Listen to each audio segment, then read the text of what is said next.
Good evening. I'd like to call the meeting to order at 5 o'clock and announce that the board will meet in closed session to address items 1 through 3. At this time, I'd like to call for public comment on any of the closed session items. Are there any? There are none. Seeing none, I will close the public comment and recess into closed session. Thank you.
We'd like to call the meeting to order at 6:06 p.m.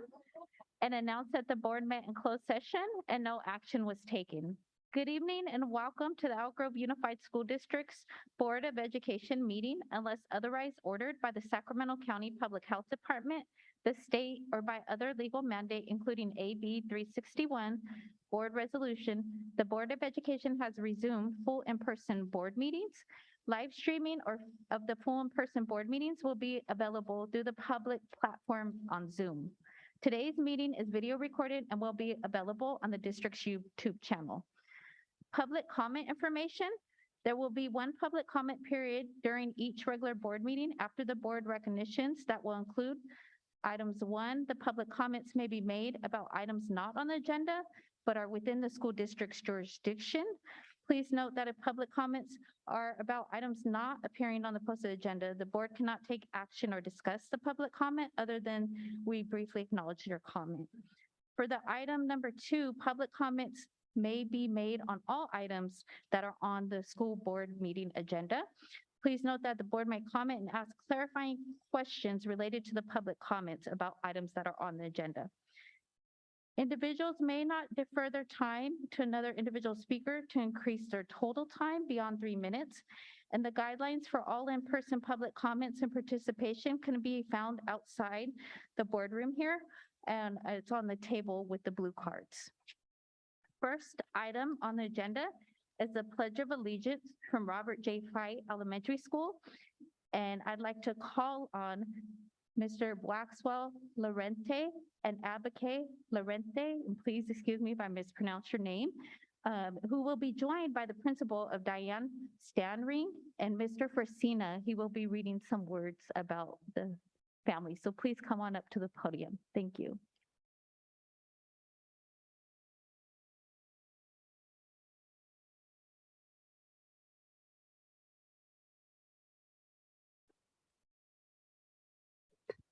Okay.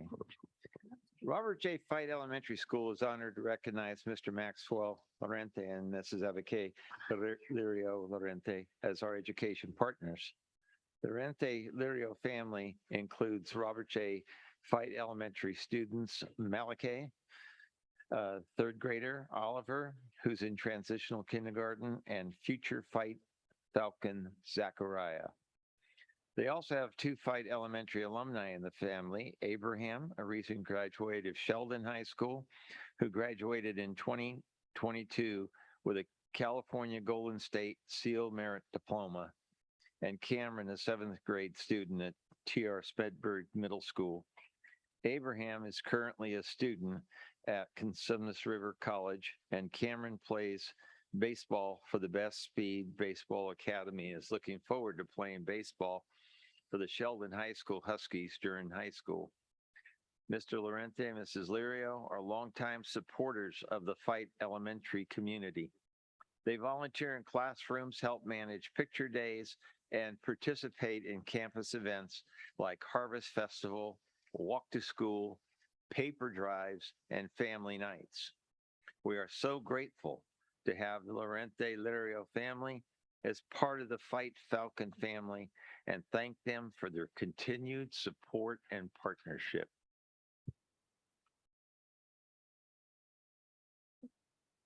We could please stand for the pledge. You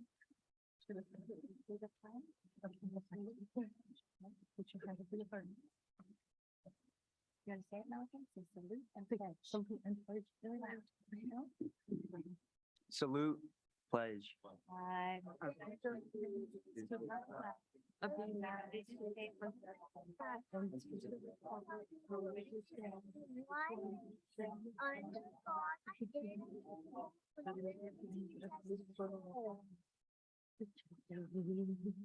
Thank you. Please join me in a round of applause for the family.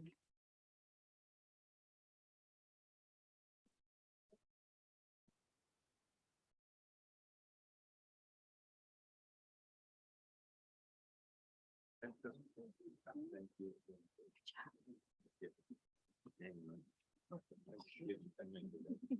Okay, here. Thank you. Thank you. Thank you. All right, it's right there. We're just smiling.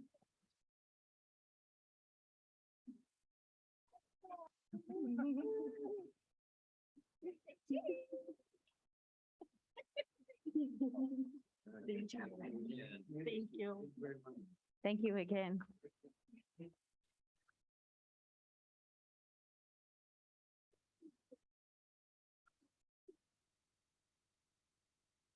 The next item on our agenda is the high school presentations, and we have student representative reports, and I'd like to call up first Elk Grove High School.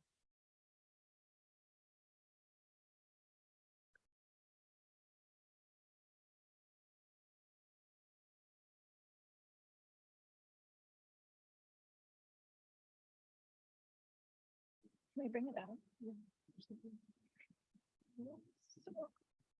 All right. Begin here.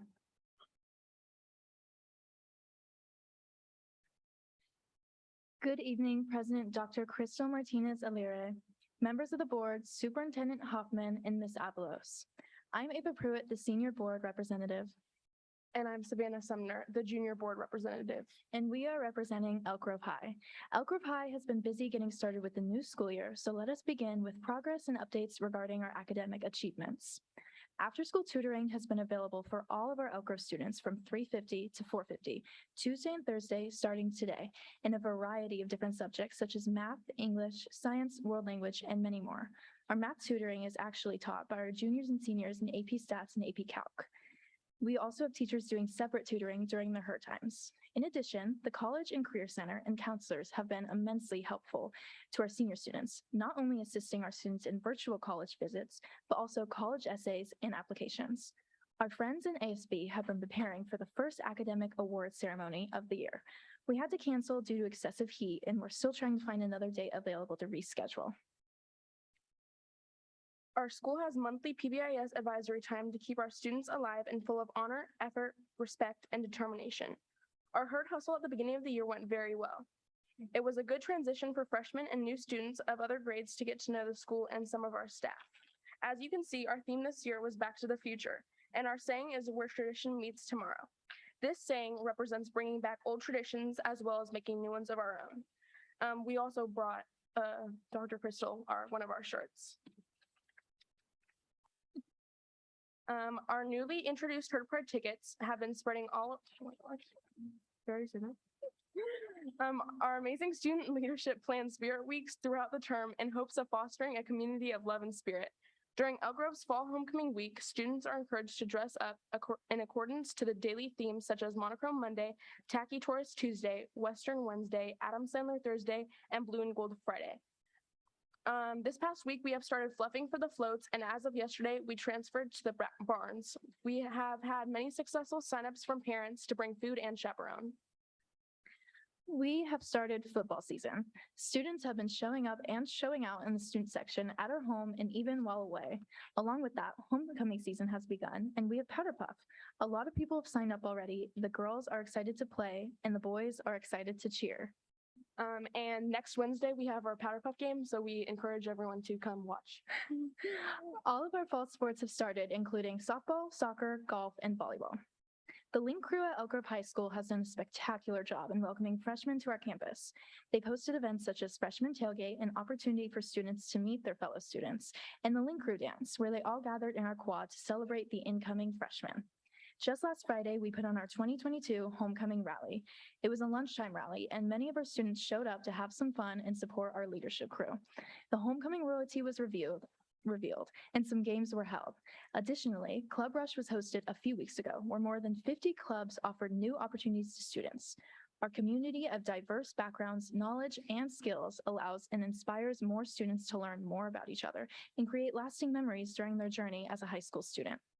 Our Elk Grove High School Theater Department is beginning the first production of the year with our fall play, The Alibis, in our Little Theater. We're so excited to see what an amazing show that they are going to put on. President Dr. Crystal Martinez-Alire, members of the board, Superintendent Hoffman, and Ms. Avalos, we would like to show you our greatest appreciation and gratitude for your time and consideration this wonderful evening. Elk Grove students will still have so much to offer and experience, and we are just getting started. We hope that we will continue to share wonderful news and insights of Elk Grove's progress and growth. and we can't wait to see you all again. Thank you and goodbye. goodbye.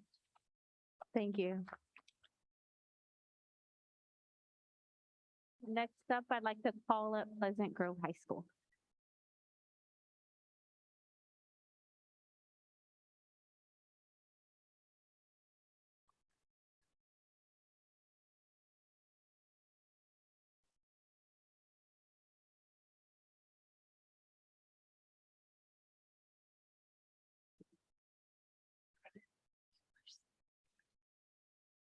Good evening, Board President, Dr. Crystal Martinez-Alire, members of the board, Superintendent Hoffman, and Ms. Avalos. My name is Nicholas Sidorovich, and I'm a junior at Pleasant Grove. And hi, I'm Christina Garcia, also a junior at Pleasant Grove. Academic achievements, Renaissance. Our Renaissance program will reward students for their work in the classroom. The coupons they earned were passed out between August 16th and August 18th. Only 3 grades were eligible, as our freshmen do not have high school grades yet. For the spring semester, our results were 277 students earned a white card, which means they received a 2.5 through 2.99 GPA. 335 students earned a red card, which means they received between a 3.0 and 3.49 GPA. Next, 355 students earned a blue card, which means they received between a 3.5 and 3.99 GPA. And finally, 485 students earned an Eagle card, which means they received above a 4.0 GPA. Overall, in grades 10 through 12, we had 1,924 students eligible to receive Renaissance. About 1,400 of them earned them. That's 80% of our population. Way to go, Eagles. For our activities this year, we are so happy to be completely back open and doing all our traditional activities. Pleasant Grove High School started off our year with the Eagle Extravaganza on August 8th and August 9th from 4 to 6 p.m. We sold spirit wear, yearbooks, ASB cards, and PE clothes. It was a great way to start off the reopening. Speaking of reopening, we had our senior sunrise, 6 to 6:30 a.m. on August 10th, our first day of school. 418 of our 618 seniors showed up to win things like senior ball tickets, yearbooks, and a Disneyland ticket. That was the highest percentage of seniors we've ever had come to a senior barbecue, senior sunrise. Way to go. To end the first week, we had our welcome back rally, staff versus student. A great time was had by all, and it was an exciting end to our first 2 days of school. Senior Parent Night was August 18th in our multi-purpose room and was well attended. Parents were informed about what the senior year looks like for them and their seniors. The following week was back to school night, and as usual, things went quite smooth. Between August 15th and August 19th, we hosted a Spirit Week to try to get students back in the way of doing Spirit at PG. If you dressed up for all 5 days, we gave you a whole homecoming ticket for free, a whole $20 value. So crazy. Yeah, speaking of homecoming, we are currently in the middle of our homecoming festivities. We had our fall homecoming rally on Friday and announced our homecoming royalty along with other performances and games. We began the float building process and have almost completed them. The parade is this Friday, and we are looking forward to parading through both Pleasant Grove and Albione campuses with floats, spirit trucks, powder puff football players, the band, cheerleaders, clubs, and the Albione Spirit Group leading us off. Our powder puff football game is tomorrow night at Sheldon High School at 6 and 7:30 p.m. The young ladies, including myself, have been practicing for the past 2 weeks to prepare, and the young men have been preparing for this cheer performance they will do at halftime of the second game. It is always very, very entertaining, and I cannot wait to watch. Me too. Lastly, for activities, we hosted a fentanyl assembly for our entire student population Monday, August 29th. This was hosted by the same organization that has done our DUI court assemblies for the past 10 years. Juniors and seniors watched the assembly live in our gym, while sophomores and freshmen watched it live from PGTV in their advocacy classes. We were the first school in the greater Sacramento area to host it, and we believe it was a great success. The most riveting portion of the presentation was done by a mom of Whitney High School student who passed away in December of 2020 as a result of fentanyl poisoning. Every student in the building was visibly moved by her presentation. For clubs, we held Club Rush on September 14th and over 50 clubs participated. Students were informed about what each club does, and then they can sign up to participate. They are informed of meeting dates, times, and locations, and then the sign-up sheet is given to the advisors to contact the interested students. Many of these clubs will participate in our food fairs held throughout the year during our lunches. The Ag Department kicked off the year with an ice cream social in August, where we hosted a record 250 students. During the same week, we hosted 2 of our stay FFA officers who put on workshops and activities for our members. Coming up next month, we'll be taking 8 of our students to National FFA Convention, where 2 of our FFA members, Vanessa Seha and Katie Looper, will be competing in the agri-science competition, both representing PGFFA and the entire state of California. Athletics. Our girls' golf team is amazing.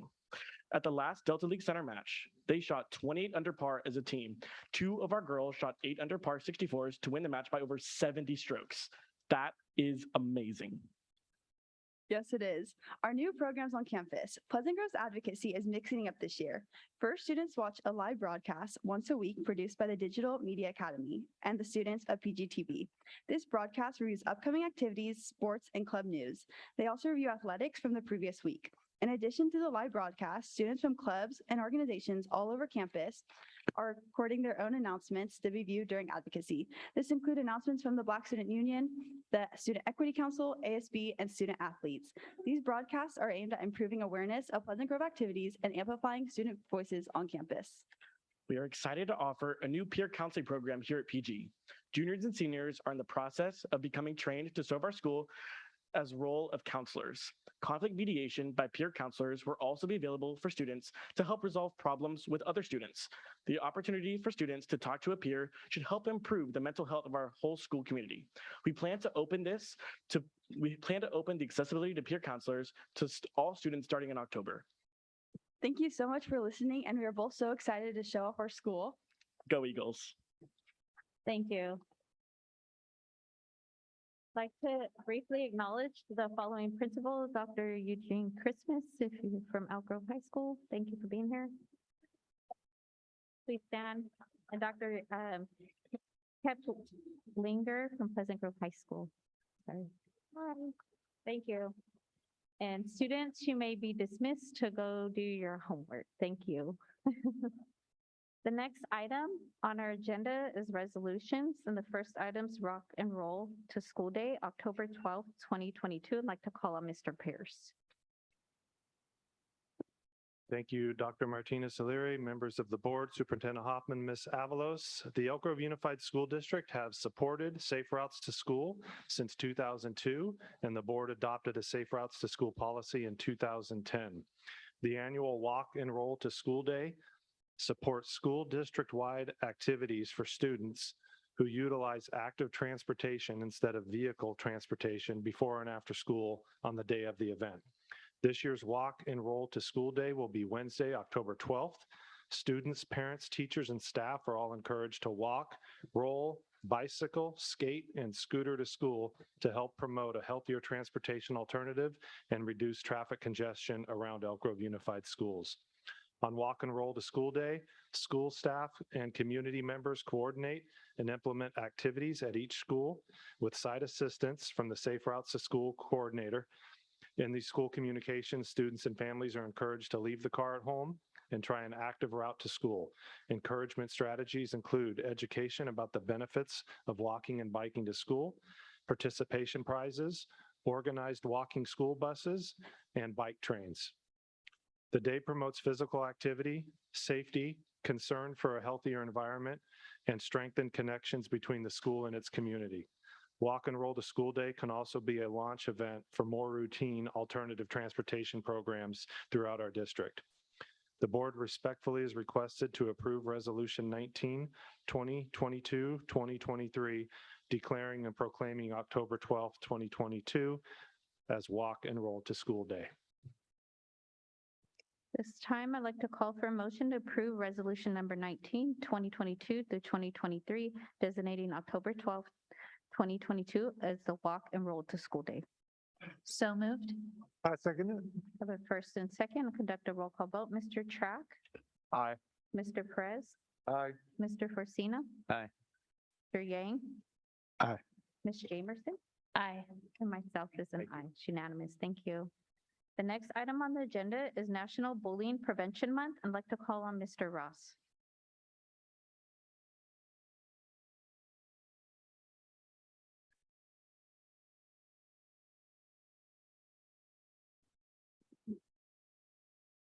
Good evening, President Dr. Martinez-Alere, members of the board, Superintendent Hoffman, and Ms. Avalos. I'm here tonight to present resolution number 18, recognizing October as National Bullying Prevention Month. October is National Bullying Prevention Month, a month-long event to prevent childhood bullying and promote kindness, acceptance, and inclusion.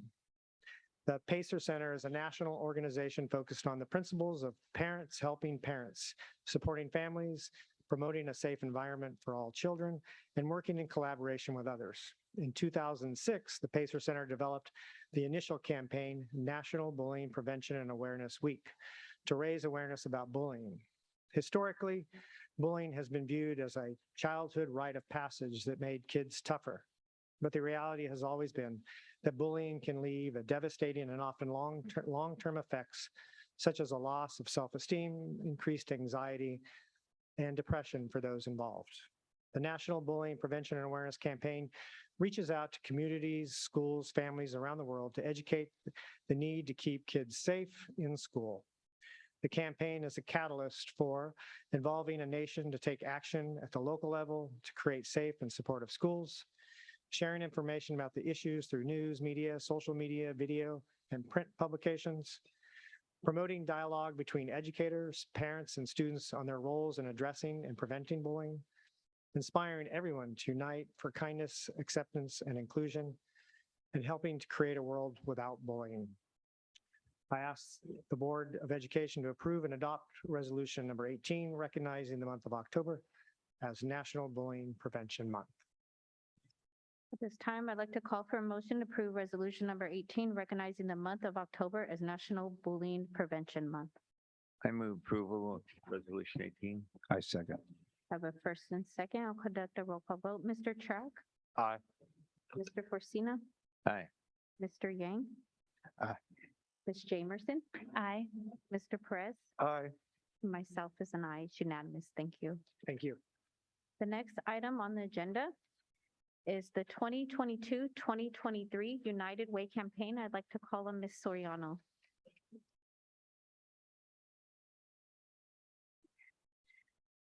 Good evening, Madam Board President Martinez-Alere, members of the board, Superintendent Hoffman, and Ms. Avalos. And with me here is Nick Juanitas. He represents United Way. So I'll briefly just go over the resolution, and I'll let Mr. Juanitas talk about the events that United Way does in coordination with Elk Grove Unified. So United Way is an organization dedicated to public service in the fields of education, health, rehabilitation, family, youth, and age counseling, legal aid, and emergency assistance. So the board tonight will be asked to adopt resolution number 20, which proclaims the period of time between October 3rd and October 31st, 2022 as the United Way campaign for the Elk Grove Unified School District. And I'll turn it over to Nick before you take that to a vote so you can learn about United Way and Elk Grove. Thank you. Hi, my name is Nick Juanitas. I'm the Senior Manager of Resource Development with United Way. Thank you, Board and Board President, for having me. But I just want to touch on, I grabbed some new statistics today, and last year, the Elk Grove Unified School District, your staff gave back $24,000 to United Way and other nonprofits in the area for the work that we do. And actually, over the last 3 years, you've raised over $81,000 going back to our community. So thank you so much for you and all of your staff, what you do. But just some highlights of the ways that we're helping children and schools in the Sacramento area. We have our kinder camp that's based in Woodland, and we're looking to expand it to other school districts. And that's where we do a 4-week summer program for kids who have not been able to go to preschool to get them ready to enter kindergarten. We also are starting a pilot program with the the Washington Unified School District in West Sac, where it's going to be a community school base where we provide students and their families access to healthcare, mentoring, expanded tutoring programs, and adult guidance all at the school. So no one has to go anywhere else and miss school to get the resources they need. And then the last thing I kind of want to touch on is our STARS program. This we piloted with the Robles School District, and we're looking to expand it into other school districts. But this is our students and tutors achieving reading success, and it's based around getting tier 2 support to students who are below grade level in reading, because we found that if you're before 4th grade reading level, by the time you reach there, then you'll be learning to read instead of reading to learn, and you'll be be held back for the rest of your life. So through that program, we've seen amazing success using one-on-one tutoring via Zoom, and they've on average gained 1.5 grades of reading level per student for a total of 124 total reading levels that our students have gained. And so that's what we've kind of doing with our education, and just thank you once again for all of Elk Grove's support.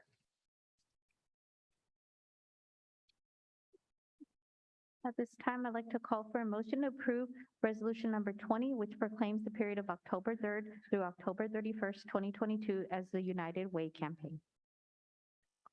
So moved. I have a motion. Do I have a second? Second. I have a second. I'm gonna conduct a roll call vote. Mr. Track, Aye. Mr. Yang. Aye. Ms. Jamerson, Aye. Mr. Perez, Aye. Mr. Forcina. Aye. Myself is an aye, it's unanimous. Thank you. Thank you. The next item on the agenda is student expulsion, involuntary transfer recommendation. We have a request for student expulsion. If there's anyone here wishing to address the board in closed session regarding the student expulsion, please let us know. Seeing none at this time, I'd like to call for a motion to approve the recommendation for student expulsion.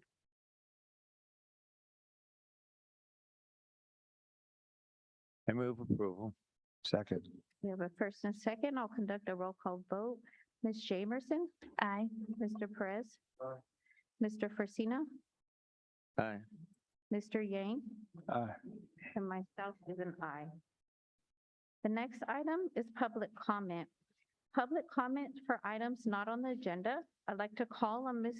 Soriano to see if there's any public comments via Zoom audio for items not on the agenda. Madam Board President Martinez O'Leary, there are four individuals who would like to make public comment for items not on the agenda via Zoom.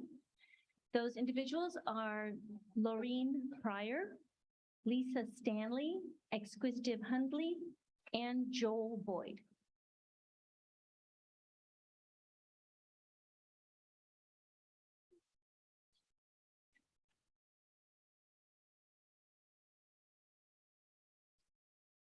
So the first person would be Laureen Pryor.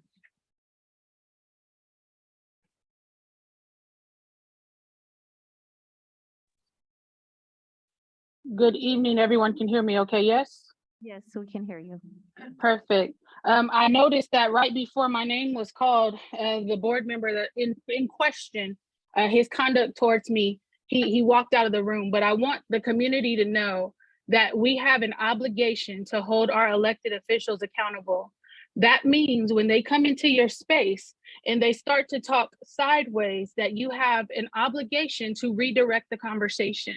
I have been coming in front of this district since 2018. I have stayed steadfast in my advocacy for the community and the Black community and our children. I have offered to work with different people in this district, not just this district, other districts too.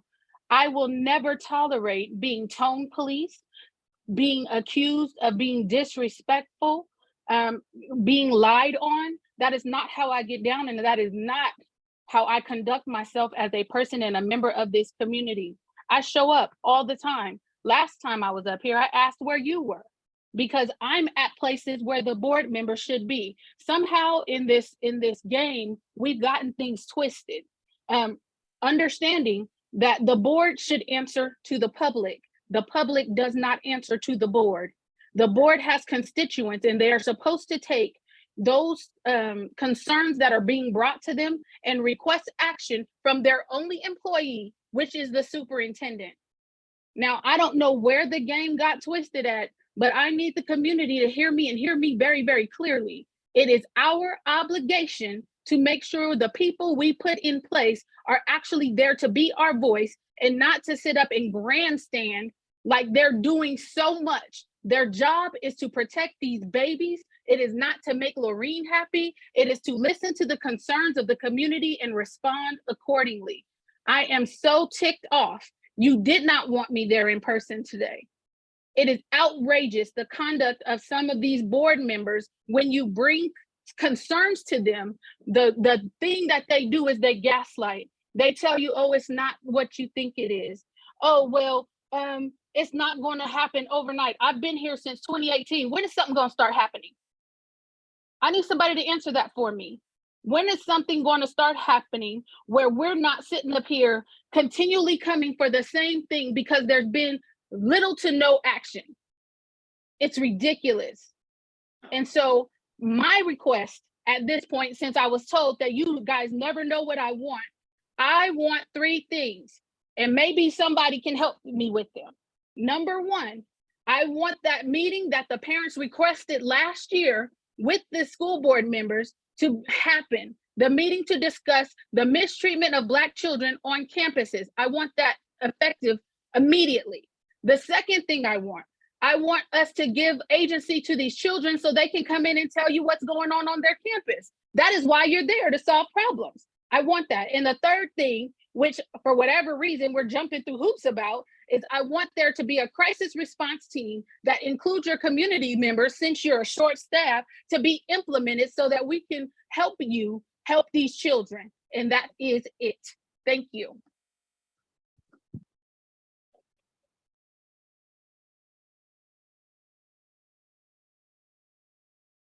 Thank you. Do we have the next individual? Yes, and Ms. Stanley is actually here in person this evening, so she'll come up afterwards. The next person we have on Zoom then would be Exquisitive Hundley, followed by Joel Boyd. Hello, can you hear me? Yes, we can hear you. Okay, I am coming again today and will continue to come before this community and school board to shed light on the maltreatment of our Black babies at the hands of some of your staff at Elk Grove Unified School District. This time, it will involve a 9-year-old boy at an elementary school, Helen Castile Carr Elementary, in a situation where allegedly the teacher used their position and size to intimidate and bully this baby to tears, yelling at the student and telling this kid, "Since you made my student cry, I will make you cry." This staff allegedly did not have the knowledge and skills to de-escalate an incident involving 2 students, but instead incited trauma. This is not the first case with this particular teacher and our student, but it definitely needs to be addressed adequately and resolved quickly, as we are still waiting to hear and meet with the school administrators to address the situation. They say attitude reflects leadership, correct? Well, I assume that staff at some of these schools are just following the leadership of your school board members, right? Someone who decided to call Ms. Pryor today and gaslight her, deflect the issues at hand, and accuse her of name calling, who tries to use their position in the community against a Black woman as though her voice does not matter, and tries to flat out accuse her of something she didn't say. I believe the goal of the individual was to try and catch Ms. Pryor off her game and have her in a position that shows her as one who will go off for any reason and try to fight into a certain narrative. Well, I am here to say that did not happen. We are here. We will continue to be here. We at BYLP will continue to advocate for our Black students, and we will not be silenced by anyone. Again, if you have a complaint, you can go to bylp.org to file it against anyone. Thank you.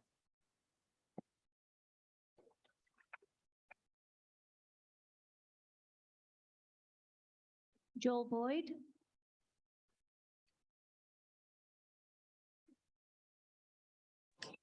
Hello, can you hear me? Yes, we can hear you.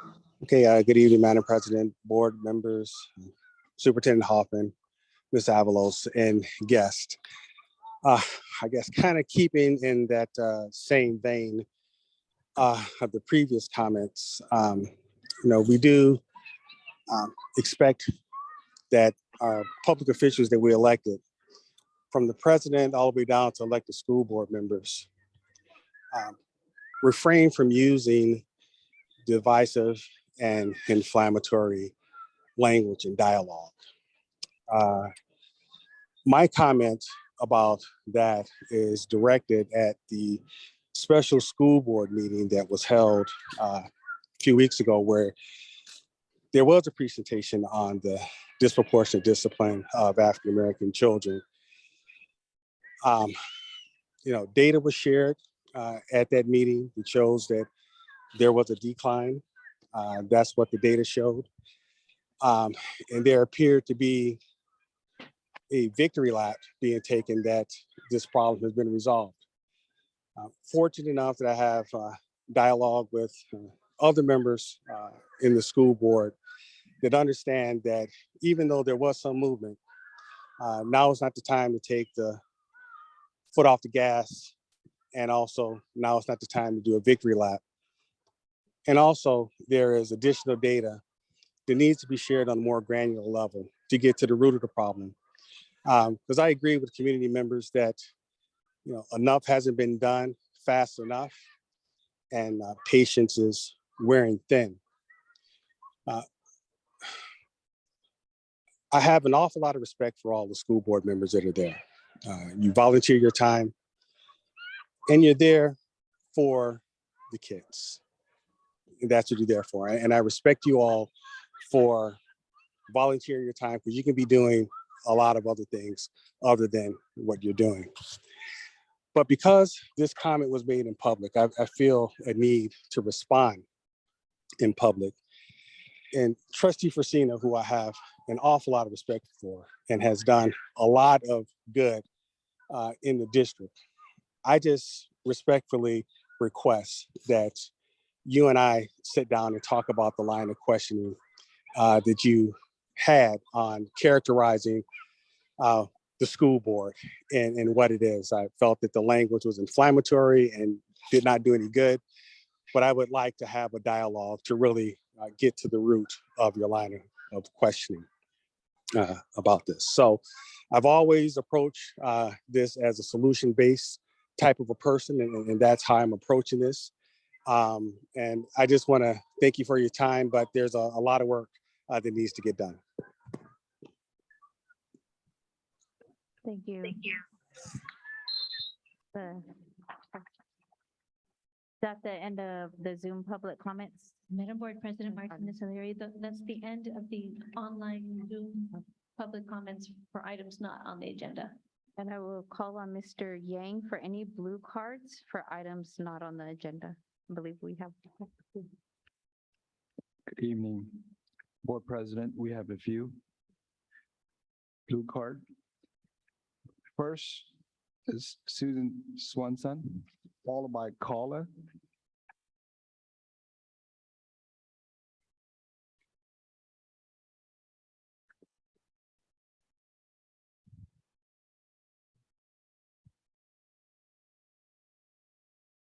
I had not planned to speak tonight, but I was thinking about some things on the way over here and I chicken scratched my statement. So here we go. Each time poor decision-making occurs, each time our leadership in this district embraces poor processes with little to zero engagement with stakeholders, your staff is charged with creating data and reports to respond to problems, and they have to manage copious amounts of work and rework, when if proper processes were followed, this continuum would not be the constant pulse of this district and these meetings. So here's the question I have tonight, and I would like an answer. And it's a question that each of you on the board, serving the community, your public, students, community members, educators, how much is being spent with rework, with readdressing these issues that come up because things were not handled properly from the get-go? How much is poured into reaction? It happens so often. This is a cost that should be accounted for by finance and shared publicly. We're doing it tonight on at least 2 items: health education and the decisions that were made very poorly with inclusion. That's the main concern I have. Now, some other things that I wanted to at least address is you put this agenda item tonight at the end, which seems very intentional. It should have been at the front for the inclusion folks. Lastly, the setup of how we address the board is terrible. I can't even look at the superintendent. If anyone turns, we're told, face the mic. So I would strongly encourage tonight, when you hear your public, that you have a wireless mic if they would like it, so that they can adequately address everyone. You also have a couple folks missing tonight, so perhaps Mr. Fortuna and Mr. Hoffman can move forward. That's all I have. Thank you. Next on the podium's Carla, followed by Lisa Stanley. It's Carla here. Okay, perhaps we'll come back to Carla.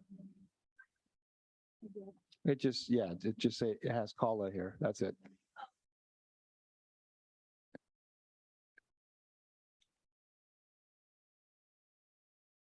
Yeah.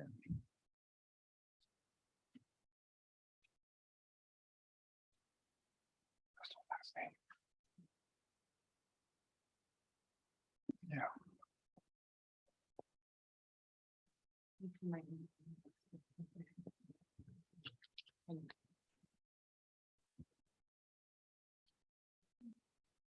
Yeah, you could lower it down if you want, like, Oh, okay. there's a button on the, The whole thing. yeah. There we go. Thank you. Hi, everybody. Hello. Hi, Mr. Hoffman. Hello, if you remember me. Hi, I'm Carla Alston. This is my son, Seth Bell. I am a graduate. Please speak to the mic if you don't mind. Thank you. Sorry about this. I'm really nervous and this was like unexpected for me. I am an Elk Grove Unified School District graduate from Laguna Creek High School, class of 98. And I am a college graduate. I'm a veteran. I'm an Elk Grove resident. I'm a mom, and I'm a mom of a child here with disability. As of today, he's no longer enrolled in Elk Grove Unified School District. He was going to Helen Carr Elementary from kindergarten up until recently. I know I don't have much time, but make a long story short, since first grade, and Helen Carr has not recognized my son with his disability. Immediately when I first found out he had ADHD, his first grade teacher told me that she does not believe in ADHD, and then proceeded to tell me that her husband works in the hospital with me in an ICU unit, and looked me up and asked me about my department in case management. I let her know that had nothing to do with my child's education. Going forward, there was conflict at Helen Carr. My son in third grade, as well as recently last month, a few days ago, August 31st, has been verbally and mentally assaulted at Helen Carr by teachers. I have repetitively tried to bring these matters up and spoke to the principal, Mrs. Megan Jones. She's done nothing but gaslight me. Mr. Hodges, a PE teacher at Helen Carr, verbally assaulted and mentally abused my child and left and brought him in a classroom by himself, locked, and continued to assault my child verbally, and then told my son, do not go home and tell your mother what happened.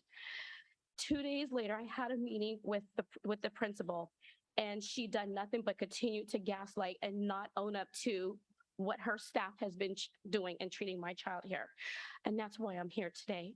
I left Elk Grove Unified School District because I felt like there was no hope, no one's helping, and it's okay to assault children with disabilities, especially African-American children with disabilities.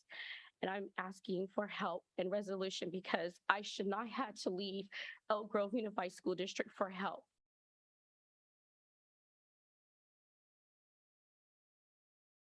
Thank you. Up next to the podium, Lisa Stanley.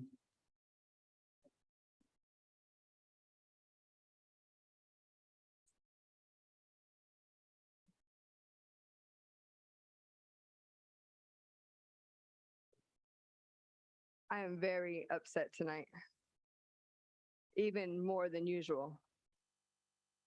I'm Lisa Stanley, an advocate with Black Youth Leadership Project. Last meeting, Laureen asked a great question. Why are you here?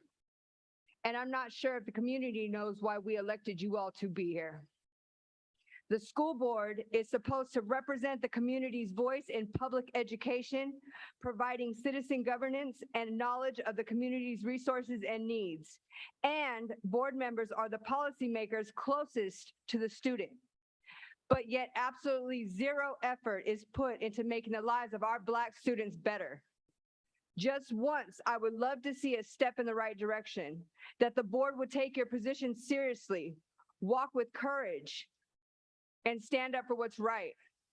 I thought that would happen briefly after the last school board meeting when a member connected after the meeting. But here we are again, even worse than before. This member knows nothing of what the Black community endures. And how dare he try to tone police, gaslight, and cut my colleague off mid-sentence.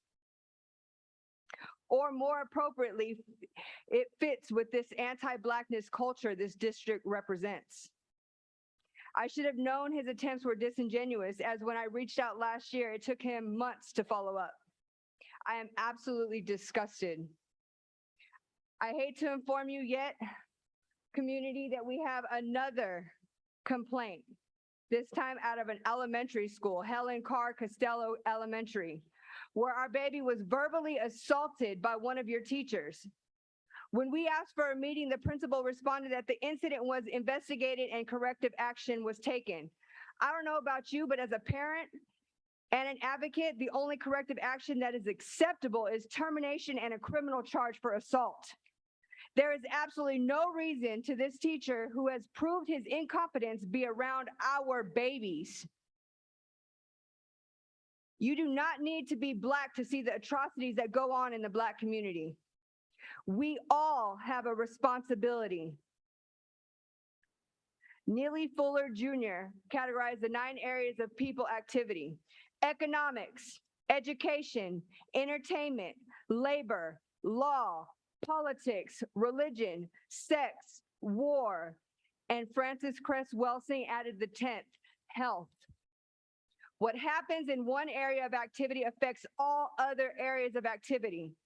Racist white supremacists, by dominating their victims, non-white people, in one area of major activity, also at the same time dominate them in all areas of major activity. Neely Fuller Jr., read a book. Next to the podium, Heidi Moore, followed by Wesley Farmer.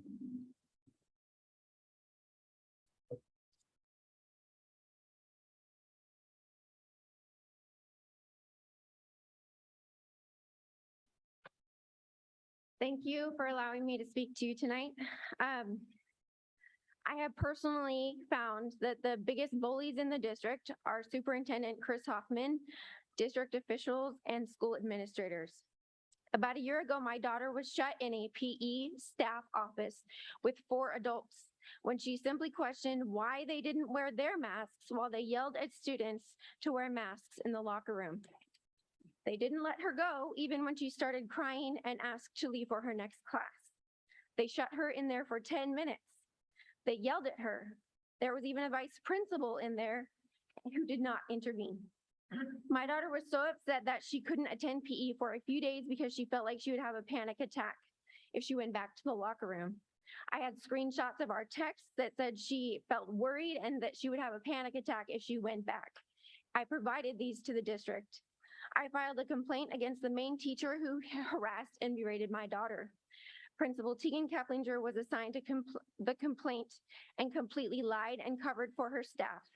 Additionally, she didn't read my complaint or my daughter's complaint for more than a week because when I called her, she didn't even know that the door was shut. Because of these reasons and more, I filed a complaint against the principal for not taking the issue seriously and being biased in her investigation. The district never investigated my complaint against the principal. And from that time forward, ignored me for months at a time. Human resources ignored me. The principal ignored me. The district offices who were supposed to supervise ignored me. Finally, my husband and I made an appointment with the superintendent in July, and he clearly knew nothing about the situation, but still defended his staff and made excuses for them, claiming they weren't lying and that we hadn't been ignored. He said the district was closing the case, saying it had been resolved. We had received no report of findings, no resolution, and no apology from anyone. The only thing he did was promise to arrange a new counselor for my daughter, so she had someone she felt comfortable speaking to, since she felt that the administration would not help her, as I've already shown. At the beginning of the school year, my daughter tried to make an appointment with the new counselor, and the school had no idea what she was talking about. That was the only positive thing the superintendent actually promised to help us with, and it didn't happen. I called Ms. Keplinger twice after this happened, and she ignored both of my phone calls. I currently have 2 daughters attending PGHS, and it has been made clear that I will continue to be ignored and that my daughters are not valued and will not be heard if they need help from administrators at this school. One thing I've learned through various experiences with the school administrators and district officials is that they do not care about our kids, and it is not a safe space for them. Thank you. Next. Wesley Breimer.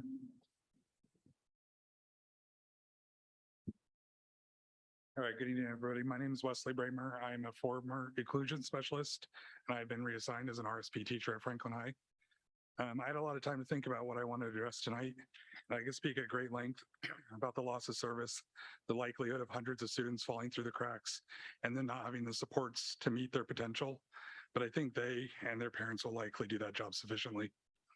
I'd like to discuss the actual needs of the downsize, the manner in which the IE specialists have been treated, and the equity at which being asked of all the SPED teachers with little to no planning or guidance.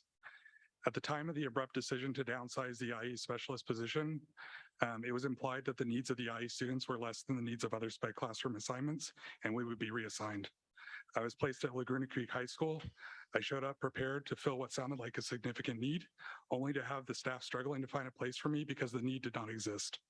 After days of discussion and deliberation, it was determined that I would co-teach 4 sections of a math class that was not initially designed to be co-taught. This left me wondering how the needs of my inclusion students could possibly have been less than the students I would be assisting in a position that did not formerly exist.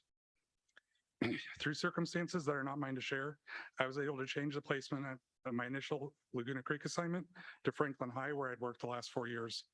There, I'm teaching an RSP English class of 9 students and covering a world history class of 11 students for a teacher who's on maternity leave. At both sites, I took a caseload and reduced the RSP site numbers by approximately 3 per case manager. My reasons for sharing this experience is to highlight the actual needs of this downsize. I would like to know how many positions have legitimate staffing needs versus how many positions are like the 2 I have experienced where my site was managing, or where the site was managing the needs comfortably until HR could find a suitable candidate. Additionally, I would like to know what steps HR took prior to the downsize to bring in new staff.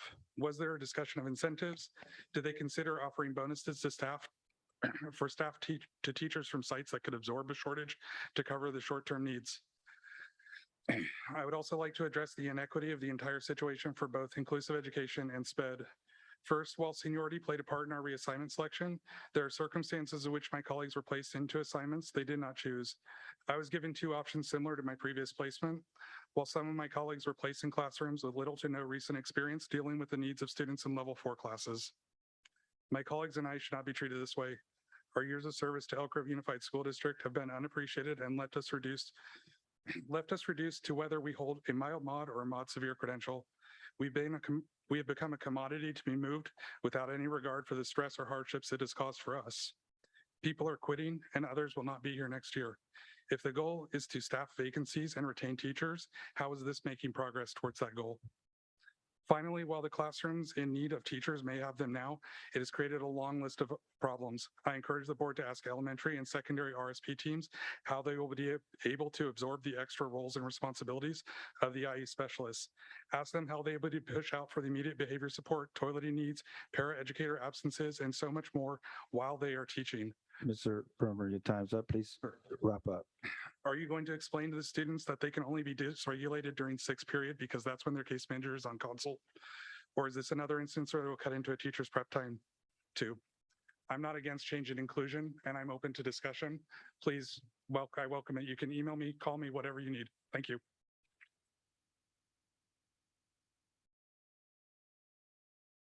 Board President. That's the Mr. last. Chairman, we need copies of those questions. Are we going to get those? I believe staff will do the appropriate follow-up.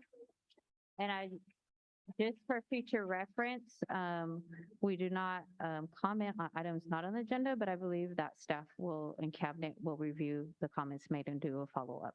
And the correct staff will do the follow-up as well. The next public comment period is for items on the agenda. I'd like to call on Ms. Soriano for any Zoom public comments for items on the agenda. Madam Board President Martinez Alier, there are two individuals who would like to make public comment for items on the agenda. The two items have to do with Section 12, Report Item 1. The first person is Brandon Morgan, and the second person is Survey Parvatiar.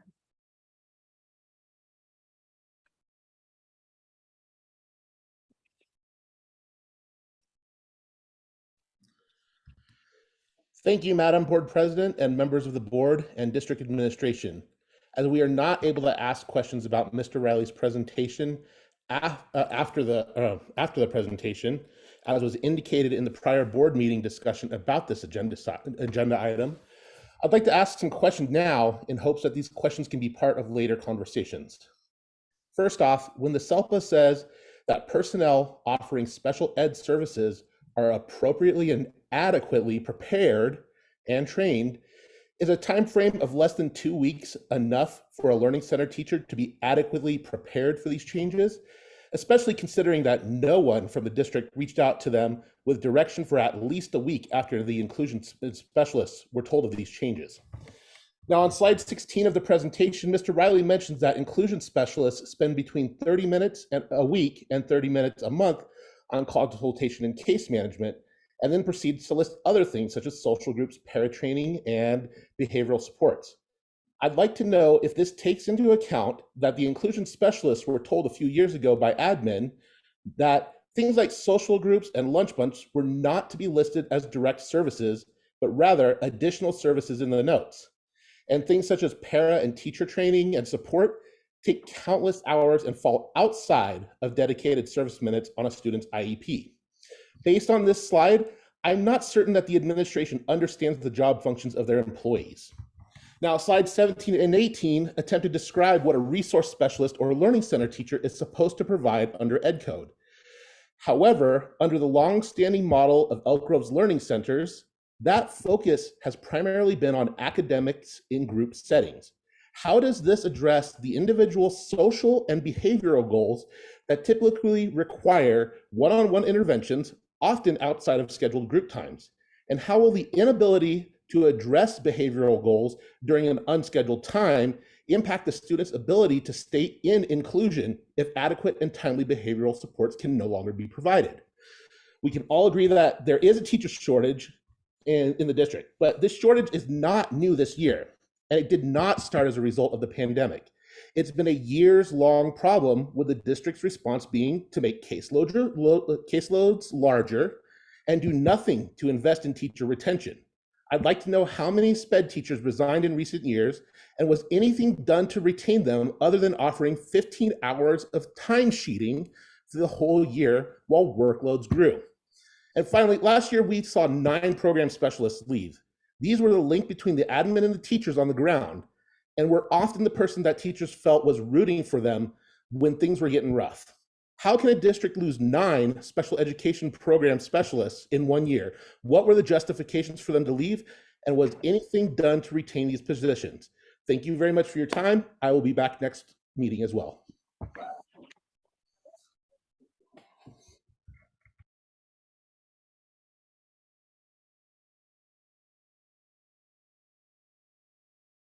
And it appears that Survey Parvatiar is not online. Oh, he's there. Or she's there. Hi, I'm online. Can you hear me? Yes, we can hear you. Okay. So hi, my name is Survi Parvatiar, and I'm a parent of an elementary school student in the Elk Grove Unified School District. We moved to this district for its diversity, and we mean diversity not just in terms of race or economic class, but also in terms of ability. Diversity is important to me as a woman of color, an immigrant, and as someone who grew up in poverty. I learned the value of diversity at a young age, and especially the value of an inclusion program when I attended an elementary school that had an inclusion program for deaf children. In fact, as a result of this program, I learned basic sign language, which I highly value, and which I sometimes use to this day.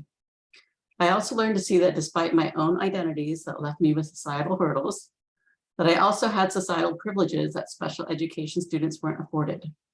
This was a valuable lesson in learning empathy and how to be a better advocate for my peers.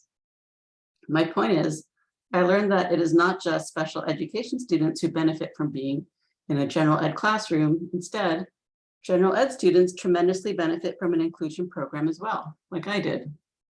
My daughter does not have an IAP or a 504 plan, but she has classmates who do. She loves her classmates and tells me about her interactions with classmates with special needs. This allows her to gain new perspectives and to learn to be a more empathetic and inclusive classmate. These skills are, of course, needed in the real world where we interact with people with a variety of needs different than our own. It would thus be a detriment to all children in the district if the inclusion program is decimated from behind the scenes. I understand that the district says inclusion is still intact, that the inclusion specialists are just being repurposed to the closed special ed classrooms, and that the staff in the Learning Center can provide the support that inclusion specialists used to provide. However, I understand from many parents in the special ed community that the Learning Center staff are already stretched tight, which means that students in the inclusion program will get less support, and inevitably they will not meet certain benchmarks to remain in the general education classroom. Thus, there will be a trickle-down effect that will effectively decimate the inclusion program over time. I'm here to say that this is not good for our students across all backgrounds and is not good for our community.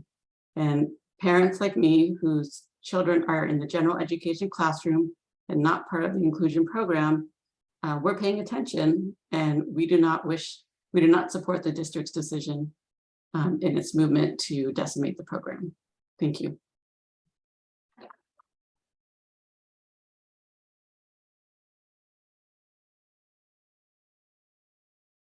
Is there any other Zoom public comments for items on the agenda? No, there are no longer any Zoom comments for items on the agenda. So at this time, I'd like to call on Mr. Yang for any blue cards for the items on the agenda. Board President, we got a few blue card on the agenda. Calling on Annie D. Madoros, followed by Amanda Belis.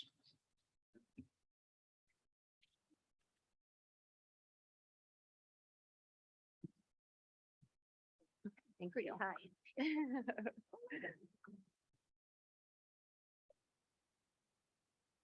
Someone who's 6 feet tall. Yeah. I think that's wonderful. Thank you. Hello, my name is Andy Maderos. I'm the Sacramento Regional Office Manager for the State Council on Developmental Disabilities. Kind of hoped I wasn't going first tonight. So the presentation that is being provided later this evening, I did not have access to it until it was shared with me by another person in this room. So last time we asked what was being done to make sure that information was provided in a way that is equitable in multiple languages and accessible. And already it has not been responded to and has not happened. That presentation is only in English. I have been working with people with intellectual and developmental disabilities since 2009. And in this game, you either get jaded or you get a bleeding heart. And I went the bleeding heart route. Like I said, not as prepared as I like to be right now, but these parents that are in this room, yes, they seem angry, but you have to understand they are fighting every day for their children. They are planning years ahead. They are planning what's going to happen when they're out of school, when you have a kindergartner. So when you create a change without notice, without allowing them to plan, they're going to fight harder, and they should, because they are always thinking about their children. They're always putting them that first. And all they're asking is for the board and the administration to do the same. And the council does not believe that to be an unreasonable expectation. I've had great conversations since the last board meeting 2 weeks ago, both with people on the administration and people outside of the administration, but the stories don't match up. There is a lack of clarity. What I'm hearing from parents and teachers is not matching what I'm hearing from the administration. And that lack of clarity is going to keep you from ever coming to a resolution on this. There needs to be clarity. There needs to be a clear plan. Last time I asked asked 6 questions on behalf of the council, and I want to return to 2 of them. What specific and measurable actions will be taken to ensure that educators, students, and families are involved in changes to programs that affect the daily lives of individuals with disabilities? Not just this choice, but every choice moving forward. And what is being done to ensure that information of changes is being provided to families, not only in plain language, understandable language to anyone, but in their native languages? So far, I haven't had an answer to either of those, and I haven't heard an answer to either of those. Thank you.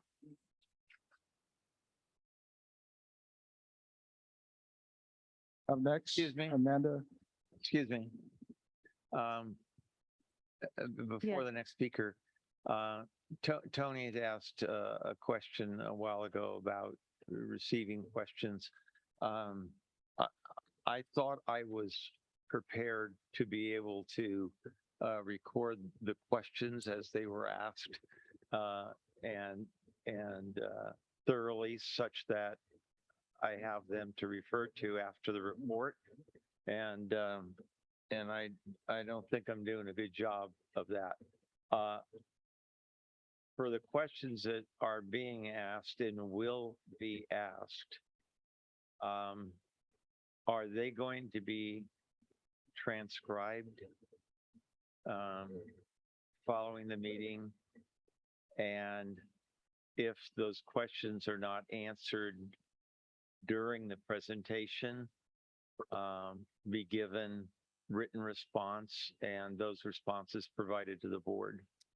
That's a question for you, Madam President.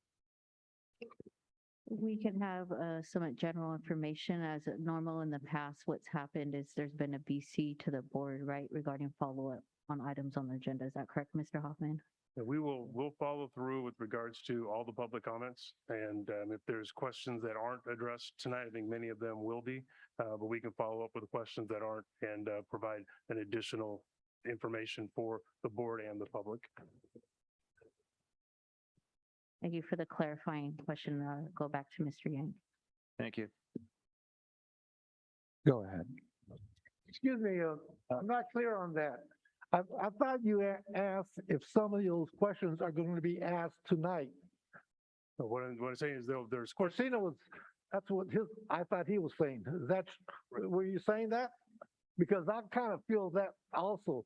Not only that, these questions are very important. They need to be dealt yesterday. You know, this, like they say, this issue has been going on and we need to deal with those questions tonight. And tomorrow we need to resolve the issues as soon as possible. And so, okay. And if staff can't answer the question tonight, we need to respond as soon as possible. That's my understanding. There will be follow-up done with the cabinet once the meeting ends. That's my understanding regarding any remaining questions that are not answered through the presentation tonight. And I'd like to just state for the record, did you have another? I just want to state for the record, the next individual who's at the podium, just if we can restate your name. Hello, my name is Amanda Beatles, and I have three sons who have been in the Elk Grove Unified School District their entire school career. My oldest was a 22 graduate, one is a junior, and my youngest is in 8th grade. My younger two both have autism and have been part of full inclusion since kindergarten. Every day, I walk the halls of this building and pass the same sign that is posted in multiple places. It is the EGUSD graduate profile. One of the profiles this district claims to teach is creative problem solving, and that is graduates and demonstrates readiness to succeed in college, career, and life through. And I quote, analyzes problems by exercising critical thinking to formulate and ask pertinent questions, develop solutions using innovative, inventive, and intuitive ideas and approaches, utilizes resources and processes necessary to solve problems, end quote. Tell me these qualities are what David Riley and Ann Regali demonstrated when making the decision to get rid of full inclusion specialists. You can't. They use backroom tactics to make a decision that affects only a small percentage of EGUSD's student population, and that is why it was okay. Because at let's be honest, at the end of the day, special education will always get the short end of the stick. I stood silently by while my boys didn't receive services during the height of the pandemic. I watched my youngest regress at a horrific rate at which we are still working on getting him back from. I kept silent. I tried to be understanding to the detriment of my children's needs. I cannot be silent anymore.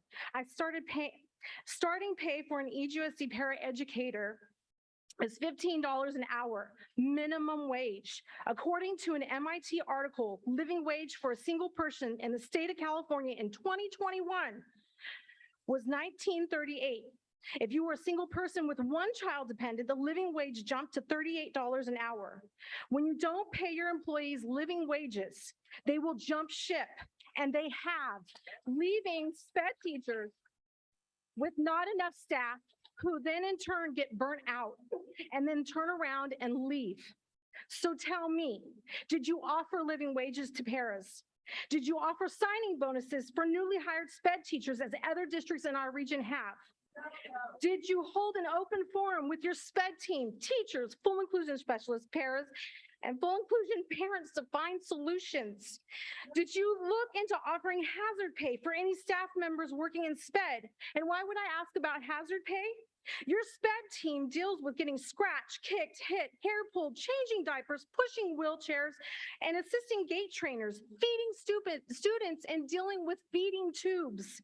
And on top of that, they deal with children who have behaviors, sensory processing disorders, and audio processing delays. And this is just scratching the surface of what a SPED day looks like. Every time a SPED interdistrict transfer came through, why was it approved if you knew you couldn't even service your own student population within your boundaries? Girls, your time's up. Please wrap it up. Did you honestly believe your dirty dealings of holding the credentials of a full inclusion specialist so they can't jump ship solve your problems? You've shown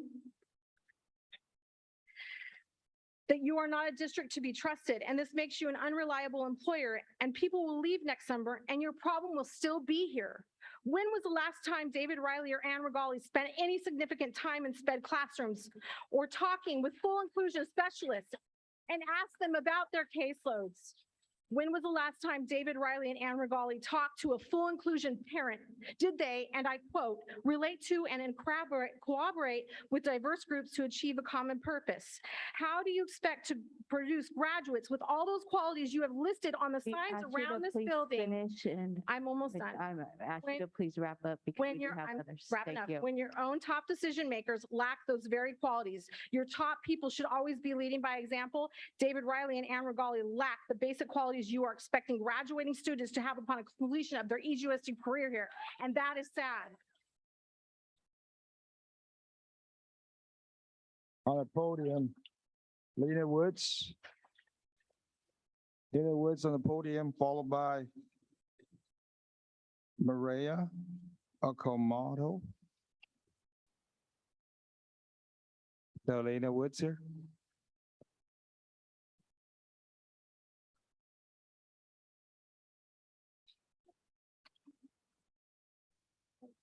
Thank you so much for allowing me the opportunity to speak. I'm here as a parent. First, I have a son that's autistic. He was diagnosed at 2. We approached the school district just before his 3rd birthday to be assessed regarding placement. And after his assessment, we were offered the most restrictive environment for him. And after considering it, we decided to refuse the offer and go with private education through a Montessori school. After that, when he started kindergarten, in 1st grade, he was placed finally in a classroom with a full para support. After 6 months, his para was pulled with no notice. I woke up at 4:30 in the morning. I'm a nurse, to get ready for work, found the email on my phone, woke my wife up to tell her, I got to tell you, Jacob's going to lose his para today. He cried for days. He was so upset. He had a relationship with a person he had spent every single day with for 6 months of his life. It was very important to him. That para was replaced with a school district employee's child who had just graduated and was seeking placement at that school, who had no training, no background as a paraeducator, to replace the person who had experience in 6 months' time with my son. It was hugely detrimental to him and his progress at that point in school.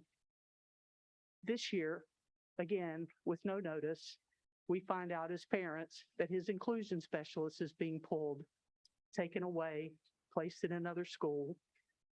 He has IEP requirements that require an inclusion specialist to provide services. Those services are not being met because they're not inclusion specialists at our school. My question to the board is, at what point in time are parents going to be allowed to be part of the conversation so that we can advocate and determine what's best for our children? I'm highly educated. I have 2 master's degrees. It's not above me to have a conversation. My wife has a doctoral degree in psychology. All we want to be allowed to do is participate. And just like the previous person that was here from the agency said, we've spent every minute of our life since the moment Jacob got his diagnosis planning for his future and worrying about what it's going to be when we're not here to advocate for him.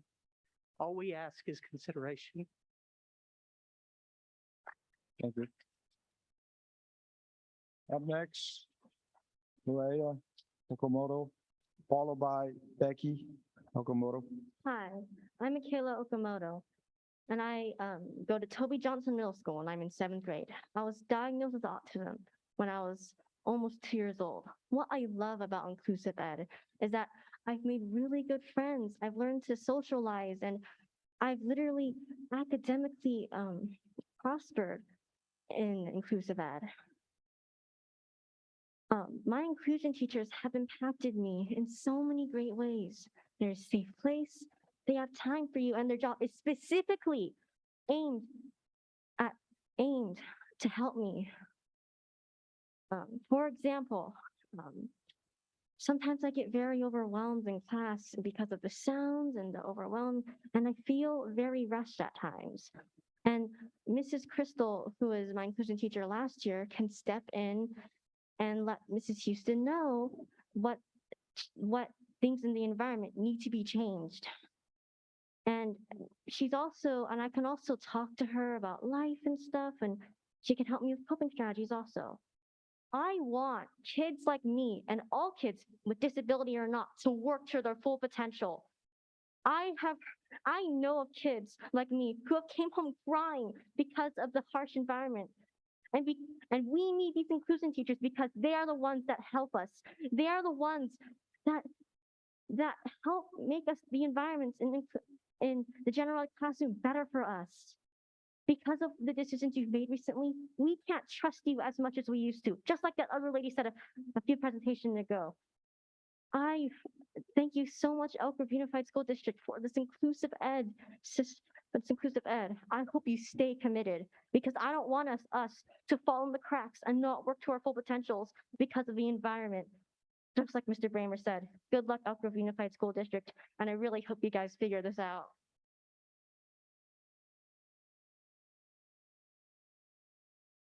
Next to the podium, Becky Okamoto. followed by Larissa Bitcoin.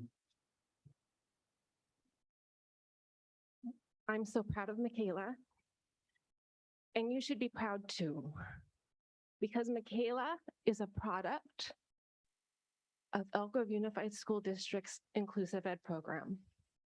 It's because of the Inclusive Ed teachers that have poured their time and their expertise into her that she has grown and developed and thrived. And most of all, that she has realized that she has the potential, given the right supports and the right accommodations, to make her learning environment a safe place. She has the potential to do anything she wants. What a gift.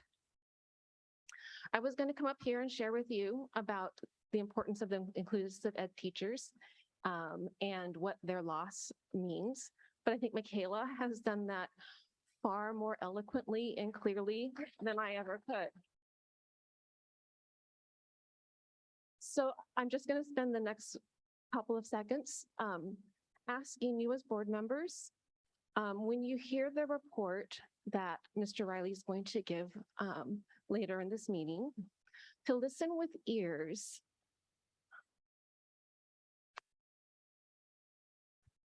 To listen with ears to hear and with a heart to hear what's being said. When he shares about the EGEA Act, about the federal and state laws that require that our children be included and be placed in free appropriate education within the least restrictive environment. When he shares about the district's commitment to inclusive education and serving all students in the least restrictive environment, I want you to hear those words with the backdrop of the district's actions over the last couple weeks. Do they jive? Do the words that are being said jive with the actions that have been taken over the last couple weeks? And I would say no, that they haven't. I know my time's short, so I want to close by giving you an example of a very specific event that happened to Michaela that she didn't share a week and a half ago. She's at Toby Johnson. She has one particular class that's very difficult for her. It's a chaotic environment. She came home on Friday and said, "Mom, I had a horrible day." She broke down in tears. I said, "What happened?" My class was chaotic.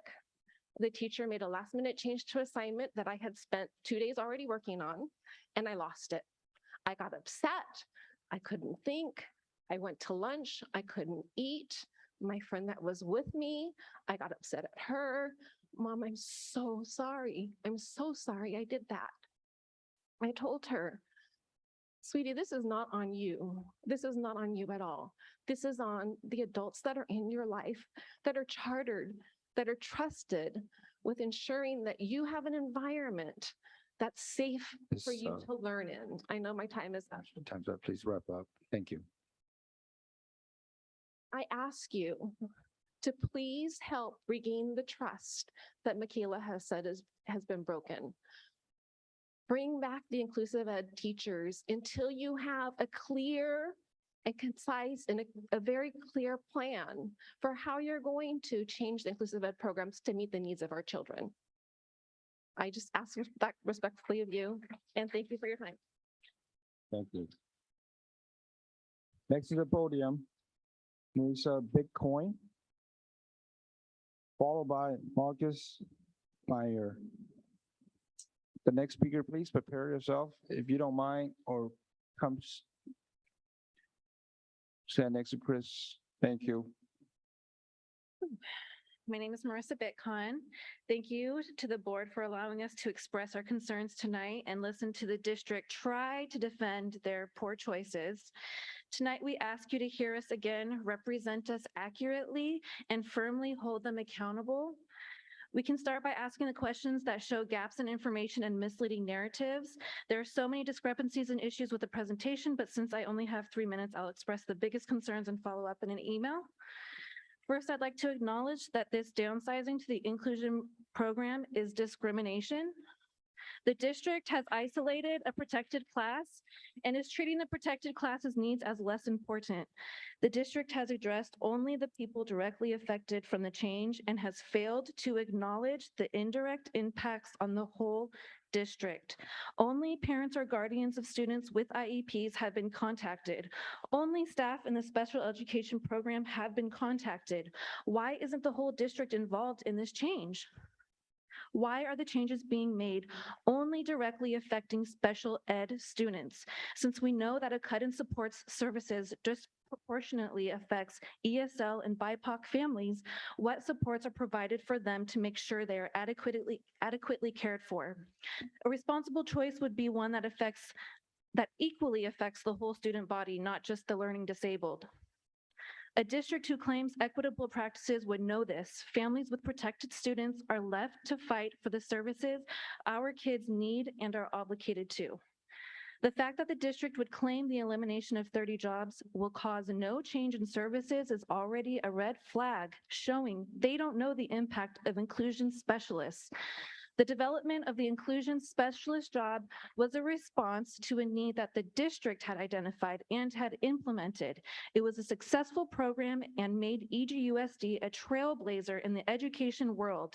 Eliminating the inclusionist position is a step backwards, and there is no sign of the position coming back. At this time, I ask, please address the pathway to reinstating inclusion specialists in your presentation. Additional discrepancies include, if you had a problem with admin filling teacher jobs in the classroom, then why is the solution the same problem? The district is expecting other teachers and admin already with full-time jobs to fill the needs of inclusion specialists. Do they consider the risks and losses for the whole district, including loss of teachers, loss of learning time, exclusion or segregation of IEP students, and the message this sends to the kids? Last year, my son was in a special ed classroom. His teacher was on LOA for most of the year. It was awful. It was really bad. I do not wish that upon anyone. We had many substitutes. It was very stressful. I'm trying to forget about it. But we do not have to accept taking services from one child to give services to another. So I ask, what other options were considered? How much time is being saved by eliminating the inclusion specialist position? And how is that money being used now that it has been freed up from the inclusion program? Was there an alternative motive to this decision? I'd like to know. Ms. Bighorn, your time's up. Please wrap up. Our inclusion group appreciates and supports the people that show up every day. We know they are doing it because they care. Elk Grove Unified was once a trailblazer in education. We can act now to continue that legacy and do the right thing to protect and serve all children. Next to the podium, Marcus Meyer, followed by Sharon Wilson.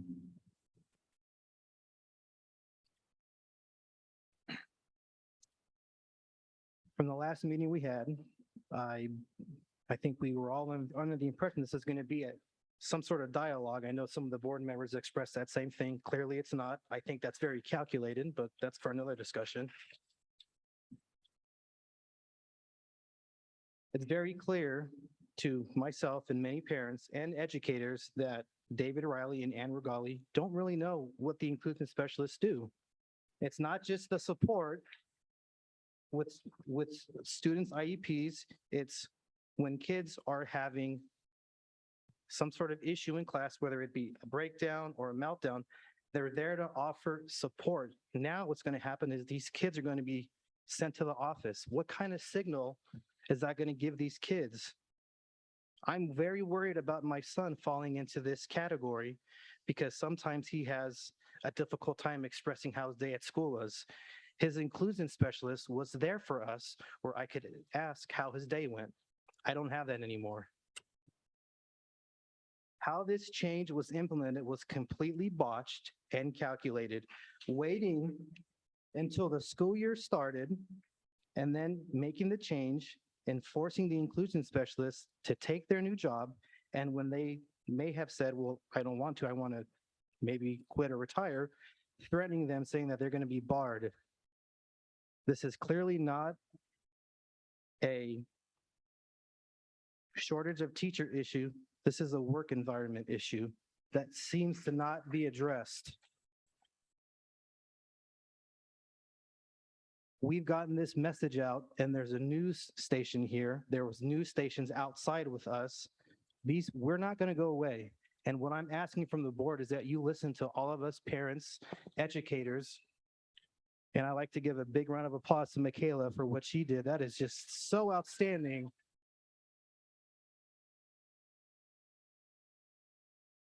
This program that's here, the inclusion program, she's a prime example of what can happen. You removing this, you're going to have all of these kids fall through the cracks. I'm asking the board and pleading that you do whatever you need to do to reinstate the inclusion specialist until the district can come up with another solution to this problem. Thank you. Next to the podium, Sharon Wilson, followed by Dustin Noble. Hi, my name is Sharon Wilson. I have a son in the PALS program who will likely be in what's left of inclusive education next year. And hello, board, especially you, Ms. Jamerson. I sent you my questions on the presentation just now. I think it's important for you to remember that these are not just students who are numbers. So I'm going to tell you a little bit about my son. He's 4 years old and his name is Miles. And right now his favorite thing to do is pretend that he's Gecko and my husband is Catboy and that I'm Owlette. And apparently my mother is Luna Girl. So he loves the PJ Masks. So I think it's important for you to keep in mind that. I think one of the important things here to remember, and one question I would have for you, Mr. Riley, could you tell us in your own words, not in the presentation, what does the day-to-day life of an inclusion specialist look like? We've seen the presentation. We know that. As a special education teacher, about 40% of my time goes to clerical, to driving, to things like that. And that's just not included in the 30 minutes per month, 30 minutes per week. So, since this is going on, I also have some things to say to the parents. Parents, you're entitled to a log of the services your children receive. If your children are not receiving those services, you have recourse.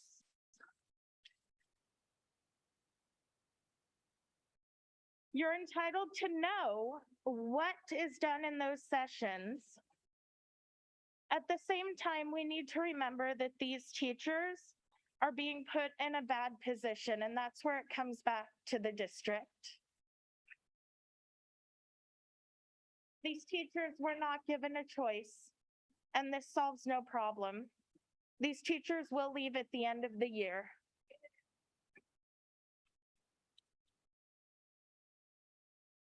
I work in another area, and what I've heard lately is people coming to me and saying, "You live in Elk Grove? Oh, I'm so sorry." That's what we've become. Because of this decision, living in Elk Grove and being served by Elk Grove Unified School District is something to be pitied. It's shameful because of what we're doing to the inclusive education program.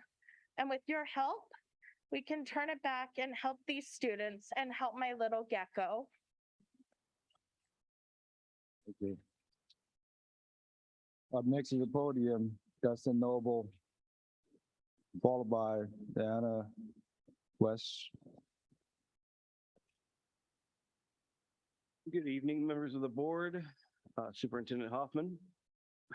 I want to start by thanking the board for voting unanimously at the last session to hear our case for inclusion, asking for specifics and data as it's related to this topic and the changes that we've faced here. And,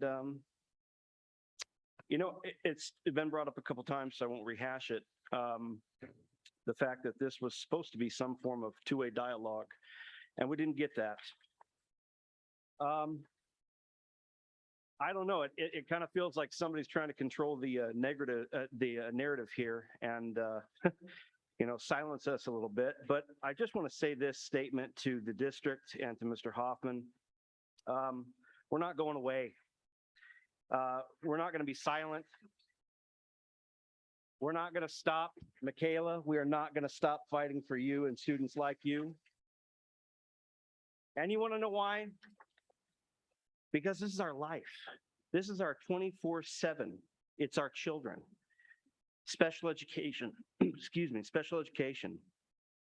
We've been fighting ever since the moment they received a diagnosis, being told that they would have struggles mentally, physically, emotionally, cognitively. Our children have fought hard and they've earned their seat at the table.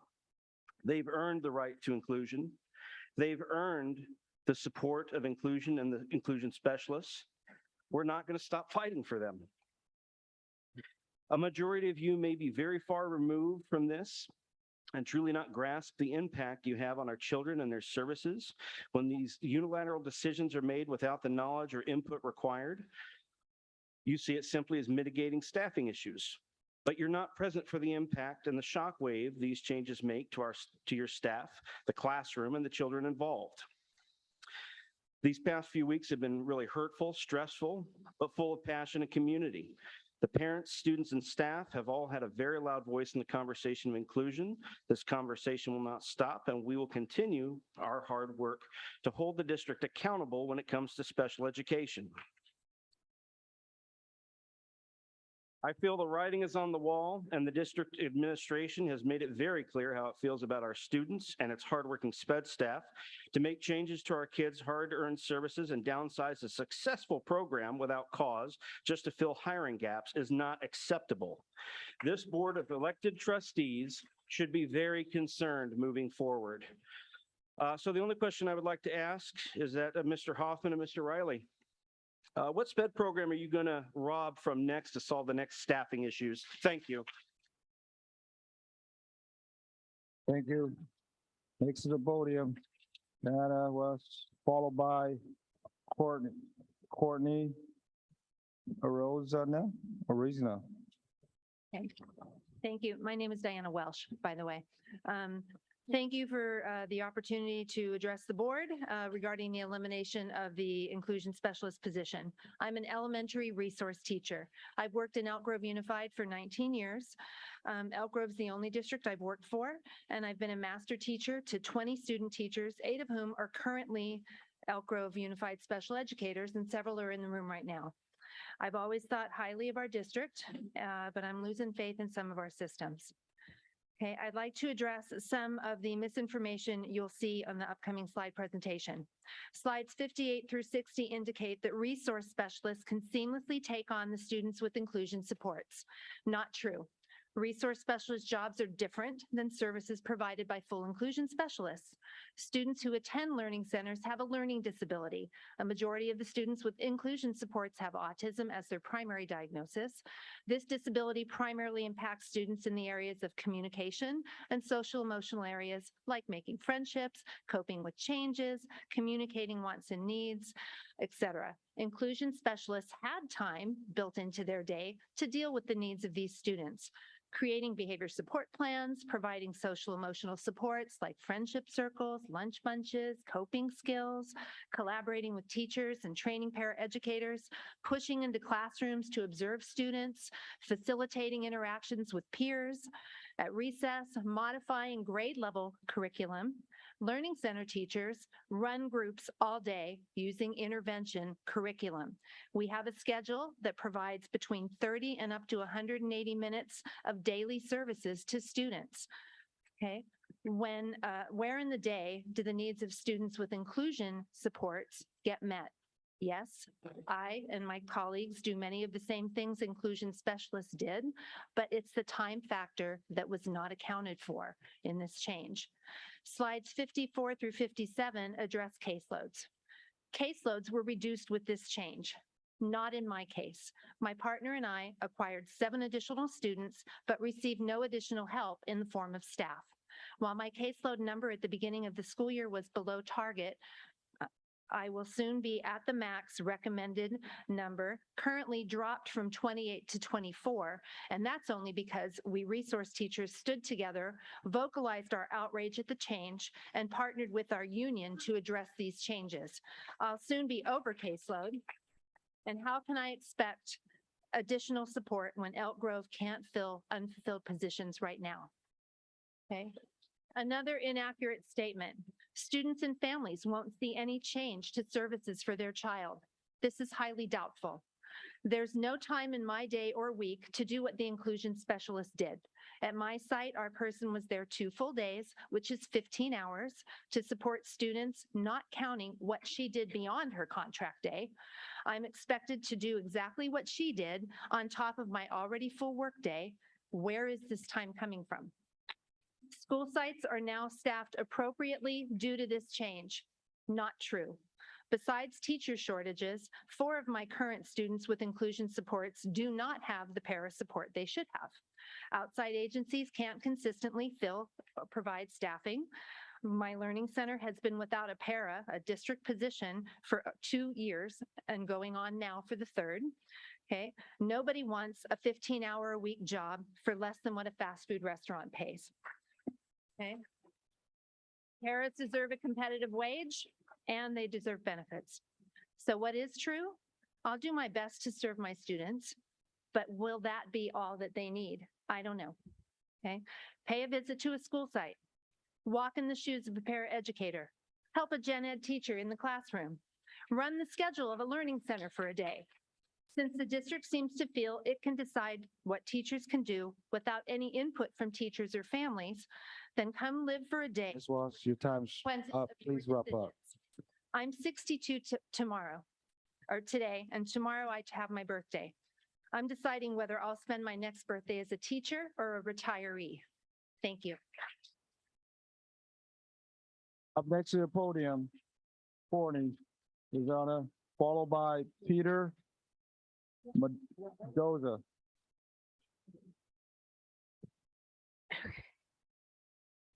Good evening. During the last meeting, I had an endless amount of tears. Today, I have an endless amount of questions. Also, I need to address something that happened during the last meeting. It's been living rent-free in my head. I am so disappointed. Mr. Hoffman told the board that the changes made to the inclusion program were an HR issue. This was after all of us had spoken and poured our hearts out and talked about our students, our children. Shame on you.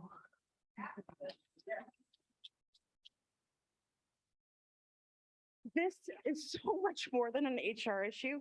This is my child's future.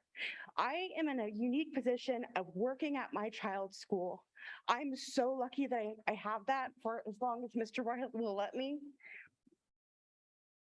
Not every parent has that ability. I see everything that's going on. I'm putting my speech to the side. I also am in the unique position of seeing every single child at our school, PALS, Gen Ed, everybody. I am seeing every day what this is doing to those kids and what it's doing to my colleagues. The Learning Center is for academic disabilities and they do amazing work, but they already did not have enough time. They still have not been given official instruction on what to do with the paras. They're in charge of the paras, but they don't know what to do with them. They don't know because they're not trained. They're not trained to deal with the mental and emotional aspects of disabilities. I'm so upset. I can't even be, I thought I was going to be okay, and then I heard Michaela. And I really hope out of everyone that you listen to her. Okay?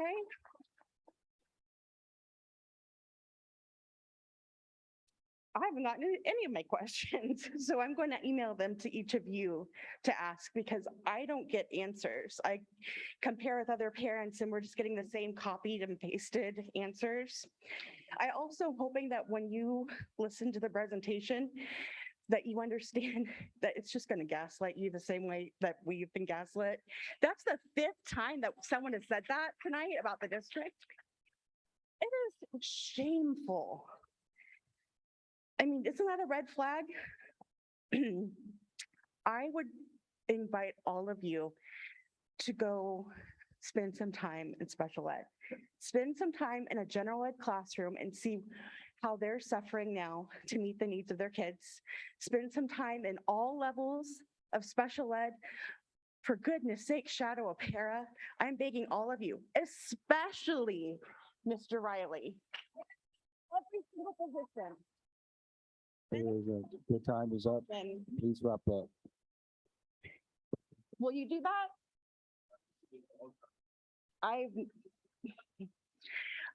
I would really, really, really love to hear tonight if all of you are willing to do that. Every position. Again, tonight, when you leave, I want you to think of Michaela.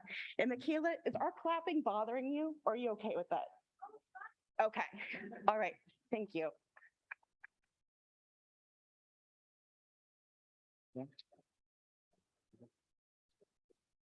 All right, up next is Peter Padoza, followed by David Funamong.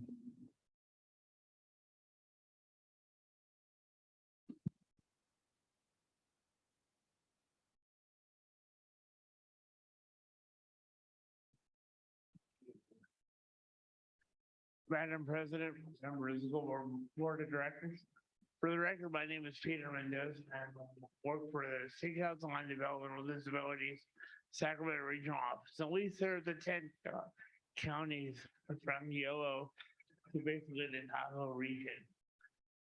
The role of the State Council under state and federal laws to ensure that people with developmental disabilities and their families get the services and rights they need to be able to participate in all aspects of community life, to support full inclusion and self-determination and economic opportunity so that they could have the same opportunities to be successful, just like those without disabilities.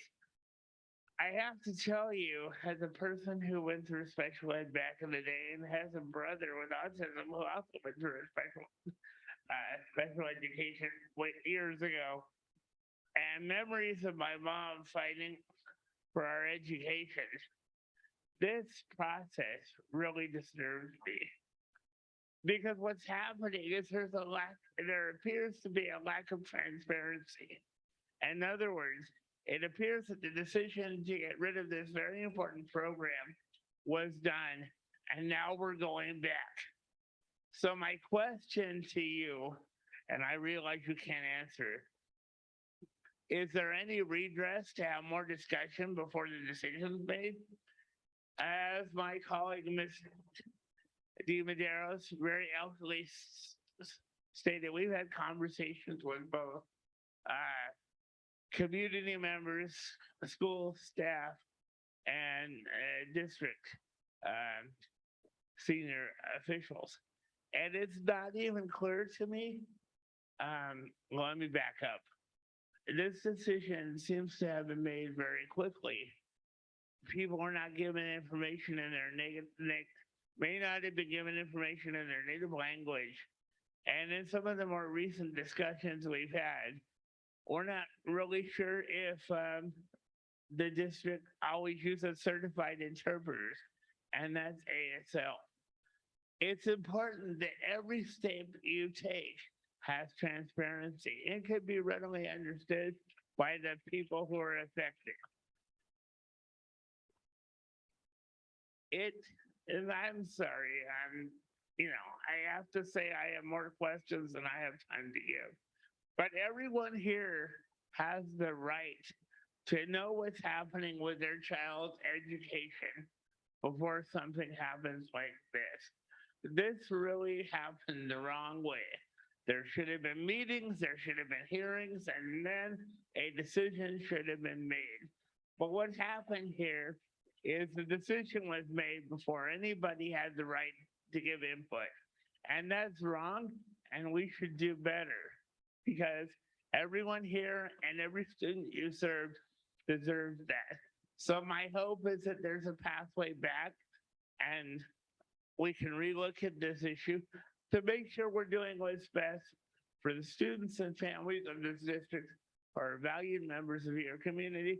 And I also live in Elk Grove. Thank you.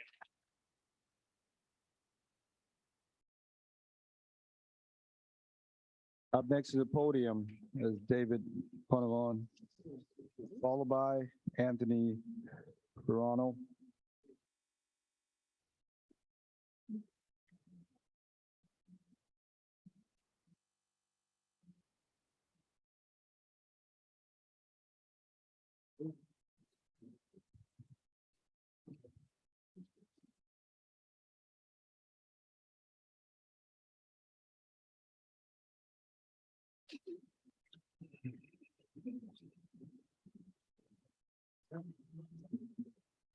Good evening. Thanks for an opportunity to address the board once again. Trustee Yang, thanks to you for being the first to motion for have this on the agenda. And Trustee Perez, second motion, the rest of the board for you to vote unanimously to put this on the agenda. I haven't seen it work that fast in a couple of years. So this is a very important issue. A couple of things I wanted to address on the report, because when you look at the numbers, you know, from your ivory tower, David Riley, you have 520 students on the left and you have 550 students on the right. The 520 students on the left had inclusion specialists. And then you decided that the 550 students on the right needed teachers and you took them from my son. Why would you do that?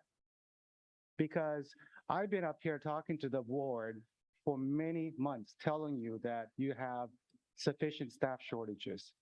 Did you reach out to the Sacramento County of Education, work with their special education department to get staffing?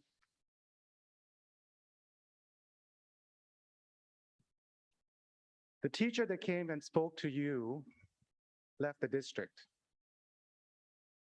What I was hoping to see from your presentation, David, is that you would put a special education teacher at that school site.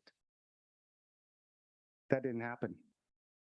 You moved 35 people, spread them across, and yet you still missed the mark. Many people came here tonight to speak. Just within 2 weeks of you launching this program, nobody here is saying it's been successful. You have a learning resource teacher that's telling you already where the pitfalls are going to be. And yet, when you put the slide deck presentation together, you just list out the problem description.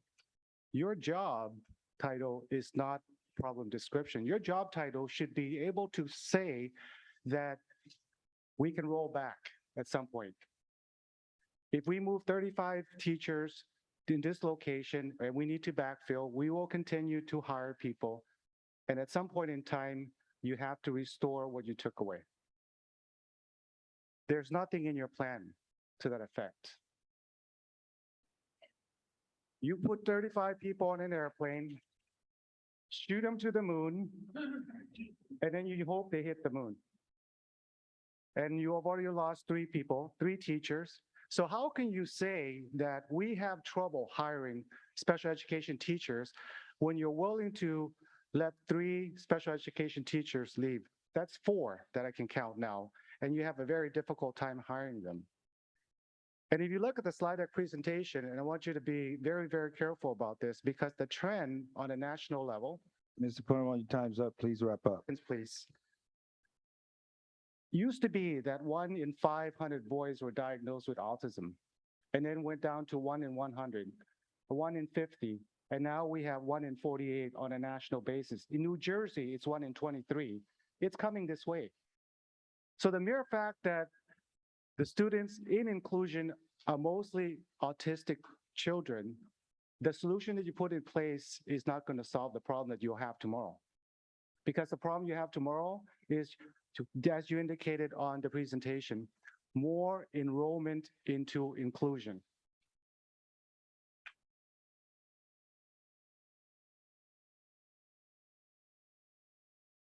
Up next to the podium, Anthony Grano.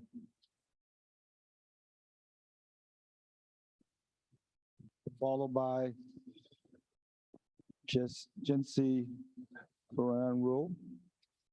Yep, so Jency will follow me. My name's Antonio Ferraro. I'm coming to you as a concerned parent. I kind of went through my personal story last meeting, so I'm here tonight to more ask some questions. You've heard a lot of great questions. The last one was, I think, awesome. I appreciate you guys really holding it accountable as you go forward. But before I go further, I just wanted to say thank you to Michaela and the rest of the brave parents here tonight. I mean, really, what an amazing group of people, and you can feel the passion, right? So look, as a leader in the private sector, I understand business need to allocate resources. I've been there, made those decisions. This isn't just the allocation of resources, it's the elimination of roles that your consumers, these parents and children, find tremendous value in, as you can plainly see. The presentation talks about absorbing the responsibilities in the learning center as if the work of inclusion specialists was minimal at best. Well, it values it at about $400 a head in the presentation. Personally, I'm already seeing and documenting significant issues by not having the coordination and expertise of the inclusion specialists. You know, questions I would ask if I were a board member would be things like, you know, what is our legal exposure when IEPs aren't executed as planned? Other questions might be, what is our special ed retention rates? Does this help those retention rates? And what are the true sources of those retention rate issues? Does this plan address any of those issue sources? Would be another question I would ask. What's the long-term impact of hiring given this mess that has happened? Both for special ed and any other teachers in the district. When you do this to teachers, you've heard from them directly. So that's just me strategically thinking. I think it's hard to attract teachers. I don't think this makes it any easier longer term. Finally, in the private sector, we always go back to serving the consumer. I would ask that you do the same. So I would ask questions like, what is the impact to our consumers? Okay, well, long-term to the special ed. How does this really help the special ed students longer term? Will the retention rates improve for the teachers?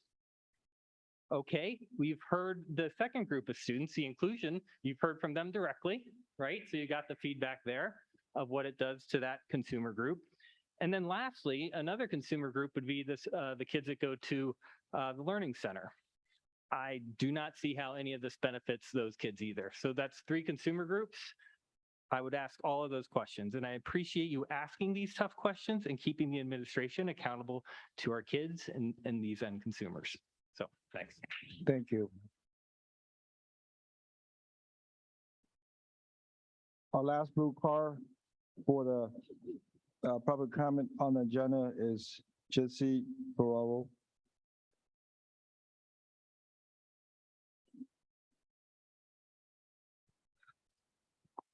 Good evening, Jency Ferraro. wanted to start with something positive. I don't want to be here. I don't have anything positive to say. I'm tired. I want to be home with my 5 children. I want to be at the dinner table with them and putting them to bed tonight. But instead we scurried and we got all of our kids everywhere they needed to be and taken care of so that we could be here to hold you accountable and wasting our time. Mr. Riley is going to give you a presentation, and I would like to bring attention to his slide, future slide 35. Have teachers who are serving an inclusion specialist been correctly placed in either learning center / resource specialist assignments that require a mild, moderate credential, or several self-contained special education assignments that require a moderate, severe credential? Followed by, yes, the district assigned all teachers consistent with their credential to ensure that such teachers are fully credentialed and to provide a high quality special education service and instruction to students. My mod severe son has a mild moderate credential learning center teacher now managing his case. Who trained his new case manager, and his program specialist. My amazing para who doesn't get paid nearly enough. It's disgusting. Fix it.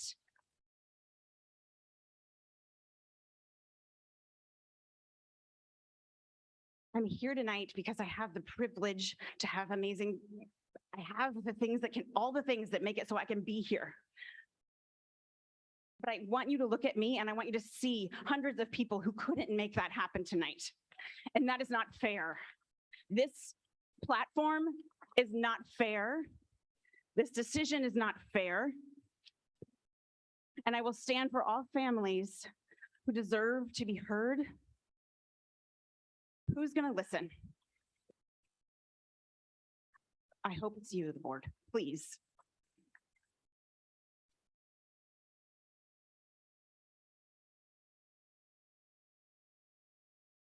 That concludes our public comment item. The next item on the agenda is the consent agenda.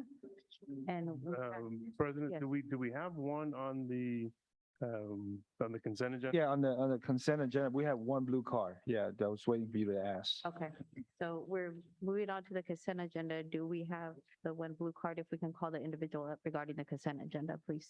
Yes, ma'am. Madam Chair, we do have one blue card on the consent agenda. Heidi Moore. Heidi Moore.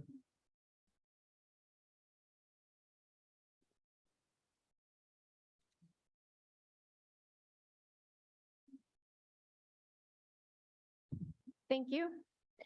At the last meeting, sex ed curriculum was on the agenda without a working link. This seemed very concerning to me, but I appreciated that the item was pulled from the agenda. Prior to that, I had not received any communication from my children's school that there were changes coming to the curriculum. However, 3 days after the board meeting, PGHS put some vague information on their website about the upcoming changes. Why was this not done before the changes were originally proposed? I wouldn't have known about the information on the website if a friend had not alerted me that it was there. Parents do not regularly check school websites. We rely on the school to inform us of important changes through email. Also, the link on the site only links to the philosophy statement, not the actual curriculum. Parents deserve clear communication and transparency regarding changes in the sex ed curriculum. On the website, there was a Google Doc form to provide feedback. I'm curious to know how many Google forms were actually received and what the district plans to do with these forms. The curriculum changes affect children in 9th, 7th, and 5th grade, yet I haven't seen any communication at my children's elementary school. The philosophy statement provided by the district says, since many of the concept of comprehensive sexual health education involve ethical and moral values, the school district involves individuals from the community, which may include parents, religious leaders, health professionals, and other community members. Or other community agencies in planning, implementing, and evaluating the program. I emailed Ms. Quan Martin and she listed several community members involved, but none of them were religious leaders as the statement suggests. Additionally, the philosophy statement states, this program establishes a foundation to help prepare students to have respect for oneself, one's family, and others. It also states, the Elk Grove Unified School District endorses a comprehensive sexual health education program that encourages abstinence and acknowledges the family as an important contributor. I find this interesting because I see that in the proposed curriculum that starting in only 5th grade, it states, students have a legal right to access and receive various confidential health services without consent from parents or guardians. The philosophy statement says the district values family, yet they want to teach children that they can receive health services without telling their parents. When I reached out to Ms. Quan Martin, she only provided me with the services that will be offered to children 12 and above. I still do not know what confidential services will be offered to 5th graders. She also did not tell me how the information will be taught. Parents have a right to know exactly what is being taught to their children, and when parents ask simple questions, we deserve straightforward answers. Thank you. Thank you. This will be required for the consent item. At this time, I would like to call for a motion to approve items 1 through 20 on the consent agenda. Yes, Mr. Perez. Those are items that you need to pull. Okay. What are the items?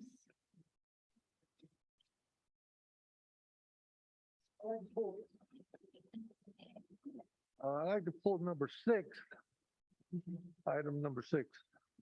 Okay. And first of all, I'd like to ask my staff or our staff, is there a time limit where this application has to be sent in?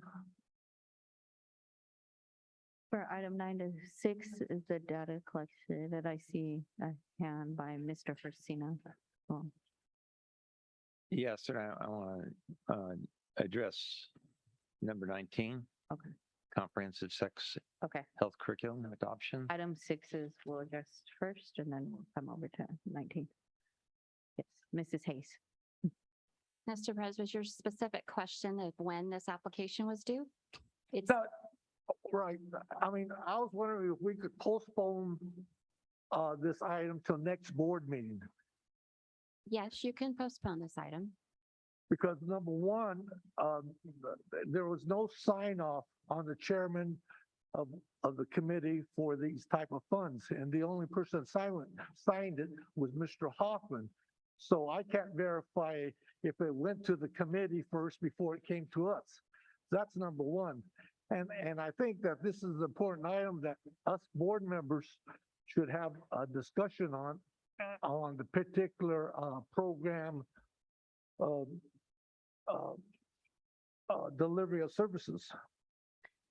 So just a couple pieces of information with this particular report. Right. The signature lines that are on the report itself are made by Elk Grove Unified because those are the processes that we go through.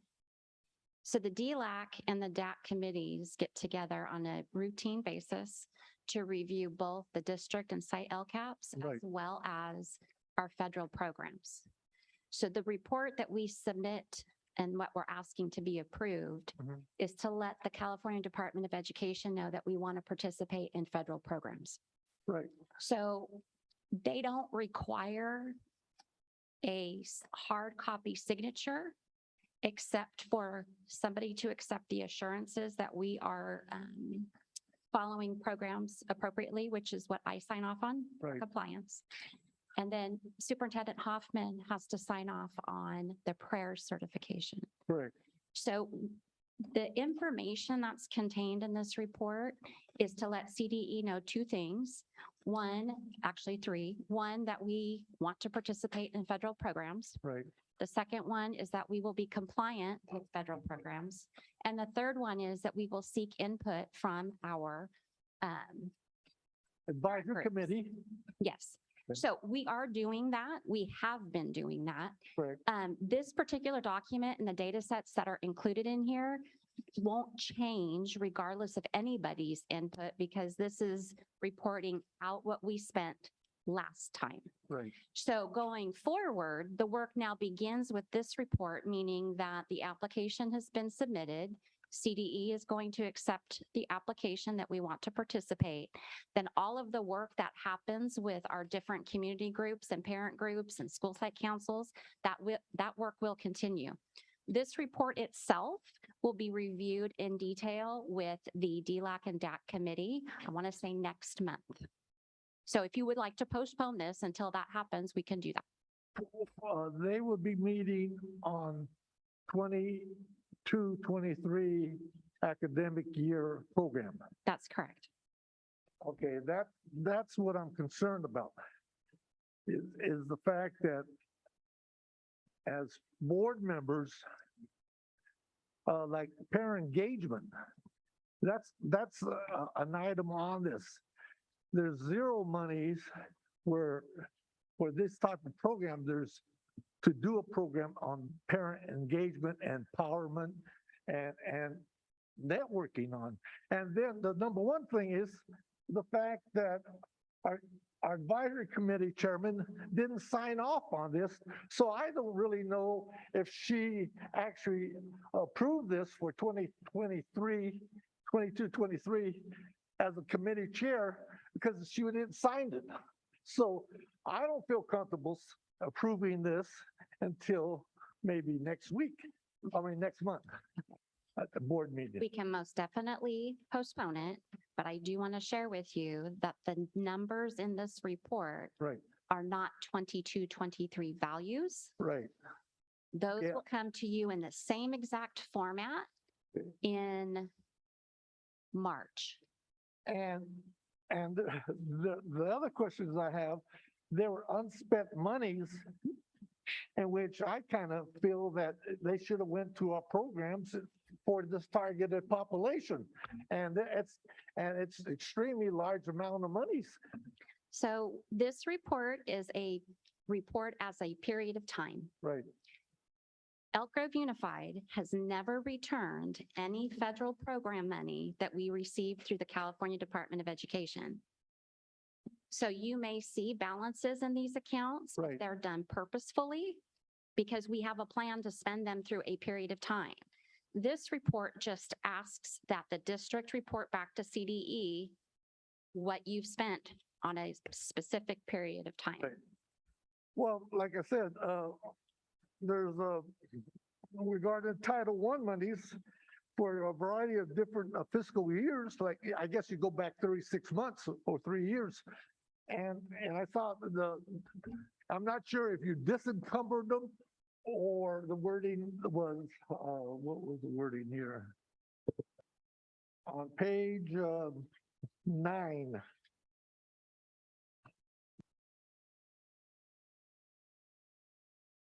Let's see here. Or maybe 6. What was it? So page 9 is in reference to Title II, and we have a current balance of 1.5 million. Right. Yes. And so I think someplace I seen this, either you disencumbered it or transfer it to next fiscal year. And I'm not sure if you disencumbered the monies or it continued the wording here. So anyway, maybe I just should make the motion that can we propose this decision for next board meeting? I'd like to make that motion. I have a motion to propose the agenda item. Do we have a second? I have a second. We can conduct a roll call vote if we want to pull the item for the next meeting. Mr. Track, Aye. Mr. Perez, Aye. Mr. Forcina, Aye. Mr. Yang. Aye. Ms. Jamison. Aye. Myself is an aye, so we will bring the item. All right, thank you. Moving on to the next item, which was item number 19. Mr. Forcina had raised his hand. He had a question. Thank you. With respect to item 19, I just want to make some comments before we address approval of the comprehensive sex education curriculum. Prior to the meeting, I had submitted 6 questions that I had in regards to information that had been provided on this item. And I've spoken with Superintendent about it. The thing that troubles me the most with this particular item is the same thing that we're addressing tonight with inclusion.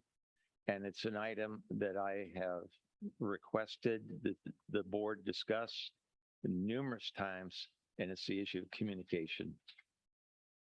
What do we communicate? When do we communicate it? Why do we communicate it?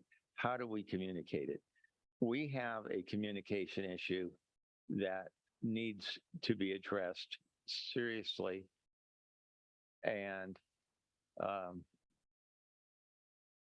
is an item that not only would prevent the kinds of feelings that are being expressed,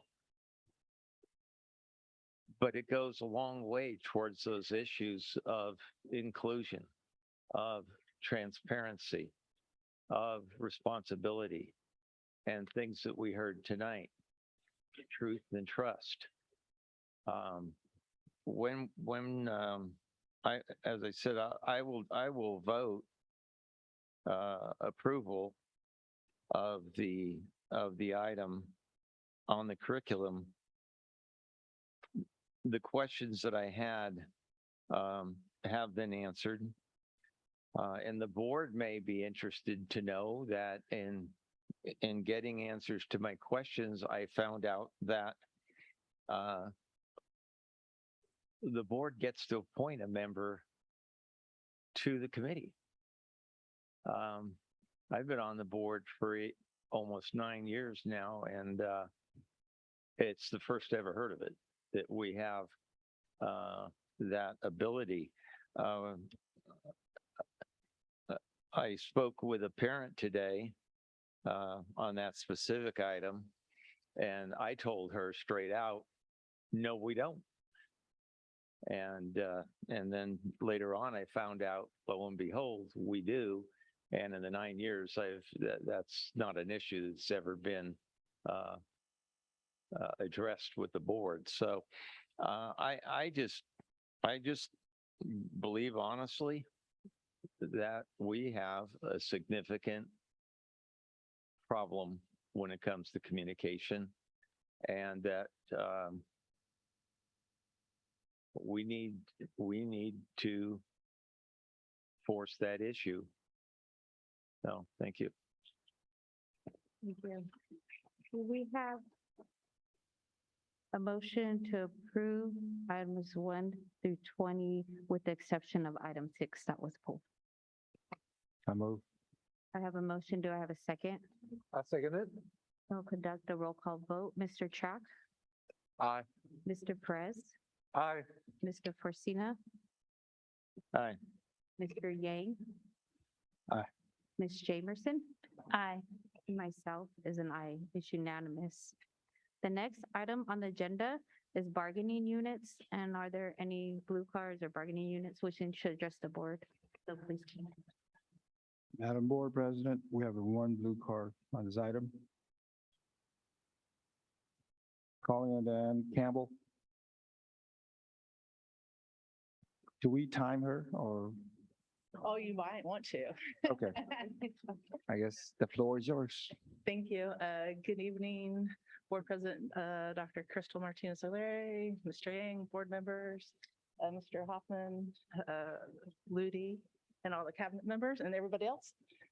It is so wonderful to see a sea of red, I'm just going to say. AFSCME, our colors are green, so I've always been trying to promote, have green, and let's show some unity. So I appreciate the work and seeing the sea of red for sure. I just wanted to say hello. I am the president of AFSCME Local 258, which represents a majority of your classified employees here in the school district. I kind of joke around and say we're pretty much everybody but the paras and the bus department, transportation.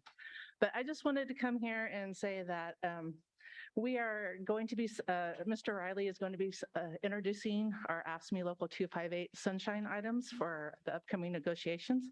And that my team, we're just looking forward to productive discussions, not only in the negotiations, but with also the board members that are part of the different committees, such as the comparability study and our morale committee.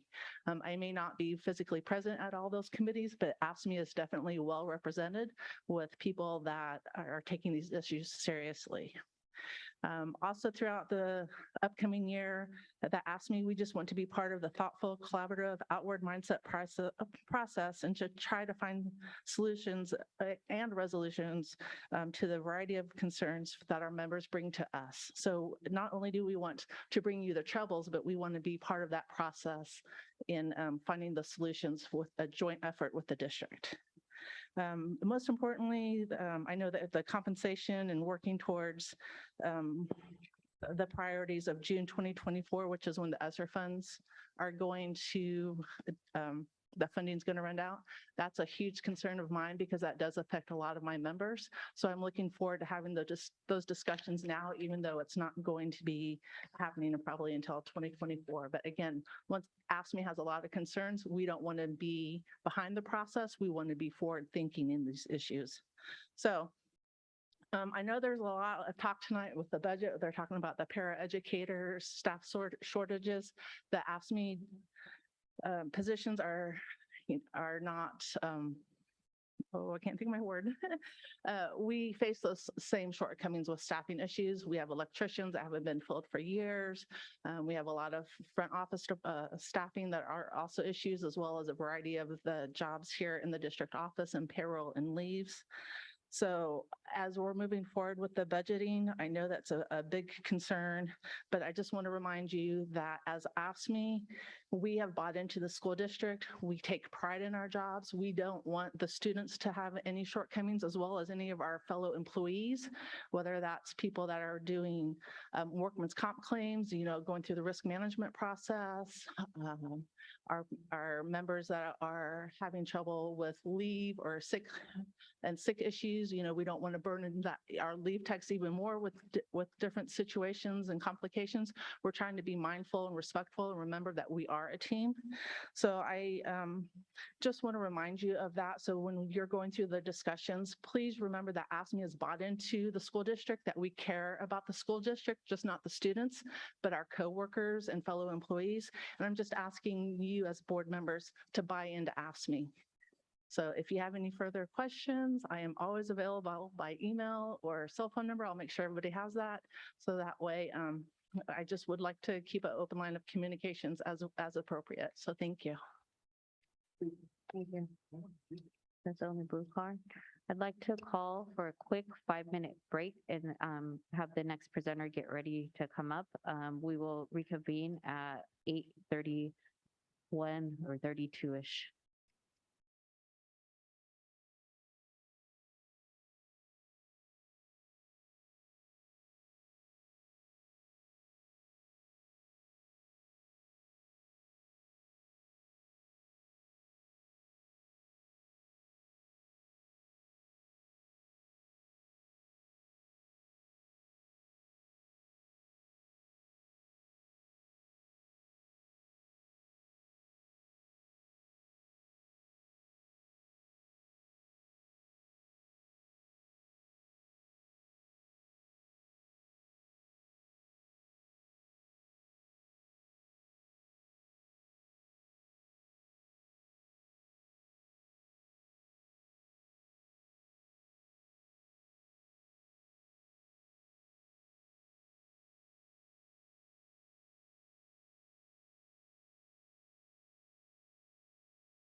Please have, lower our voices for our presentation on our report. Up next is the report on inclusive education services update, and I'd like to call on Mr. Riley for the presentation.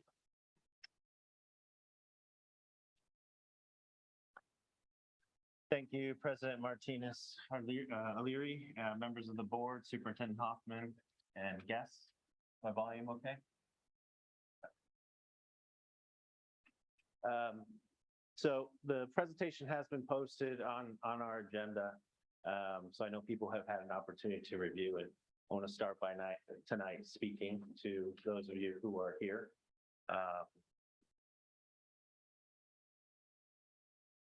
I do want to say that this was a no-win situation. And that driving away from schools where Anne, myself saw firsthand hundreds of parents dropping their children off to self-contained classrooms in our level 2, 3, and 4 programs without a consistent teacher. That drove this decision. So I want to qualify a comment that was quoted about Mr. Hoffman's comment last meeting. Yes, the original impetus was a personnel one. We needed teachers in classrooms. But it was a no-win situation because we knew that we had to make changes and we had to shift our resources. It was not an easy decision. It was not an easy decision. My hope, and I understand and I feel the emotion in the room. I empathize. You don't know how deeply I empathize with this decision. You know, having a family member with disabilities, being raised by a mother who worked in a self-contained classroom for 36 years, serving students with emotional disabilities. I empathize with this decision. As I stated with several parent groups and staff that I met with, my greatest regret in this decision was the timing. And just to qualify that comment, that yes, the original impetus was a personnel one. It was personnel driven. We had to provide teachers for our students.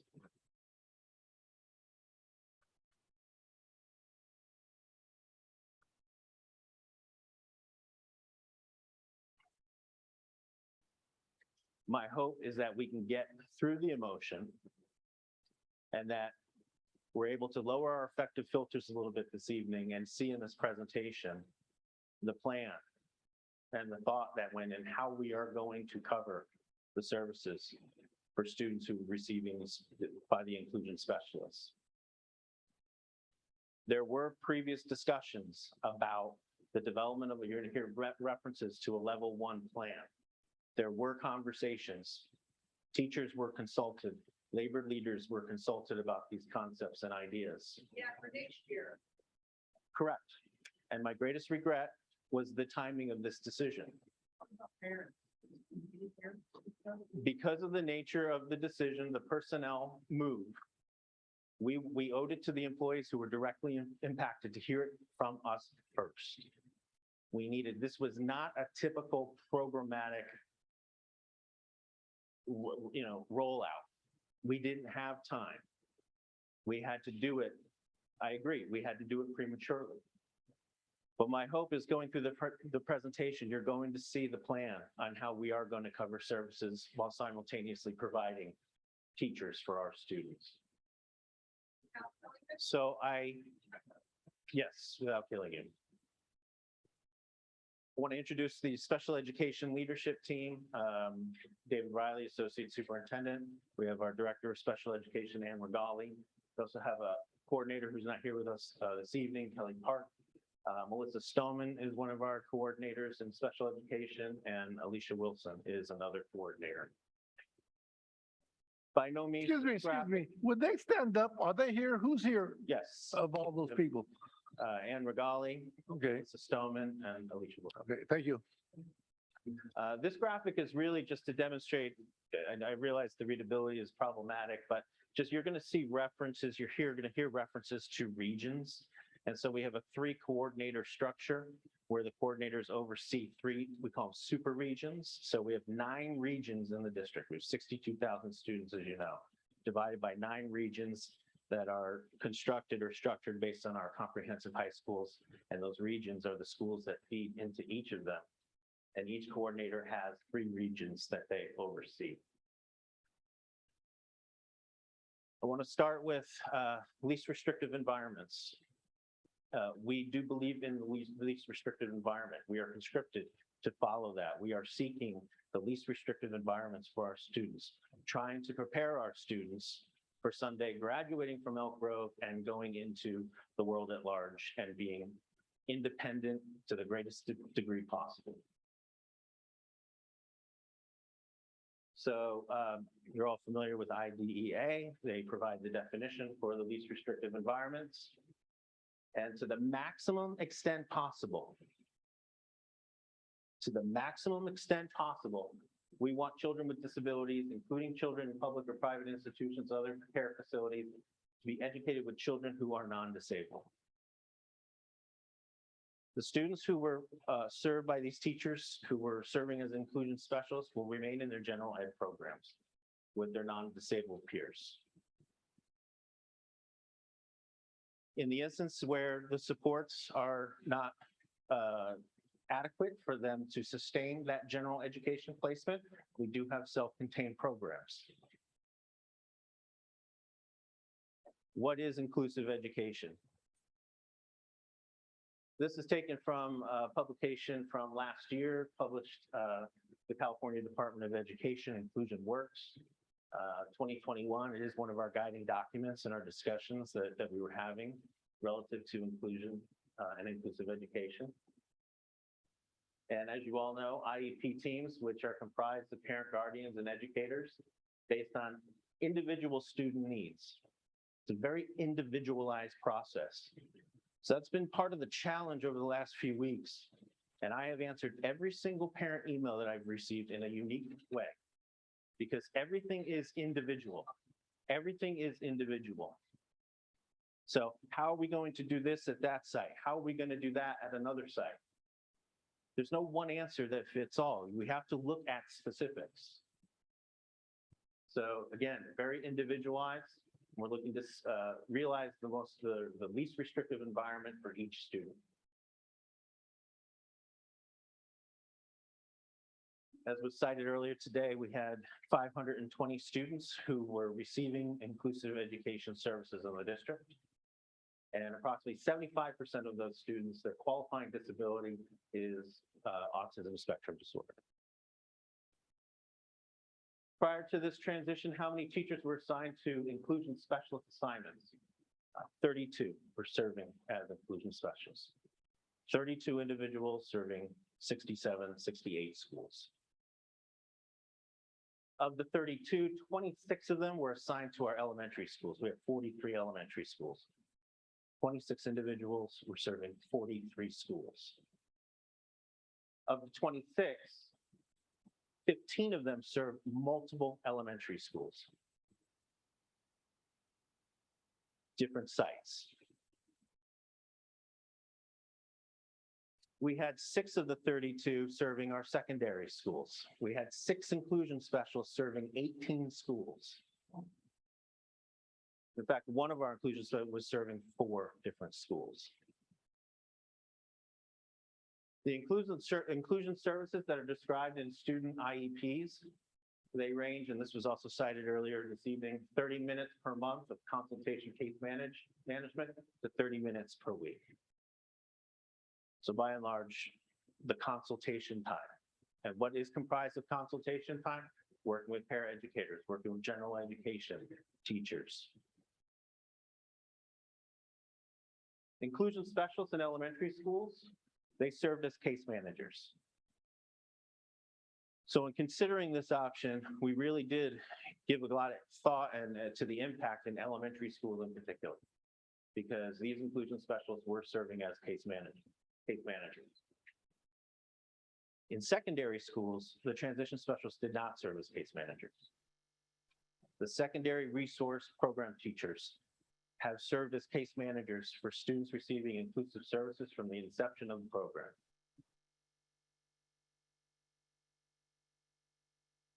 So the 30 minutes of consultation case management, as I alluded to, might be comprised of training, consulting with paraeducators, general education teachers, coordinating related services, occupational therapy, physical therapy, speech therapy, behavioral support, social groups, and also communicating with parents and guardians. What must resource specialist programs, including elementary learning center programs, secondary resource programs, provide eligible students? We have the California Education Code there. I'd like to draw your attention to number 4, coordination of special education services. So all resource teachers, learning center teachers, they coordinate services.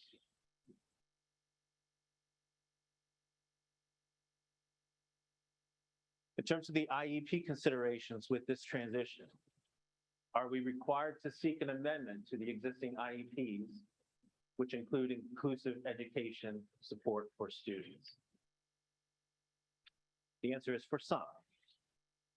For IEPs and where inclusive education services are noted and they're provided by learning center programs or resource specialist program teachers, no IEP amendment is necessary. The instances in which we will need to seek an amendment is when the IEP includes a specific reference to a specific position, which is the inclusion specialist. That's where we will need to make an amendment. We will discuss the transition with such families and will request an update through an IEP amendment or an IEP meeting process. So what was the challenge? I alluded to the personnel challenge that we had. And I'll outlay that. The challenge was to provide students with disabilities, all students with disabilities, who had teacher substitutes with access to a fully credentialed special education teacher. The challenge was addressed by assigning teachers who were assigned to work as inclusive education specialists to 25 special education teacher vacancies in the K through age 22 program, including self-contained special education vacancies, elementary learning center, and secondary resource programs. Specifically, the positions that were filled were 10 self-contained special education teacher vacancies. They did not have a teacher of record at the beginning of the year. And that's approximately 105 students. We had 12 resource specialists program teacher vacancies filled, and that impacts in secondary anywhere from 300 to 336 students. We were also able to fill our elementary center, learning center vacancies, which impacted approximately 60 to 70 students. So as I stated, about 25 vacancies were filled, impacting 550 students. And prior to the transition, site administrators, special education program specialists, and coordinators assisted in substituting in vacant classes and providing direct student supports. It's important to note that the impact on the sites was not equitable. We have some elementary sites that have 10 to 12 self-contained programs. We have other elementary sites that have none. So sites where we have 10 to 12 self-contained programs, those principals were not able to serve as principals. They were filling gaps every single day.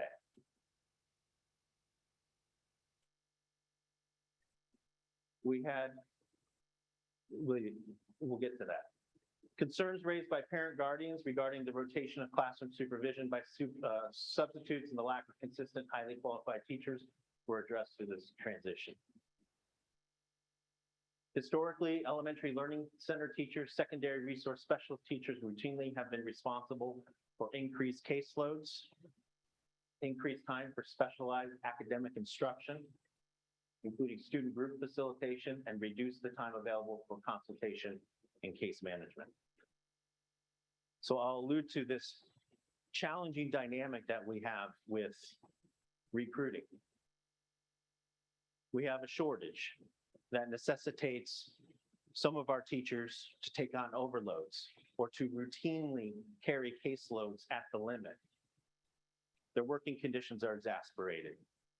They vocalize those challenges. Those challenges are advocated for and vocalized. People who consider coming into special education as a profession hear that. They don't come. Well, at least what we have with this situation is all of our elementary learning centers at the moment, right now, have caseloads that don't exceed 24 point an average. And they're fully staffed. That is true. That is true. So we have a chance now to facilitate our groups, our specialized academic intervention, and to really experience what we can do being better staffed. I've talked to teachers at various staff. So one elementary school RSP teacher I spoke to last week, they have not been fully staffed in that learning center for at least 6 years. Now they are. What is the data regarding recruitment and hiring of qualified special education teachers and staff? So we have over 600 certificated special education staff.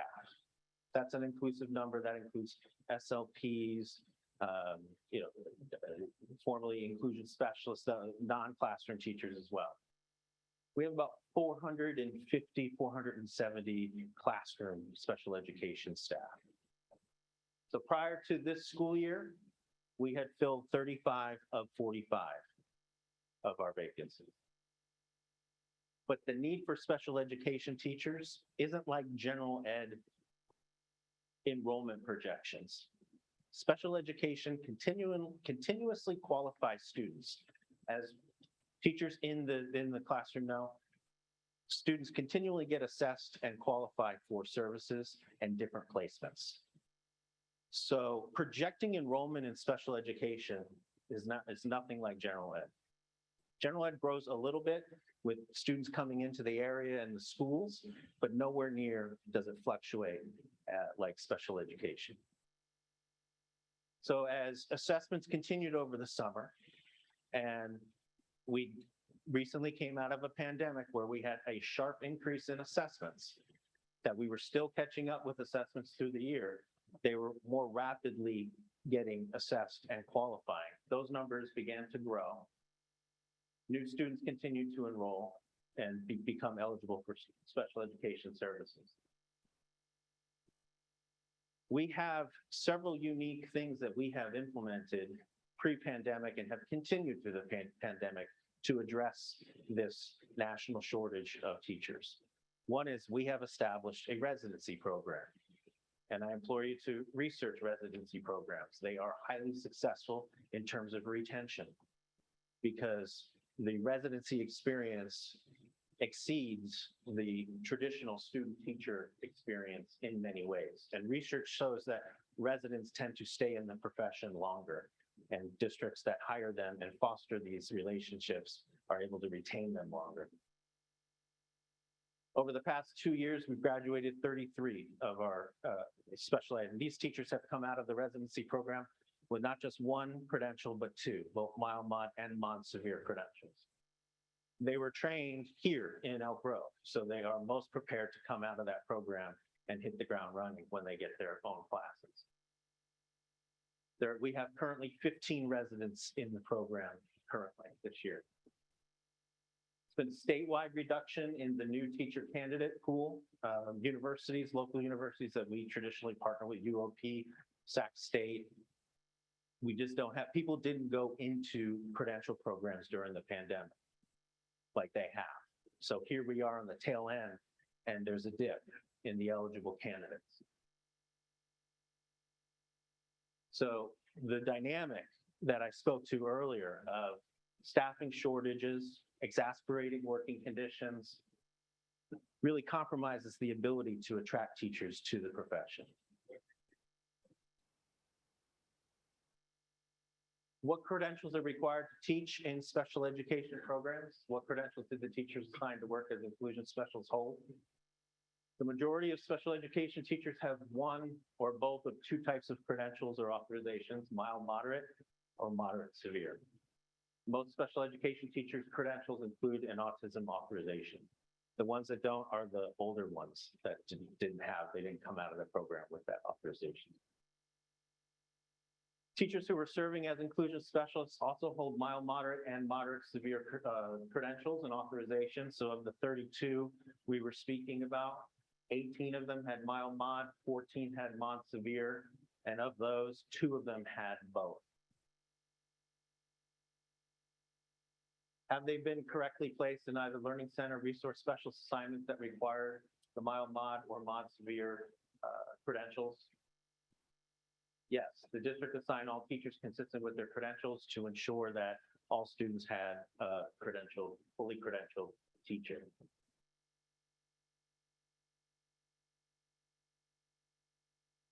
Question that got asked, why did the district assign teachers previously serving as inclusion specialists? Why didn't we just put them in the self-contained classes in the 10? As necessary to serve the student needs, we had to put the teachers where they were needed. Recent examples of these transitions, I'm sorry, I was ripping off the wrong bullet point. So why did we take these teachers? I'll address that piece later. Why didn't we just put them in self-contained rather than the resource? I'll get to that question. This one asks, why did we make this movement? We had to realign our needs and our resources. This is not, although this impacted 30 individuals, 32 individuals, these things are done. In recent times, we had reassignments and downsize adjustments to elementary staffing during the 21-22 year. We previously to this transition that we implemented, we had just finished moving teachers from the Elk Grove Virtual Academy to general ed and special ed positions in the district. And that happened right before this move. And we've also used school and district administrators to fill substitute special ed classes. We've also throughout last year, we used our instructional coaches to fill vacancies in the general program as well.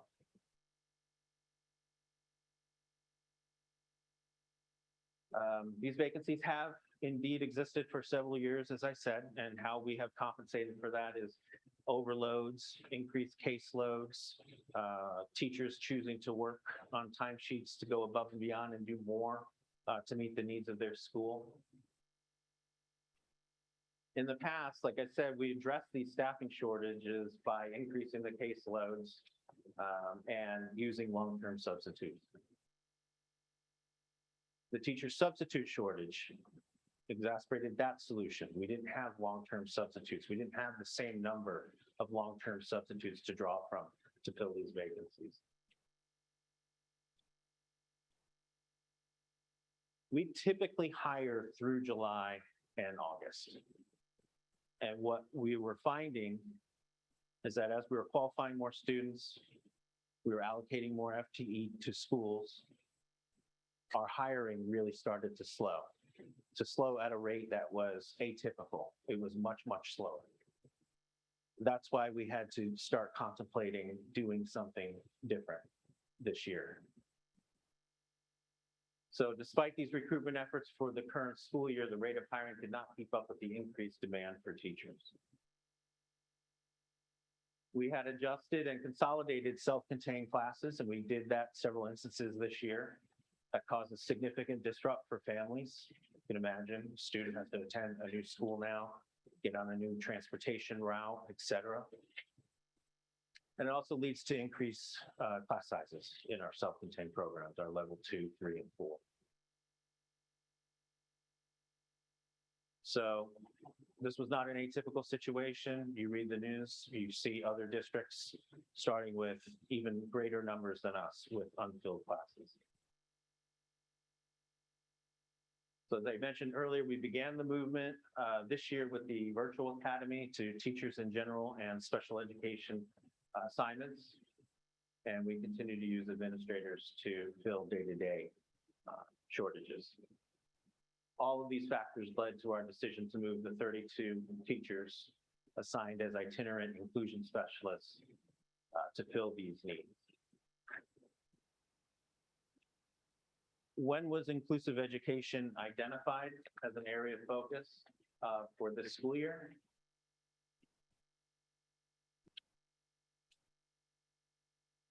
Inclusive education was identified as an area in conjunction with the consideration of a level 1 intervention. So our level 2, level 3, level 4 programs is a new label that we have on our programs. That's essentially a combining or amalgamation of our PALS program and our living skills program. When you look at it, the instructional program, curriculum, and offering meets the needs of both of those disability groups. So now you have both of those disability groups being served in level 2, 3, and 4. The reference to a level 1 is students who are accessing the general education program for the majority or all of their day and who need additional help. In our learning centers, and I want to make this clear, our teachers in our learning centers and our resource programs do not solely provide specialized academic instruction. Our teachers in the learning centers and our resource program also offer emotional and social supports. There are those types of goals in IEPs, in students who are served in the learning center and resource. It is not exclusive to specialized academic instruction or specific academic disabilities.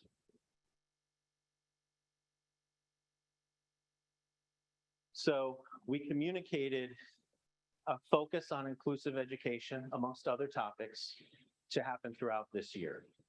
And again, that was the most regrettable piece about this, was the timing to meet our staffing needs. We weren't able to have those transparent conversations like we planned in 22-23. We took the special education update presentation to 12 different audiences. We opened it up to all the special education teachers in the district, broke it up into 2 Zoom meetings on 2 evenings or late afternoons. We also did a number of various, we did it with site principals, we did it with our program specialists, teachers, special education service providers, school psychologists, and our community advisory committee. SPED leadership, well, we didn't get into the actual conversations. We identified the topic as something that was going to be explored through this year. We took questions and we also published an FAQ based on those questions. The audiences of those Zoom meetings each had over 300 people. So we couldn't facilitate an open Q&A in the time. It just wasn't practical. And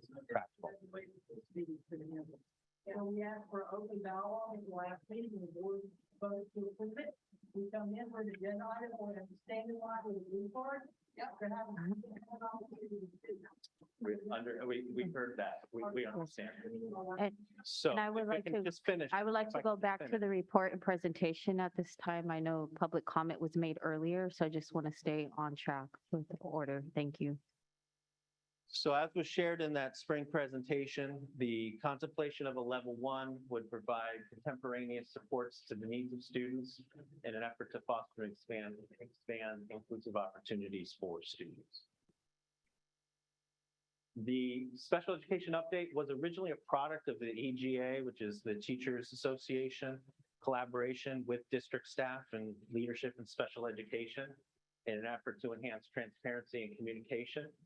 We recognize the need to consider working conditions with these changes, including but not limited to caseloads and consultation and case management time. The collaborative group planned to work through these considerations through this school year. So why, back to the question I alluded to earlier, why didn't we only fill the self-contained classroom vacancies? With the consideration of the level 1, one of the more significant working conditions that we heard loud and clear were the size of the caseloads. So in order for the transition of these services to work, the caseloads in the learning centers and resource specialists needed to be adjusted. That was a takeaway from one of the collaborations. So if we had just transferred 10 of the 32 teachers serving as inclusion specialists, that would have left us with 22 teachers serving as inclusion specialists to serve 68 schools.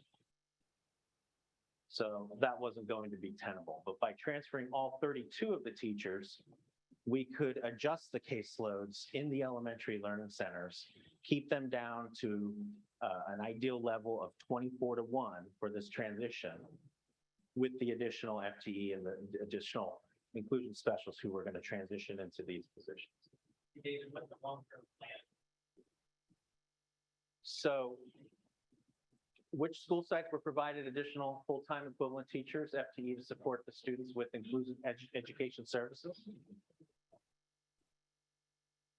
We looked at these schools and with them absorbing the students who were receiving inclusive services that put their caseloads above 24. So we used and ascribed FTE to these schools to keep them at 24 or below. So these are not all of the schools that received additional. Some of the vacancies were filled, and then these were added to the schools as well to keep the caseloads down.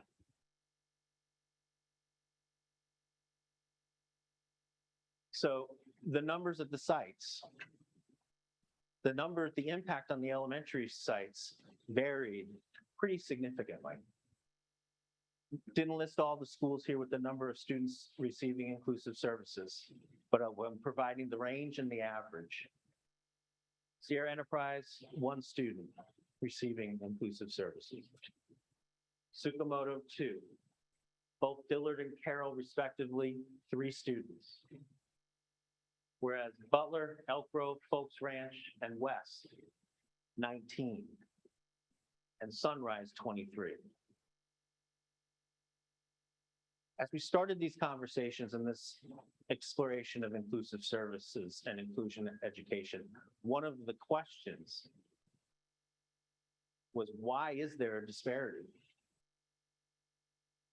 Why does one school have 23 and another 1? Is it because Sierra Enterprise doesn't have any students requiring inclusive services? We don't know. We don't know. Is it a service that is equitably available to everyone? This is before the transition. The average number of students per elementary school is 9.7.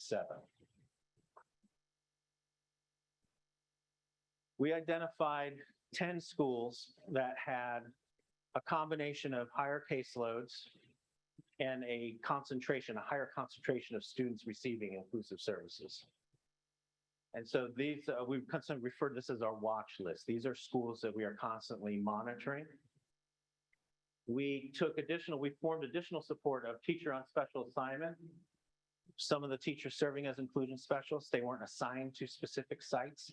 They're on special assignment, they're itinerant, and under the direction of the coordinator and director, they are assigned to schools to assist in the transition with inclusive services. So right now, with the exception of Jackson, we have teachers on special assignment who are helping these schools with the STAR, with the asterisk. What duties have been assumed by special education teachers in the Learning Center and serving as resource specialists in secondary? The paraeducator direction, the scheduling, the student schedule, coverage, consult, school activities, extracurricular activities, IEP development, which case managers are always doing that as well. They are taking that on for the students receiving inclusive services. And that is in our elementary learning centers. Again, the secondary resource teachers, resource specialist teachers have been serving as case managers. Analysis of data collection, communication with parents and guardians, general education teacher support, modifications, adaptations, behavior management, health assistance supports, supplies coordination with general education teachers, support with social skill groups throughout the day, and crisis response and intervention. One of the teachers up here shared that she is engaged from 30 minutes to 180 minutes a day with specialized academic instruction in the groups. Okay. Right.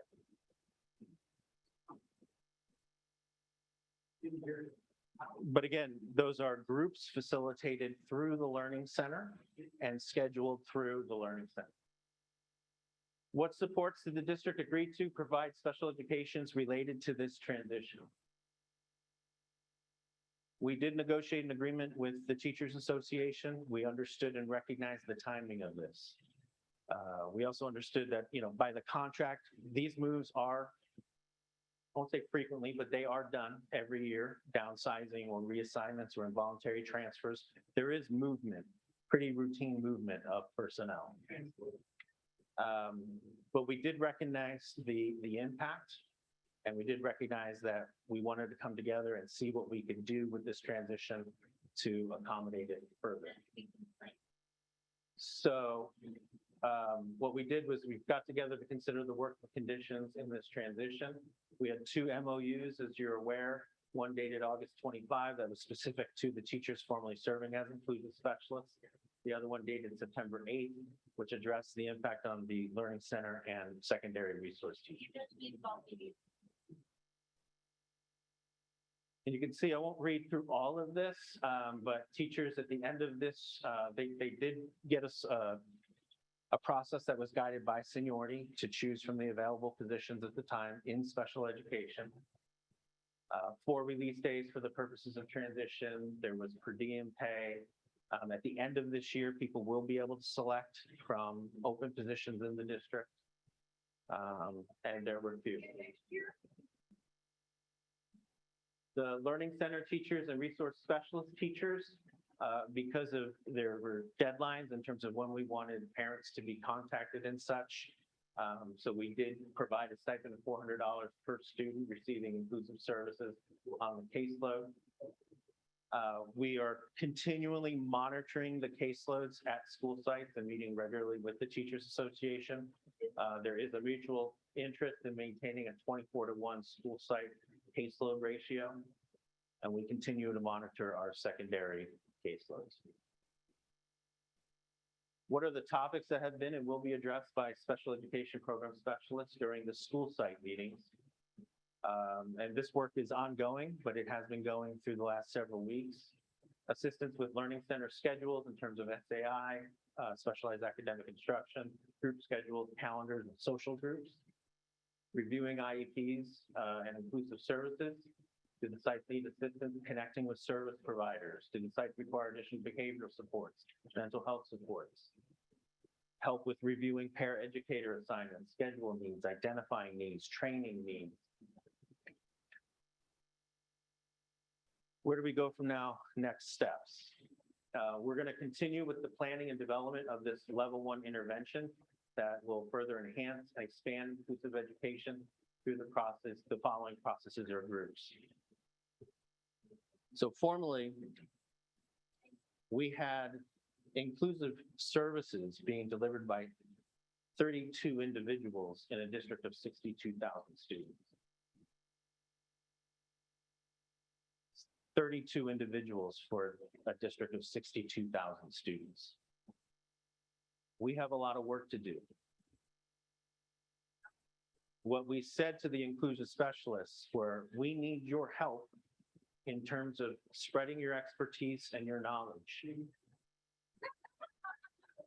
with your colleagues in the Learning Center and resource programs, so that someday,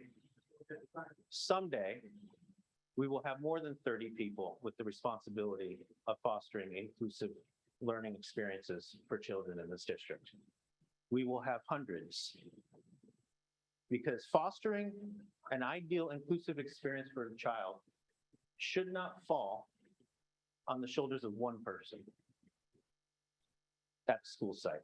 It doesn't.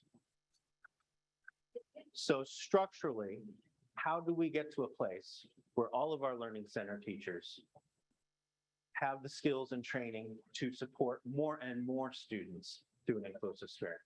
How do we achieve equity? How do we achieve equity in the number of students at each site who are qualifying for inclusive services and have that service? That's why I'm hoping that we can work together, and I have extended invitations to some of you in the audience to participate in this work. And I'm hoping that we can come together and realize that. So how we do this, we're going to continue with our special education collaborative. We're going to consider, we want to meet with learning center and resource specialists, teachers. We want to meet with service providers. We want to continue to work through our community advisory committee and bolster that, increase the participation and the attendance in that committee. We've already have a number of parents. I didn't interrupt during public comment. Please let me finish. We have. If we can please minimize disruptions, please. We have the presentation and this is the board's opportunity after the presentations to ask questions. So if we can please be respectful and allow him to finish the presentation. Thank you. We've extended invitations to create parent advisories that are specific to programs, and we have parents who have taken us up on that. And we're going to roll that out. We're going to continue to work with elementary, secondary education, and then education services, because inclusive education is not the responsibility of special education alone. It is also the responsibility of our general education colleagues and our general education administrators.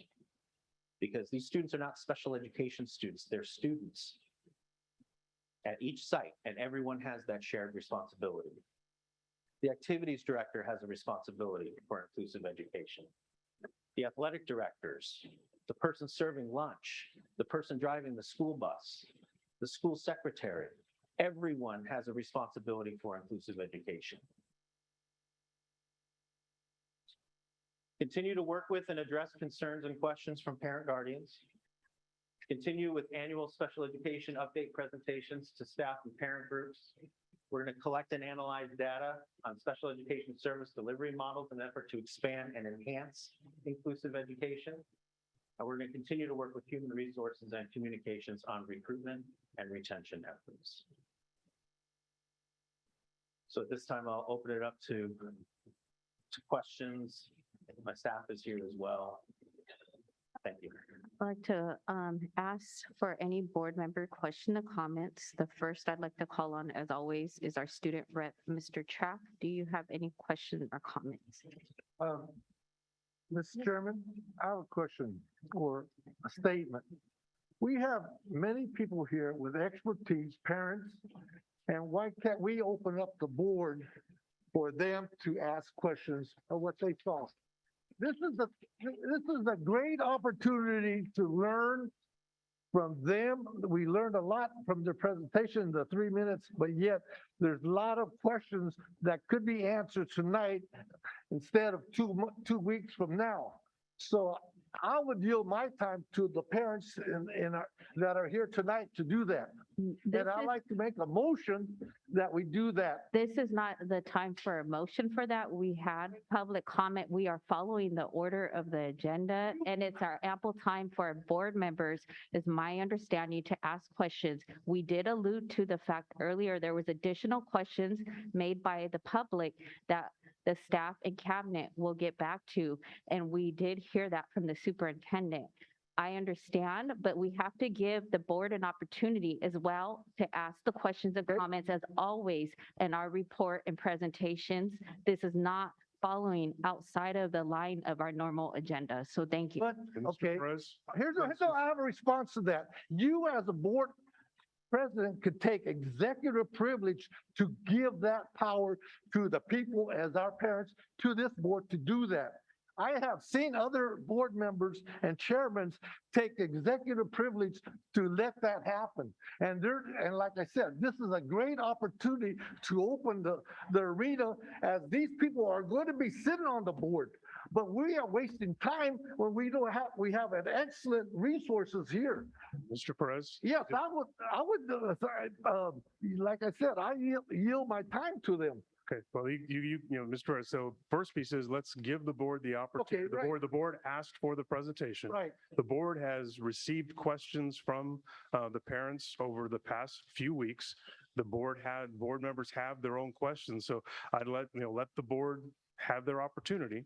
I think many of the questions are very similar to what they've heard from our parents and community members. So I'd say that would be the first opportunity. All right. But like I said, I've seen other board meetings that give executive privilege. The board have made exceptions to the way they conduct the meetings and just open up the meetings to the community because this is an important issue. So like I would like to, like I said earlier, I'm going to yield my time to the community to speak on my behalf, to ask those questions. There's other board Is members. that okay? There's other board members that still have questions. So I Okay. want to go down the list Okay. to ask the board members for those Okay, questions. thank you. I'd like to start with our student rep who's been patiently waiting, Mr. Track. I do not have any questions. Thank you for the presentation. The next individual I'd like to go to is Mr. Yank. Mr. Fresina.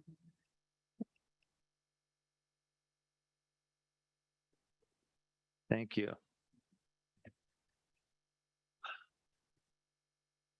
If you bear with me, David, I tried to do a good job of correlating my questions with the presentation. And the best way for me to do it is to just go through the various sheets. So I will do that.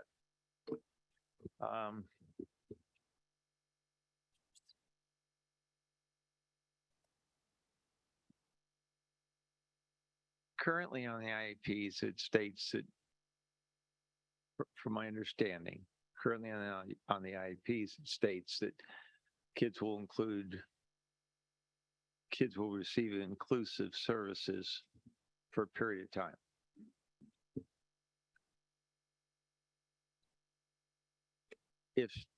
If that's true, then there's no delineation of what those services are, then how are we going to determine what the needs of the kids are and conversely ensure that the needs are met if we don't know what they are? Well, that goes back to the individualized nature of educational plans. And so each child is unique with what they need. So what you'll see is, 30 minutes of consultation, case management per week or per month. And that leaves enough flexibility for the case manager to, meet the individual needs of that student.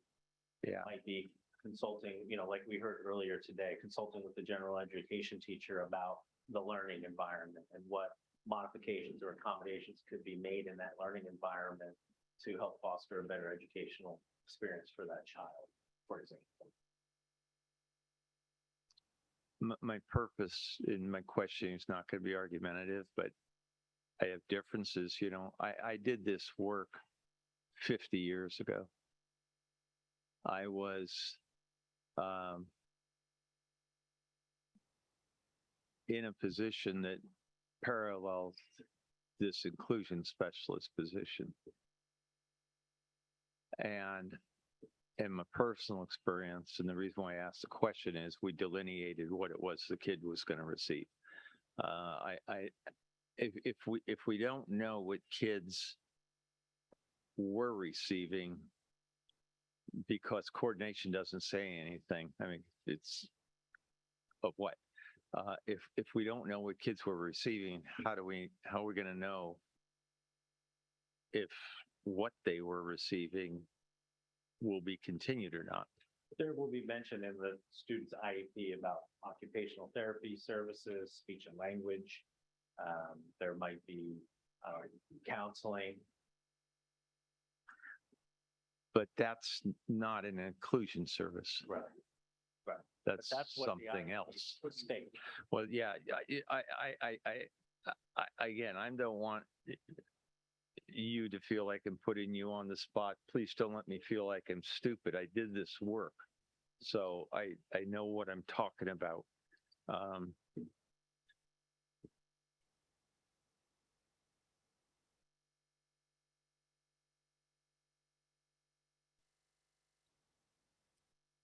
Again, kind of following that last question,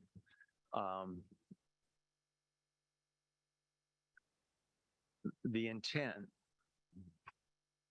besides filling vacant classrooms, is to improve inclusion services. And I guess I just asked the question again, how do we know if we're improving if we don't know what the baseline was?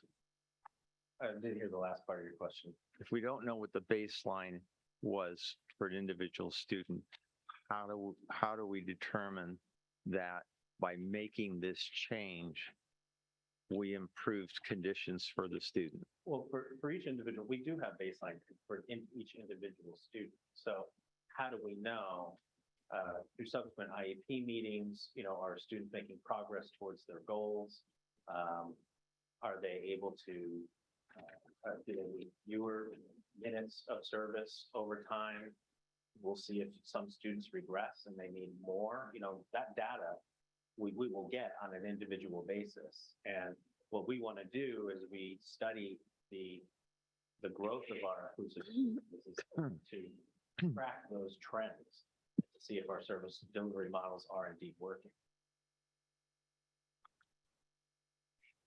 We heard at the last meeting and we heard again tonight, and I'm just wondering if you had a chance to check into it, that communication was initially provided only in English. Is that true? That communication was only provided to student inclusion? That information to the parents was only provided in English? To the parents of include, yes. Right. Yes. It was that, I assume that was a mistake? Well, the first people to be informed of the transition were the inclusion specialists themselves. And then that was on a Friday. And then that Monday evening, we got communication out to all staff to alert them of the changes, and it delineated, the transition and the why, et cetera. So the message did go out to all staff. But it went out in English. And it went to initially, the communication to parents was intended for the 550 families of that as the first step, because they were the ones immediately impacted. Right.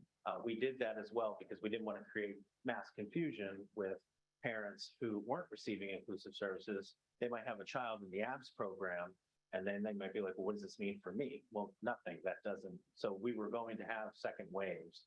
There were some glitches with in working with communications in terms of the staff message went to all parents. So that was something that was a challenge. That was an error that we had to deal with the fall. But that violated our own practices. I'm sorry.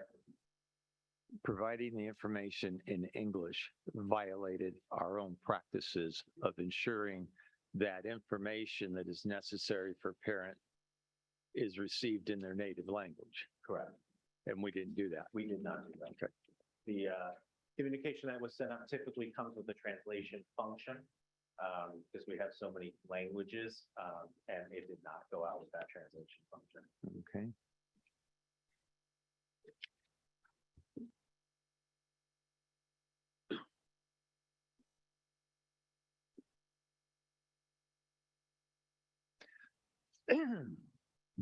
I want to just clarify for those in attendance and certainly for the minutes. In the presentation, it was discussed that we're going to be asking parents to sign an update. Now, the ones that are required to. And if they choose not to, then they will be informed of the due process procedures. Correct. Is that how we're envisioning that? Procedures in place. If disagreements do happen from time to time in IEPs, and there's prescribed process to that, and that's what we'll follow.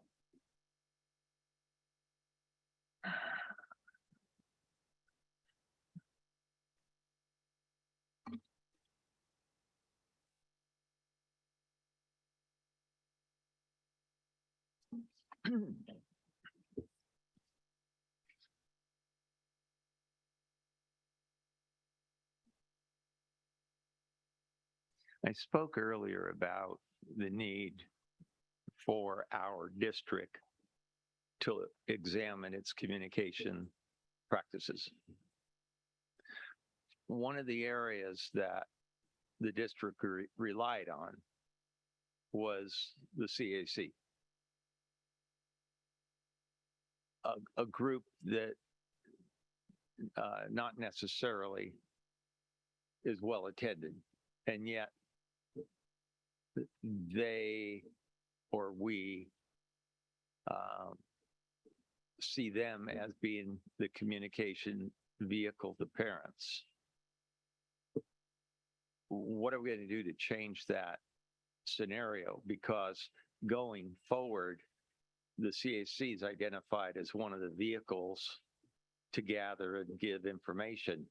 But if very few people are there, how does that serve us with respect to ensuring that parents both have an opportunity to give input into practice and to receive information? How are we going to change that? It's an important group, and attendance does fluctuate as, times of the year and such. But I think absolutely, as we look at more considerations for program and such, ways to bolster that, the ways that we advertise, we set the agenda and do it, but maybe more explanation as to how this possibly might impact your child. I think there's also a benefit because the special education programming is so varied and wide. If parents knew that they're going to come to a specific, maybe it's a subcommittee of that, where they have a committee that then reports out to the whole, that's more specific.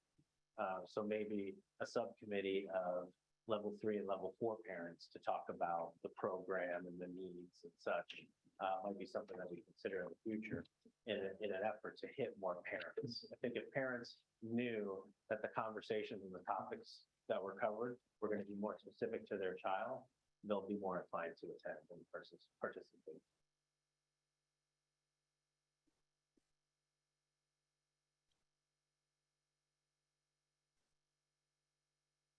Again, following up on some statements that were made by parents, and it's a theoretical, certainly case I'm going to throw out, but it occurs. The resource specialist people, more often than not, have individual and or groups of kids in their classroom that they're teaching. And while that's occurring, a call comes in that a kid's blown out of the classroom behavior, or the kid has had an accident in the classroom. What's the RSP going to do? Send the kids back to their classrooms? On the assumption that the RSP teacher, A1, is the only person who can respond to that. There are other people who can respond to those situations. So if the Learning Center groups and the SII is structured as such so that there are enough teachers in the class, which we have more teachers in our learning centers than we have in the past. And, I realize the para shortage, but some learning centers do have paras in there to help facilitate. Someone could respond to that. But you have to keep in mind too that, for example, at a year-round school that has over 220 student attendance days, our transition specialists were working 175 days a year. Some of them serving multiple sites. So at all schools in elementary and secondary for that matter, the inclusion specialist wasn't on site at all times. They had custom calendars. So if, let's say they had a child in the district and they went off track with their child and they were out of their position for 3 weeks, then how did the site do that before? I think the challenge is it's going to be done more on a permanent basis, but at the same time, the learning centers have better staffing now than they ever have.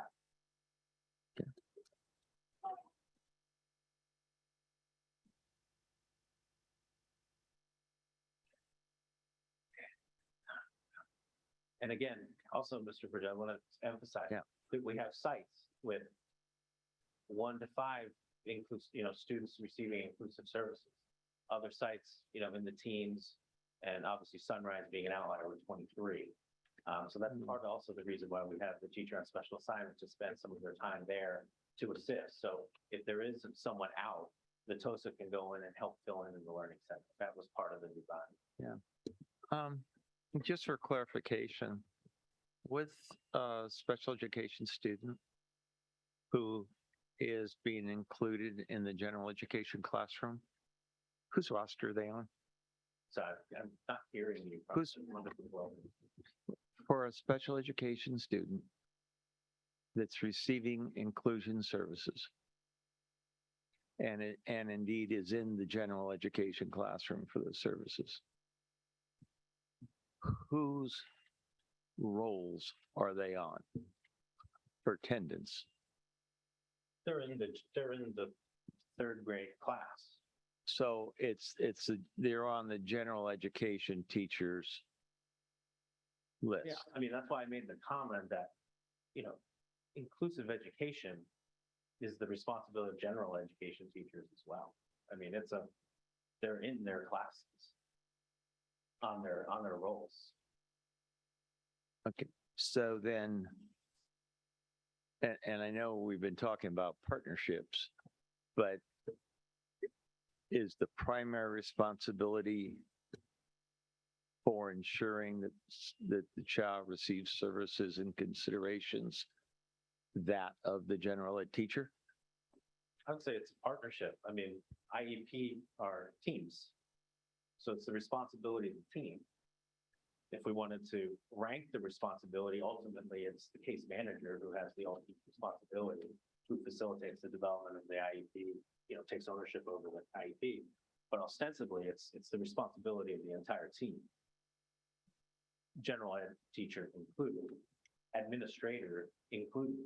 Yeah, I don't want to beat a old expression, a dead horse to death, but let me give you a scenario. Okay. They happen. They've happened in our district. So I have this child in my classroom. He's in a wheelchair, and I'm scheduling a field trip to the Crocker Museum, and I forget to schedule a wheelchair bus because I don't think about it. Field trip day comes. Kids are all excited. And there's no wheelchair bus. Kid doesn't go on the trip. Happens. Oh, I know it happens, but it just falls into that category. Too bad. Well, we want to avoid situations like that. Yeah. But my hope, I mean,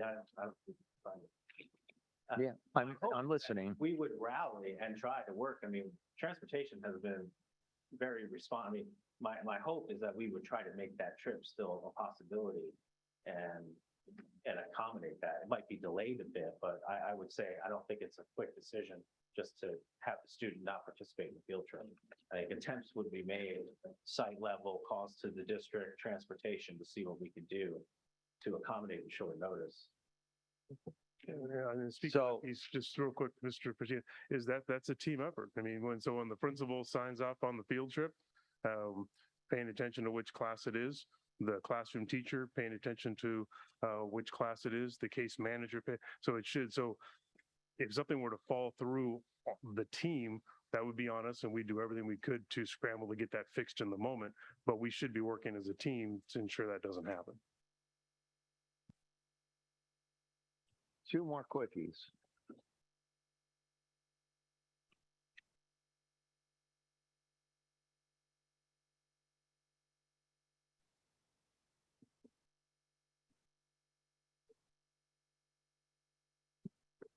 One's a question, one's a comment, actually.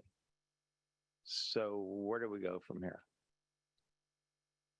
Well, like I said, I mean, I hear, the parents are concerned that a change was made that they believe will affect their kids.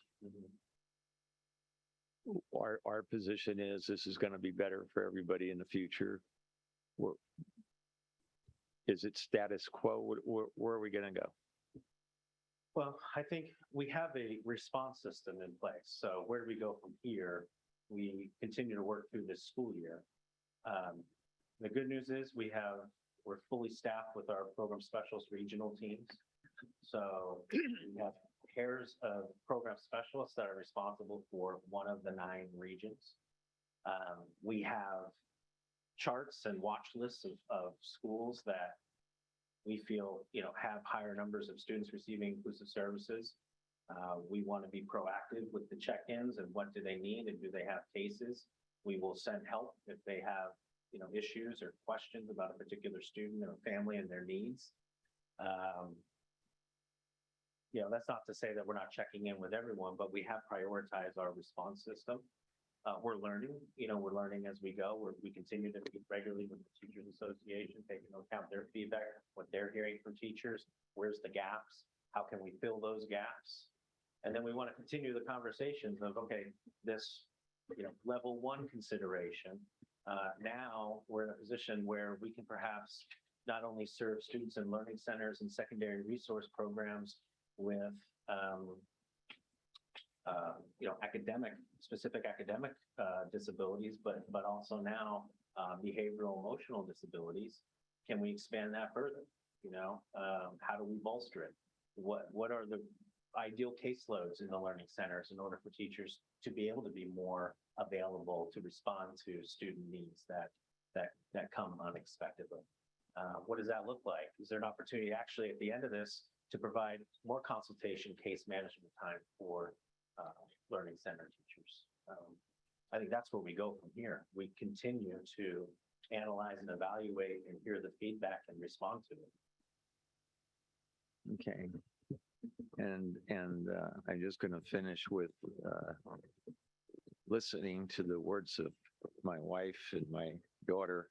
I'm not going to make my comment. Thank you. I'd like to ask Mr. Yang for any questions or comments at this time.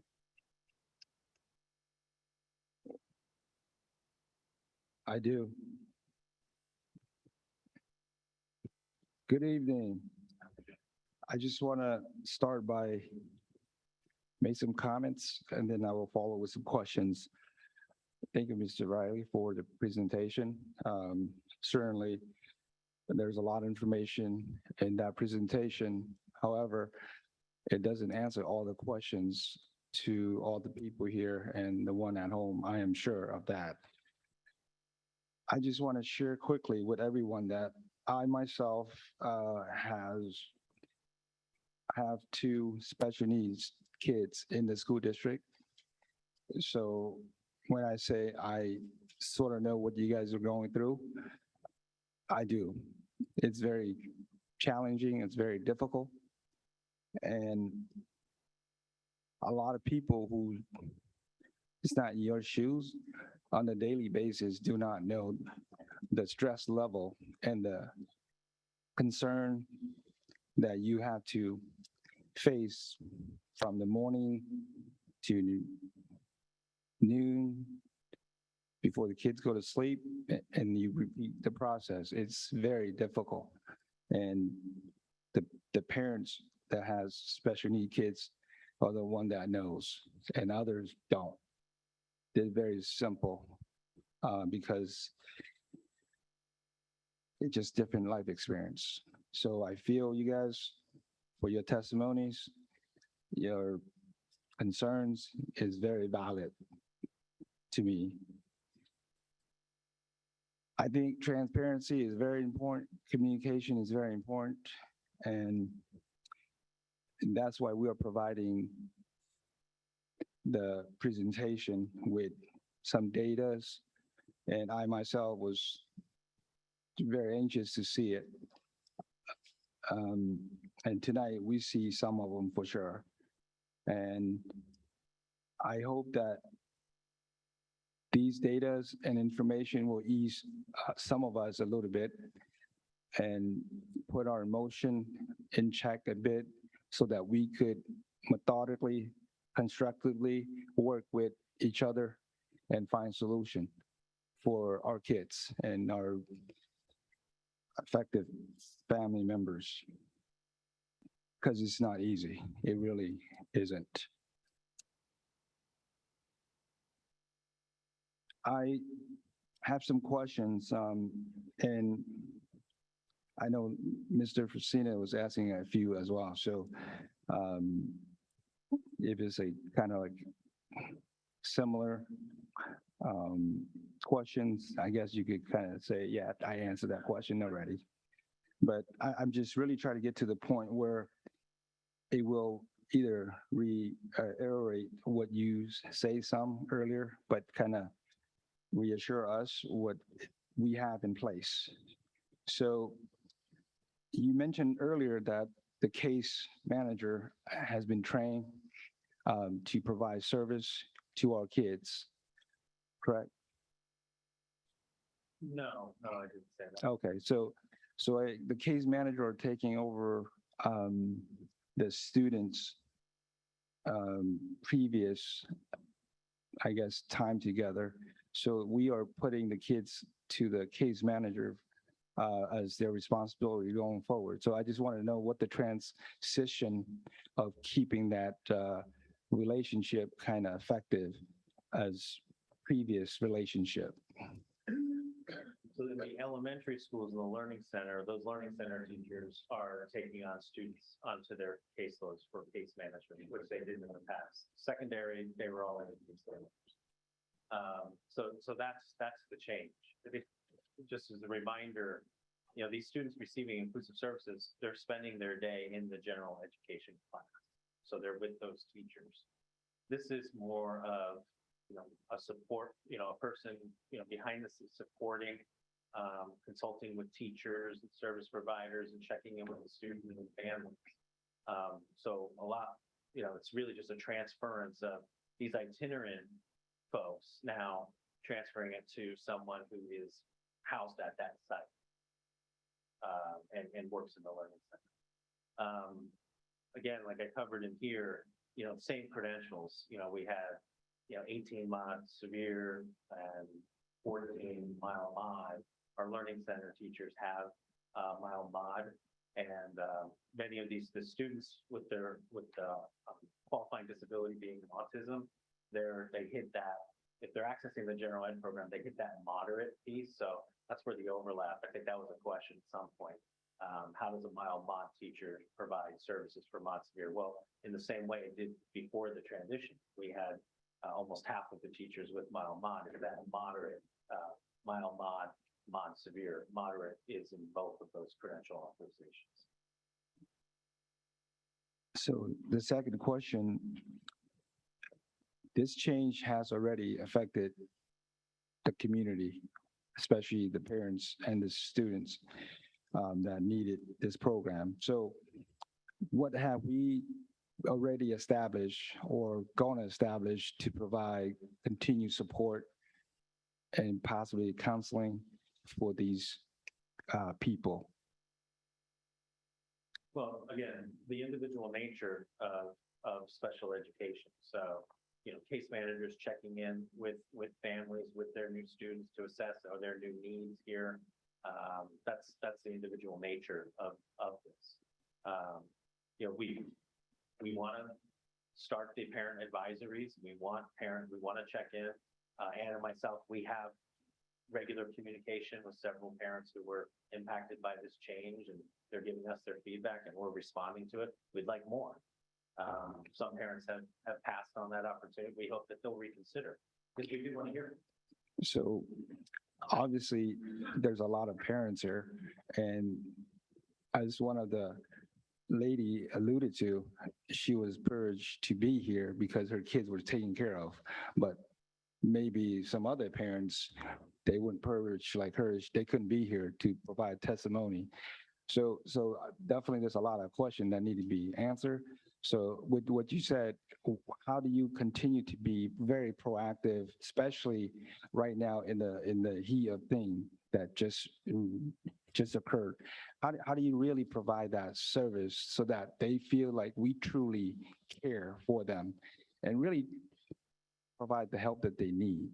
And instead of just waiting for them to reach out, how do we be proactive instead of reactive, especially in this early stage? Because what I heard from you, I'm really not happy yet or satisfied. So anything else that you could do as a leader in that department? Yeah, we have to rely on the system and the structure, right? I mean, again, the individual nature. So the real benefit is that relationship between the case manager, the child, and the parent, right? That's where it happens. Now, if there's a particular need, question, something we're not meeting, then that case manager needs to communicate that either to the principal or to the program specialist team. I don't think I get my question across. So what I'm asking you is, how do we communicate, how do you plan to communicate with these concerned parents directly going forward from like literally, from this meeting on? Well, what we're going to do, and staff has taken note of questions and concerns that are remaining after this presentation, and we'll take an inventory. We might publish a response to these questions, and then we'll continue with our parent advisory efforts of setting up small groups of parents. We've already met with several groups of parents. Ann has, I have. We want to continue that. We're not going to turn parents away to meetings. So if there's we have not turned parents away to meetings. I met with several parents with a morning request, and with them 1 o'clock that afternoon. So we will meet with parents but also, as I was saying before, rely on the system where, teachers and case managers are communicating with program specialists and principals, and we'll get that support to a particular parent. Or when we see trends in gaps, we'll send out a communication and share how we're addressing that gap, working with sites and principals and program specialists. Mr. Yang, just one piece, and part of it was the agreement that we did with EGEA was a recognition that the new case managers needed to make contact with families. So that's why we put the additional resources there, because we knew our case managers were going to have to do that. So that initial work has been done of the new case managers contacting parents. Now, what Mr. Riley's speaking to is the long-term monitoring of that. And again, any parent meeting or parent, workshop moving forward that we want to have, teams of parents together by specific student group may be more effective than, as Mr. Prashina spoke to, is the idea of the CAC. So big and it's general. Oftentimes we may want to end up with 3, 4, or 5 different parent groups that are more specific to the needs of the students, but that's up to parents and their interest level of being part of that. But we're wide open to that. And I understood that. I had a conversation with you already, Chris, and thank you for reminding me that and sharing with the public. However, what I'm asking is the additional support for our really, really concerned parents. And that's why I'm asking this question. So please be considerate and provide the extra support. The next question will be, when will this new change inclusion special program will be assessed or reassessed so that we can have some data to go after? Will it be a quarterly, annually, or when will we have that data? Any anticipation?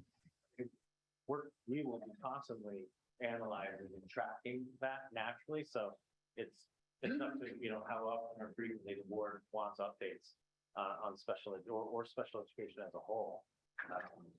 That's at the discretion of the board.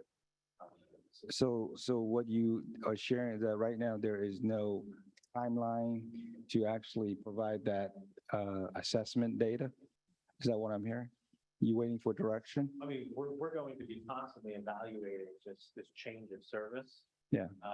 Like I said before, looking at, what are the trends? What are the changes in the IEP? Do we see regressions? Do we see, improvement? What training is necessary, et cetera, et cetera. So at the discretion of the board, we could present updates whenever, how frequently, however. Yeah, I mean, we are not voting on that yet, but my recommendation would be, if we could provide data quarterly, at least for the first year. And so that every 3 months, we will get data and report back to the board and the communities so that we know which direction this program is moving toward, whether it's success or we going backward. So I would definitely want to see that myself. Last question. So we see some numbers, roughly about 520 for the special need students in our district, and then roughly about 36 teachers. I'm just trying to go off what my memory serves me. Total? Yeah. Like total students in the district? No, IEPs or Yeah, it's the inclusive service, yeah. 520. Yeah, so the ratio right now, it's good with those numbers? 520 divided by 32, whatever, yeah. Yeah. Okay, so in the past, I just want you to share with me and the people here, are we having issues recruiting and retaining this group of teachers? Yeah, I mean, there's a national state shortage of teachers, special education teachers, but there's also a shortage, for the first time this year, we also had difficulty filling our English in content areas where we never had those issues. So, are the attrition rates and such, outlier compared to other? No, I mean, usually our attrition rate is about 10%. Within special education, we're about 10%. As a district as a whole, with 3,300 teachers, we typically hire somewhere in the range of 260, 310. Yeah. Okay. So it's not. Yeah. So it's not. It's okay. So it's kind of mild as far as losing and rehiring. What I'm trying to get to is that with this new change, we lost what, 3? We lost 2. 2. Okay, so 3. We lost 3, and then we got one back. And then as of yesterday. Okay. So officially now we lost 2. 2. Okay, so, and just thinking out loud, we are possibly anticipating might lose some more, who knows, right? Because of the change, it really changed some staff's lives. That's just the reality of things, because we know there were field service kind of staff. Now they're going to be in classroom for numbers of hours. So that's a dramatic change in those people's lives. So they might quit or move to different school district. I would think that we should anticipate that loss, especially this year.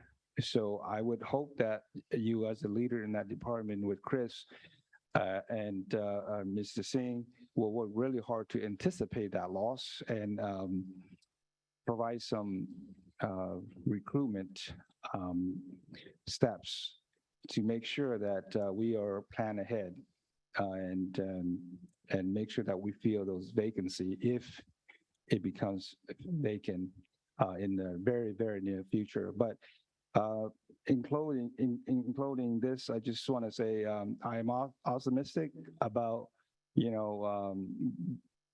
our staff.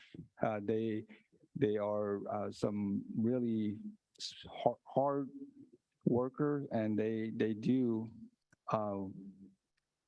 I would say data-driven group. And right now, it seems like we kind of lost a bit because we don't have all the data because it is a new change. However, with the information that we use for solution for this change, I think that it could be something that we're moving toward something that's more effective.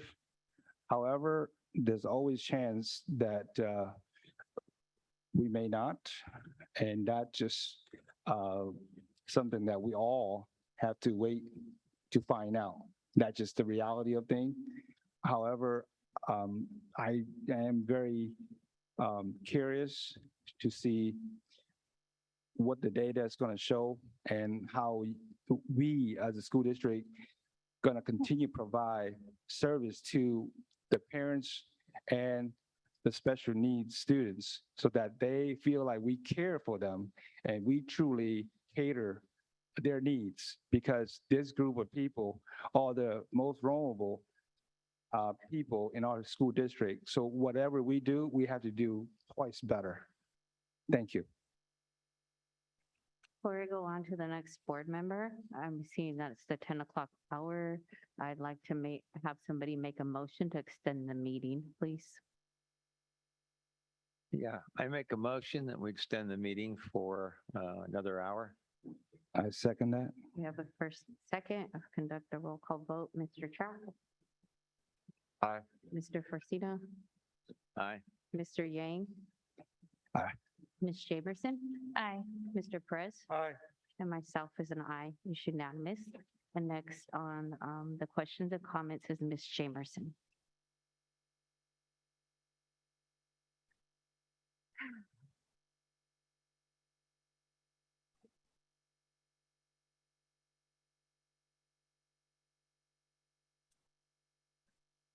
I'm the emotional one. We all know that. So I'm going to try to hold it together. I think, as Mr. Forcina said, as a district, we have a communication issue. And I think that this right here is just another example of, a breakdown in communication. A district as big as ours should have multiple ways for parents and caregivers to be able to connect and have a say in their child's education. And as a result, we've had a breakdown in trust. And I know that when we are making policies and business decisions, that we're doing it with all the best intention. But as was mentioned earlier by the woman from the state, and I apologize, I can't remember your name, the disconnect from what the decisions that were made and the idea of how it's going to work and how it is working and the reality of what's taking place in the classroom.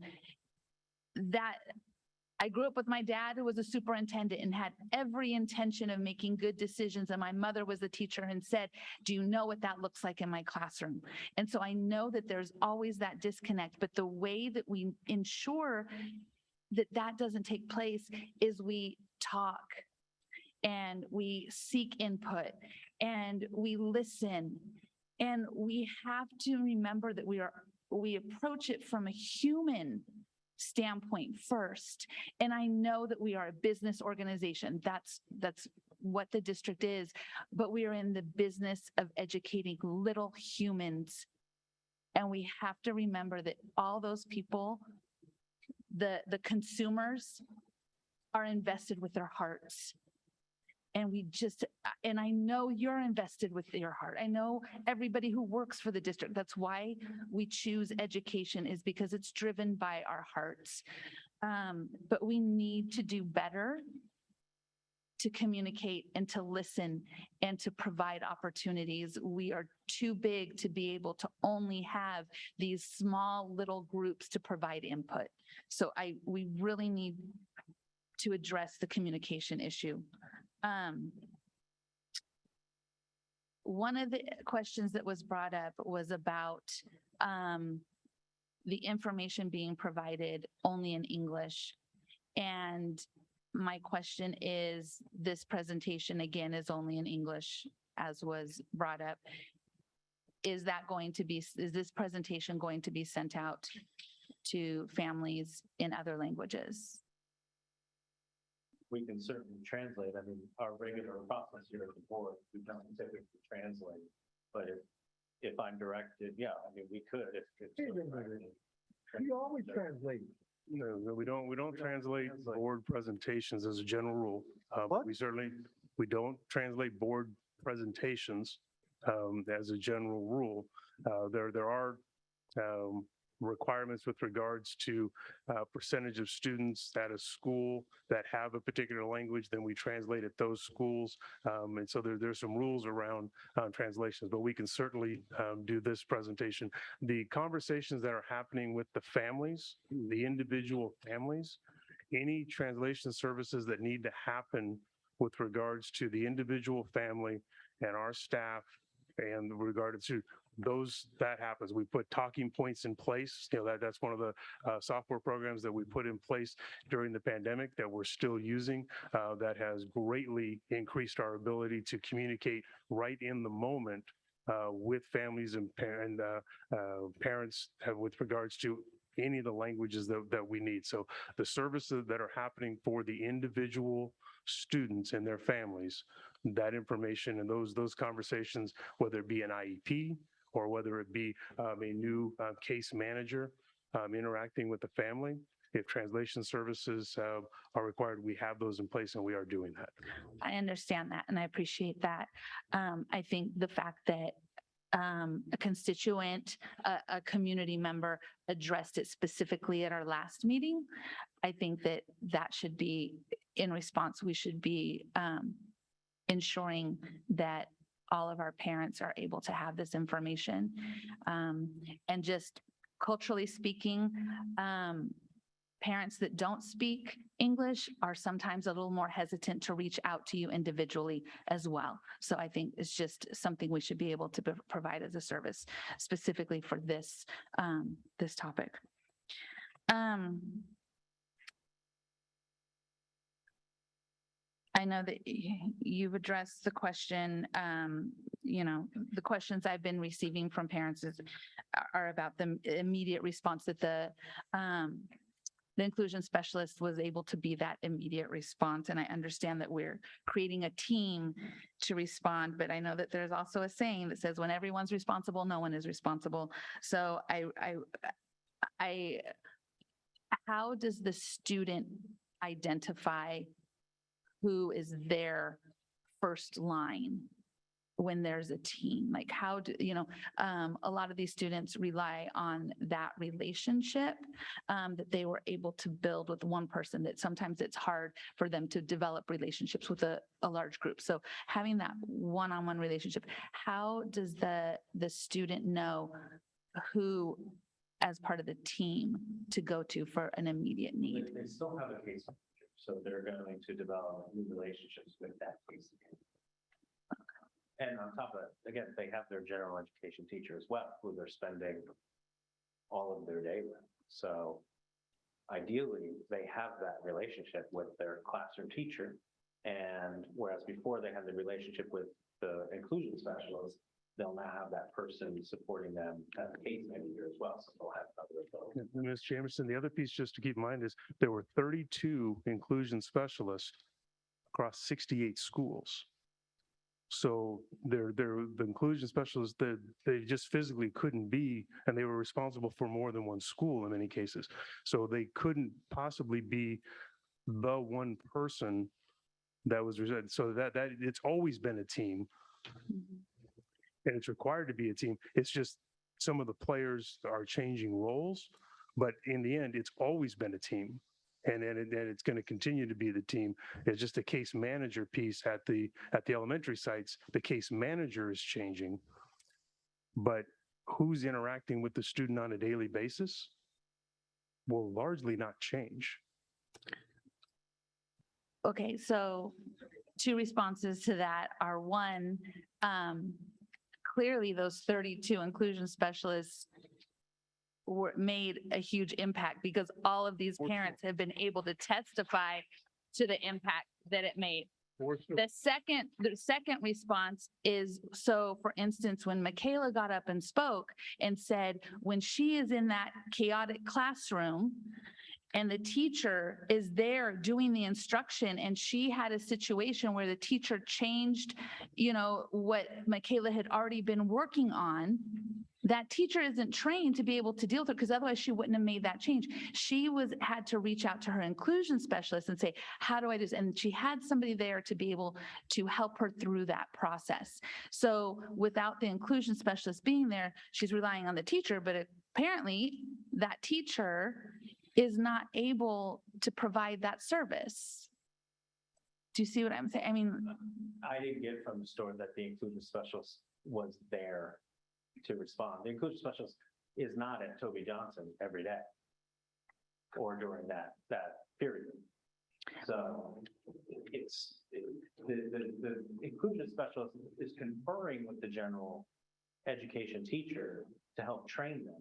Now, if Michaela's mother contacts the general education teacher and shares the experience, then that's an opportunity for the general education teacher to have a conversation with the transition specialist or the case manager and saying, how could we have avoided that? How can I learn from this? And if right now that case manager doesn't have the expertise to counsel that teacher, there's support and resources to get that answer and work with the teacher.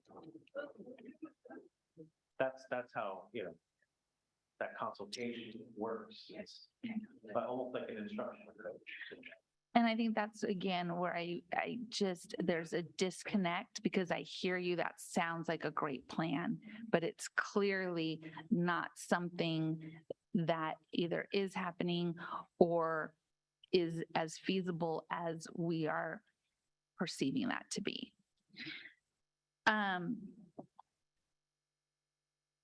The last questions I have are actually from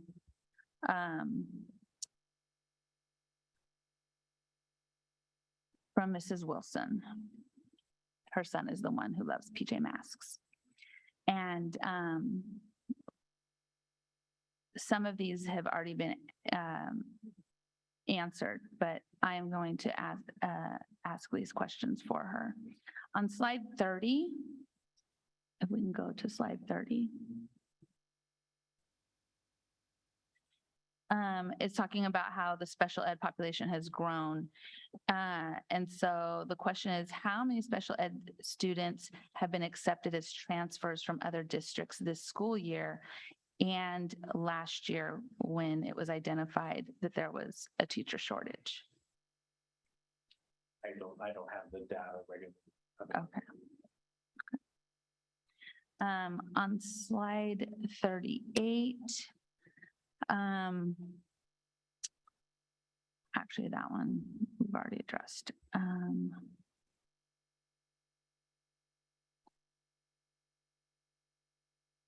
On slide 56, if there could be some clarification, it's stated that approximately 500 students are affected, but this slide only accounts for less than 110 students. Can you explain that? And where are the other students located? Yeah, I didn't list every school. I can provide a list of every school and the number of inclusive students. That's why I put the average down at the end. This slide was intended to illustrate the range and that the impact of the elementary schools is not the same. It's not equitable. It goes from 1 at one school to 23 at another, with everything in between, with an average of 9.7. Okay.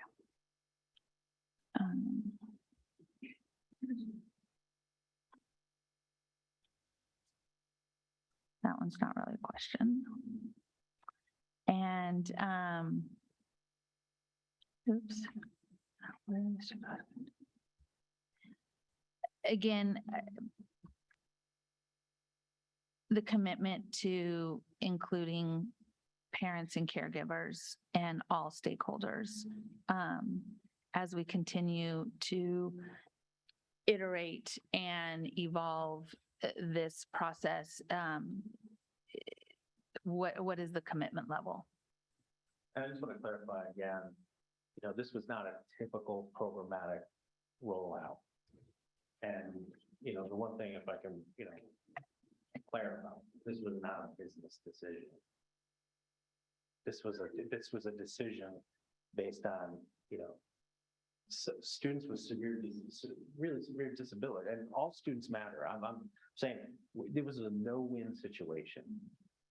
And we wanted to provide students in our level 2, 3, 4 program, those 10 self-contained classrooms with teachers. So it was a kid decision first and foremost. And then how can we do this and mitigate the overall impact and still meet the needs of as many students as possible? That's what this is about.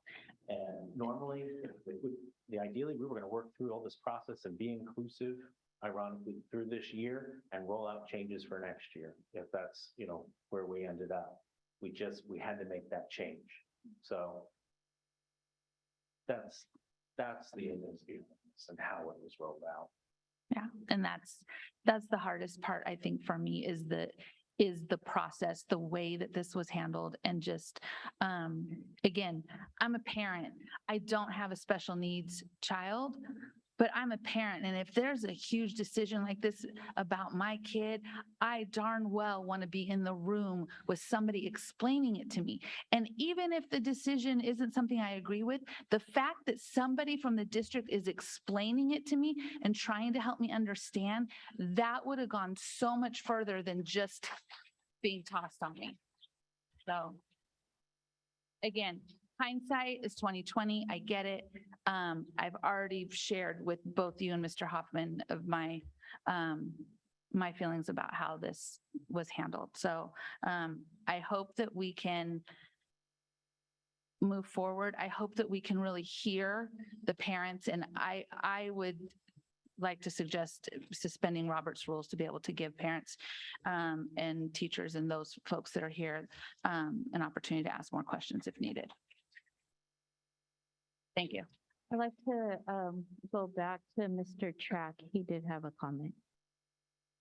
So I actually wanted to add on to what Ms. Jamerson had to say about communication. So, especially with decisions that affect people, as much people as our district, it's really important to have a consensus between all the people who are affected as well, like the teachers and the staff, and also the students too. And only when we have like a common consensus between everyone, we can make a good decision that can somewhat benefit everyone who's being affected. Even if it's not like big benefits, it won't be like, it won't hurt them as much if you, like, for example, if you don't talk to anyone at all and you just make the decision on your own, it can hurt a lot more people than benefit, if that makes sense. Yeah. Even not on the district level, I can't speak for all schools, but for my school, when decisions are made without being talked to the students or the teachers, there's a lot of miscommunication and arguments that happen between both sides, and they both don't really know what they're talking about. Yeah, thank you. I'd like to move on to Mr. Perez. Oh, yeah, yeah. Let me warm up first.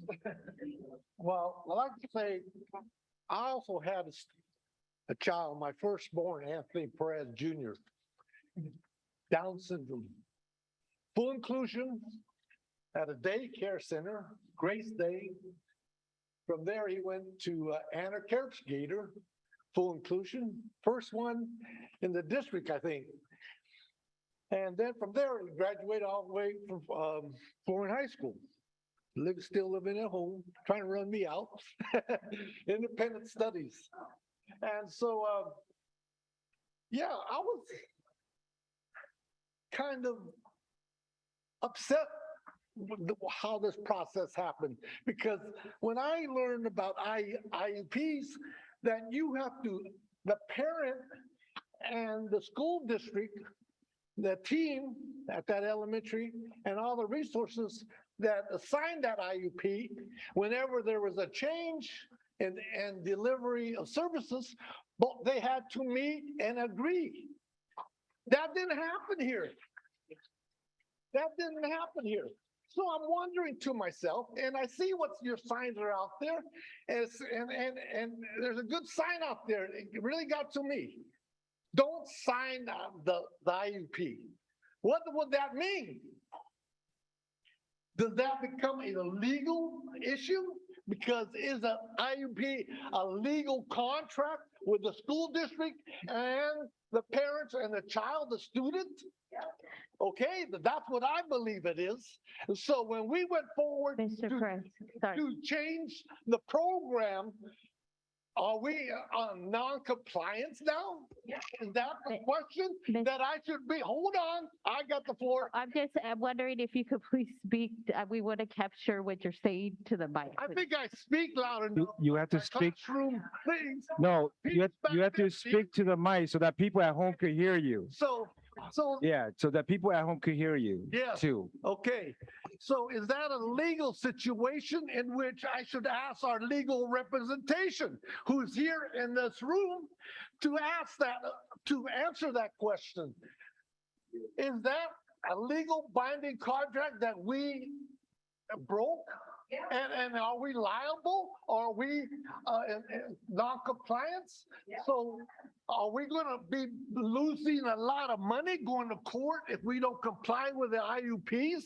That's the big question we have. I have as a board member, and my responsibility as a board member is to be kept out of the legal system of suits, legal educational lawsuits. And that's what I fear that happened or could happen if we do not sit down with this very concerned community that we have here dealing with these type of students we have in our district. So I give the floor to you. So Ms. Friesen is our legal counsel, so if you could please Okay. answer some of the questions, we appreciate it. Thank you, board members.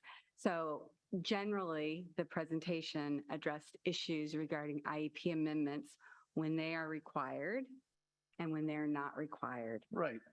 If a service is going to change that is included on an IEP, then there needs to be an IEP meeting or an amendment to an IEP document if there's a service that's going to change.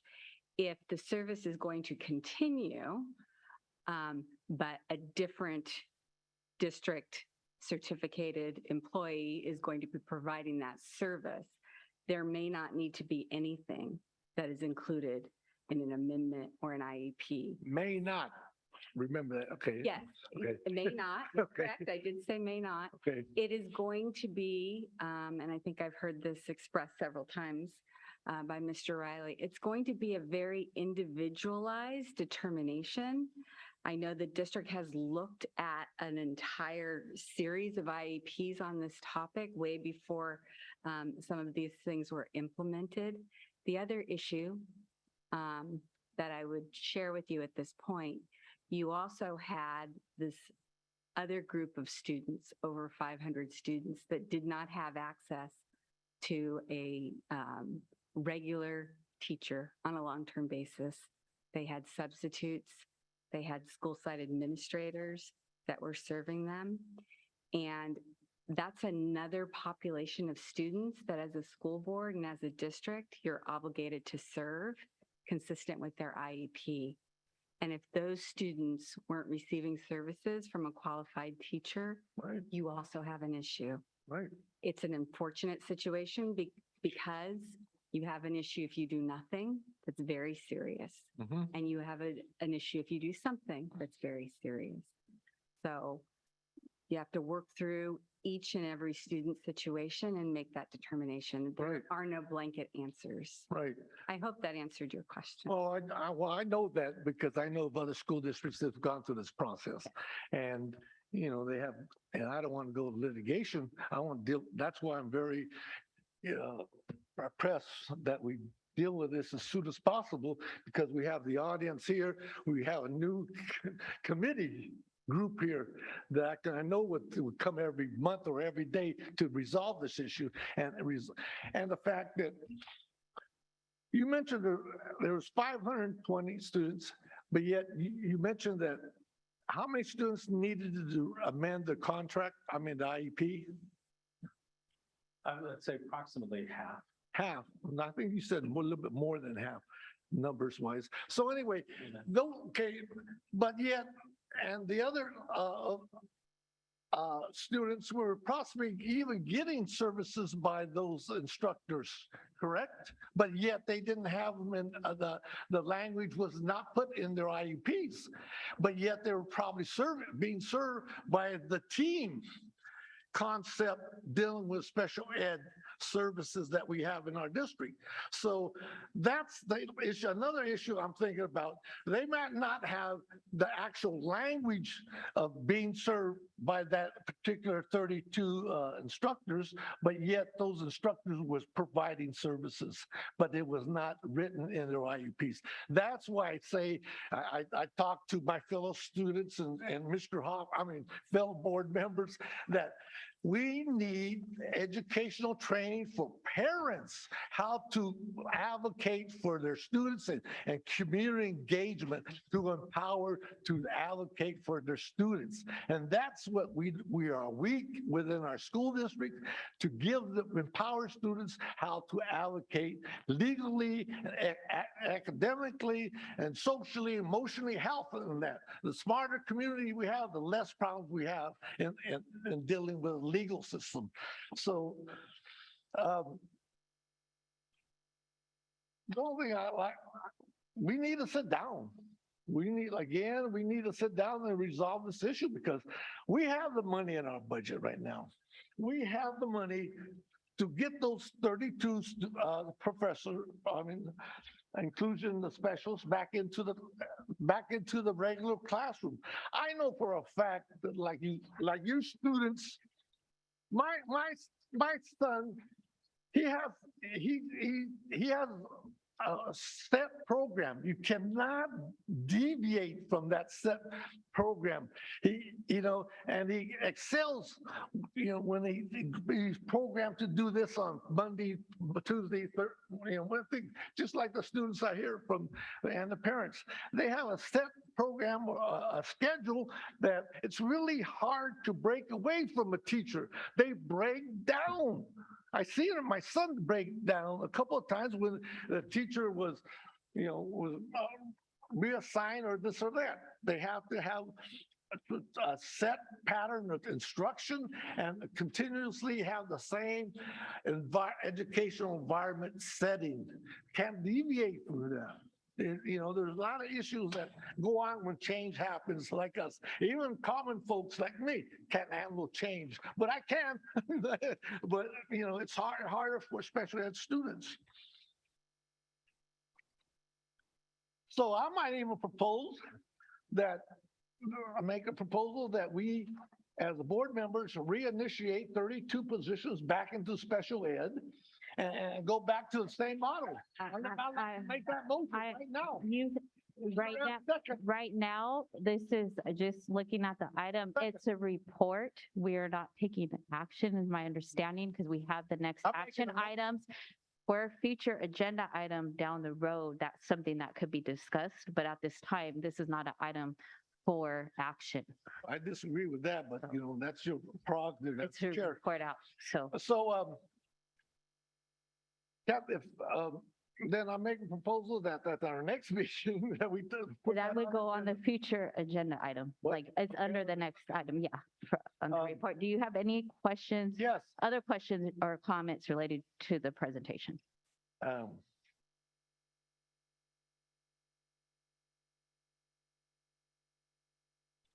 You mentioned, Mr. Riley, what you have difficulties explaining what type of decision this was. But you did say something that kind of disturbed me, but it was the fact that we had to do this. I had written it down too. I need to probably review the film because I really didn't like that statement. As a result of that, that's why we had is to make change with these students wasn't, I didn't think very, I didn't like it. The reasoning, you kind of said it, but. Can I help you, Tony? Yes. The statement was, the original purpose was a personnel issue. We had to serve students. Yes. That was the No, it was comment. more than that. I have it written down, I think. That At the expense of our special ed, I think the bottom line, it was at the expense of our special ed students. We had to change that. And you know what? Our special ed students are like any other students. Their first priority in services, 100%. They're taxpayers, they have monies, they should have 100% services and the best quality of services. That's what I'm sitting here. That's Clarify what. The context of it was the reason why we started with the communication with the inclusion specialist, that it was a personnel issue, right? We wanted to start with that. This decision is all about students with disabilities. Right. I need to clarify that. Right. It does now, it was the best solution we had to meet the needs of students who didn't have a teacher at all, and yet come up with a solution to meet the needs of as many students as possible without compromising, what's in place. Are we going to know for sure? A lot of hypotheticals out there. We think maybe this is going to, but our students have teachers right now. So the decision was all about students with disabilities. I just want to clarify. Okay, well, anyway. And the other issue was, did you consult with the Department of Education or anything like that, other than in special ed, how we could resolve this issue? No. Anybody else? Well, just our Consultants that we may have access to other resources? Legal team. What?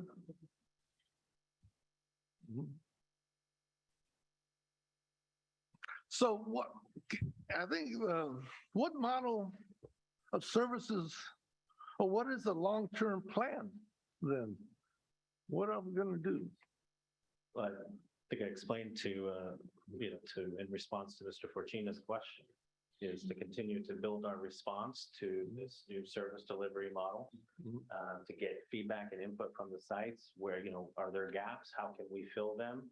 Collect data on trends of students. Are they meeting their goals? Are they regressing? Well, okay, well, I don't understand. You changed the model at the expense of the students that were thriving, but yet, did you do it on the data? Or was it just because of financial situation? It wasn't financial. Financial decision. What? Okay. Here's another issue. I was told that there was no personnel issue on shortage of teachers or special ed things at the beginning of the year. I personally asked, a couple of staff here and closed doors. Do we have a problem? Are we going to have a problem with shortage of teachers this fiscal year? And I was assured that no, we're no problem. We got everything set. So and this kind of was slap in the face, cutting back these teachers, We had classrooms covered. Yes. We had classrooms covered by credentialed people, either substitutes and or other personnel in the district covering classes. But we've been working on hiring these positions all summer long. We hired a bunch, but we needed more. We were still working through hiring staff in some positions. But the bottom line, you reassign 32 teachers to fulfill vacancies. You disrupt the services for these students. And so we filled 10 self-contained classrooms. Right. Those are the classrooms that we filled. The other personnel, the inclusion specialists, are manning our learning centers and actually filling out those staffs so that the learning centers are now fully staffed, where they haven't been for an extended period of time, which helps us be able to, again, not perfect, but gets credentialed teachers, highly qualified teachers in front of 500 plus students every single day.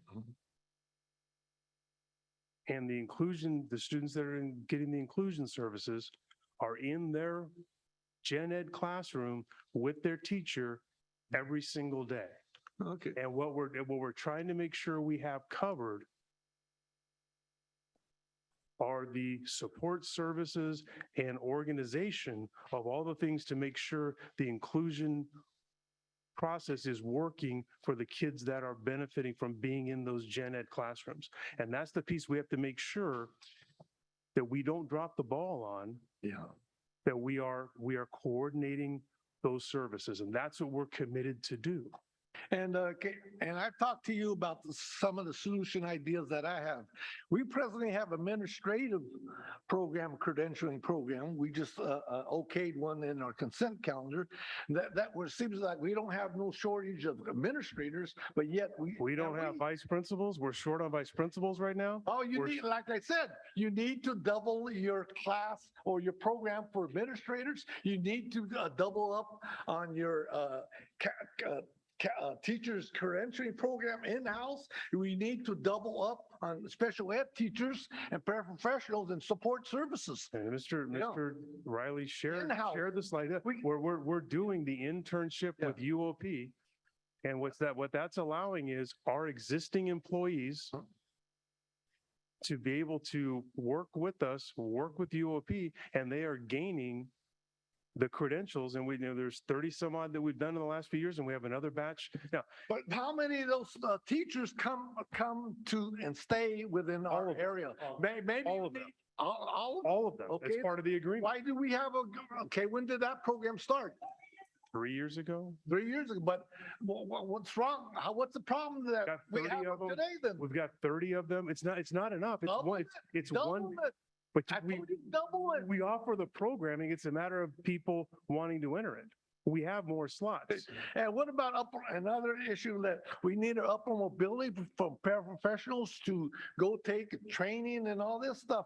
You know, there's an upward mobility track that we should internally have for our employees. That's another thing we need to develop. And so anyway, that's just one example, but we need to think out of the box.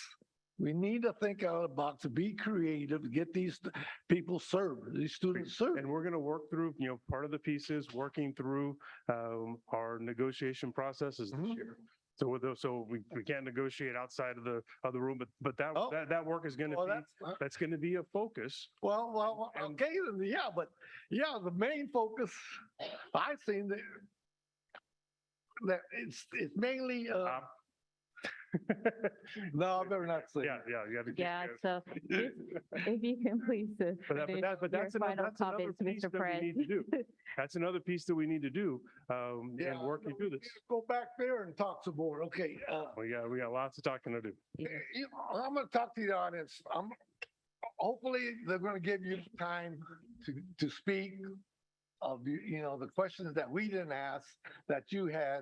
And so we're good listeners, and we want you're part of the team. You're part of the team. We need to listen.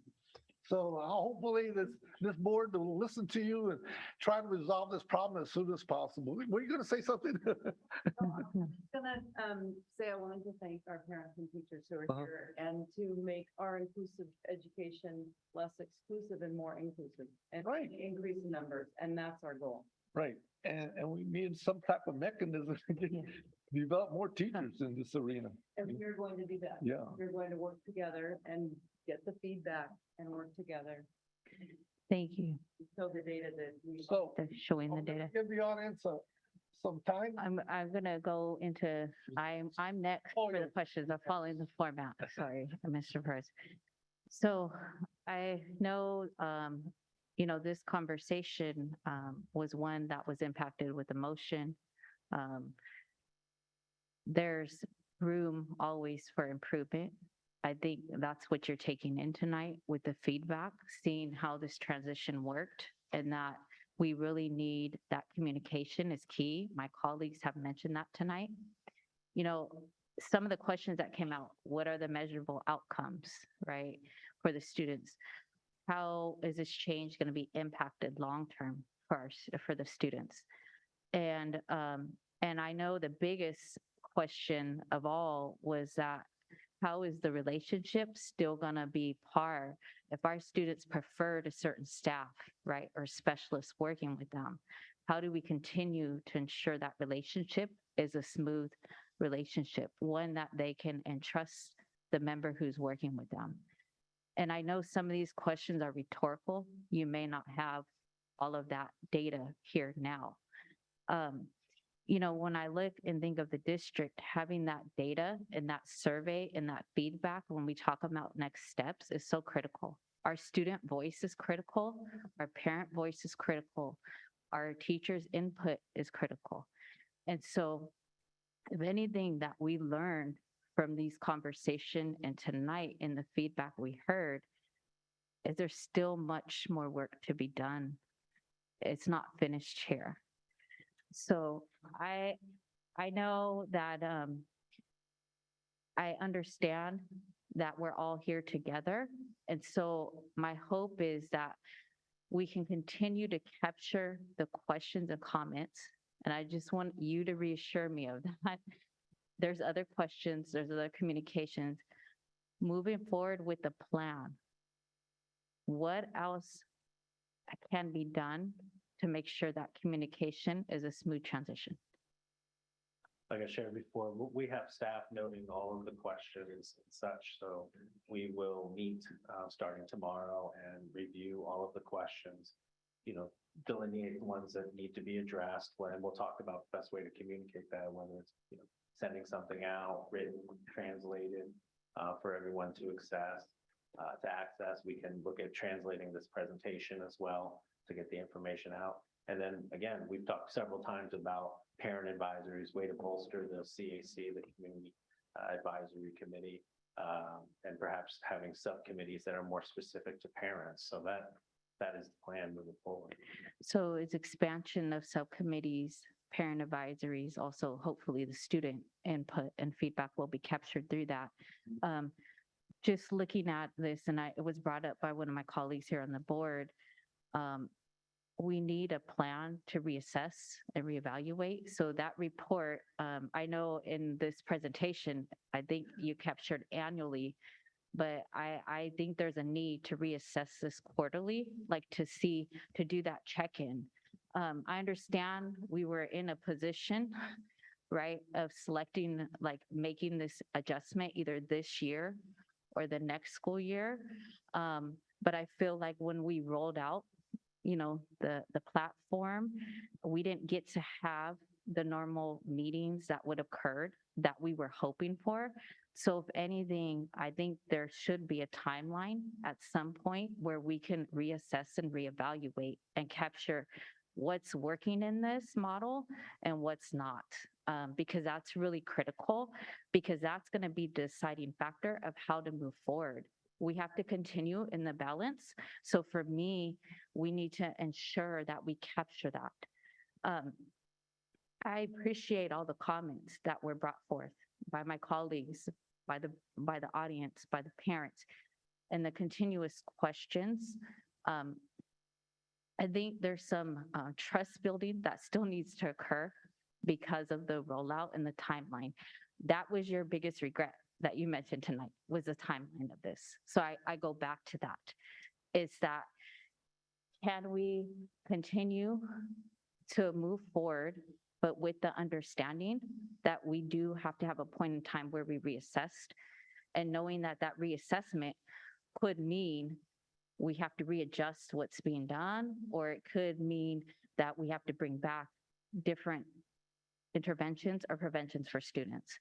So I just want to put those questions out there and to the table, because we do have to continue with these discussions and the critical feedback that is very important from our community, our stakeholders, as we heard tonight, that it's really something that needs to continue. And so my hope is that when we have another report being done in the future, that we can really take a look at and assess and look at the data and the outcomes and really see from each individual IEP or amendments that had to be changed, even having that data, knowing that. So that way we can move forward with that, because that's really critical to us and really helpful. So I again thank everybody for their time on this topic, and know that it's something that touches, I can speak for myself, our heart moving forward. And I know the work of the district as well. Yes, Mr. Forcina. Yeah, a couple of things. One, Gene asked a question, and I do believe that question needs to be answered. And that question was, how many out-of-district transfers have we accepted, even knowing that we had a teacher shortage? Because that's certainly, given that number, exacerbated the problem. And I think as part of that needs to be, are we going to continue to take out of district transfers, even though we're into a new program that needs to be evaluated for its effectiveness? On the one hand, you can say it is our intent to, but that, and hopefully that will happen, but it's not necessarily going to happen. And I think we'd be remiss to take additional students into the district before we know whether or not they're going to be impacted, because after all, on the one hand, we're serving kids that didn't have permanent teachers in their classroom. And on the other hand, we're sacrificing a group of kids whose parents were satisfied with the service. And it, you know, those need to be weighed. Secondly, Sean had made a suggestion, and David, you agreed in terms of the concept, but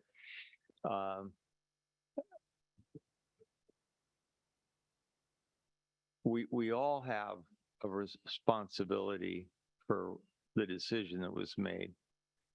And we all have a responsibility to be aware of how those changes are being implemented and affecting kids and how we're responding. So in difference to the comment you made, Sean, I don't think 3 months report is appropriate, and that at least through the end of the year, we should be receiving a monthly report at the very minimum, so that if there are issues, they don't get away. And then lastly, my take from tonight is, and correct me if I'm wrong, the decision stands, correct?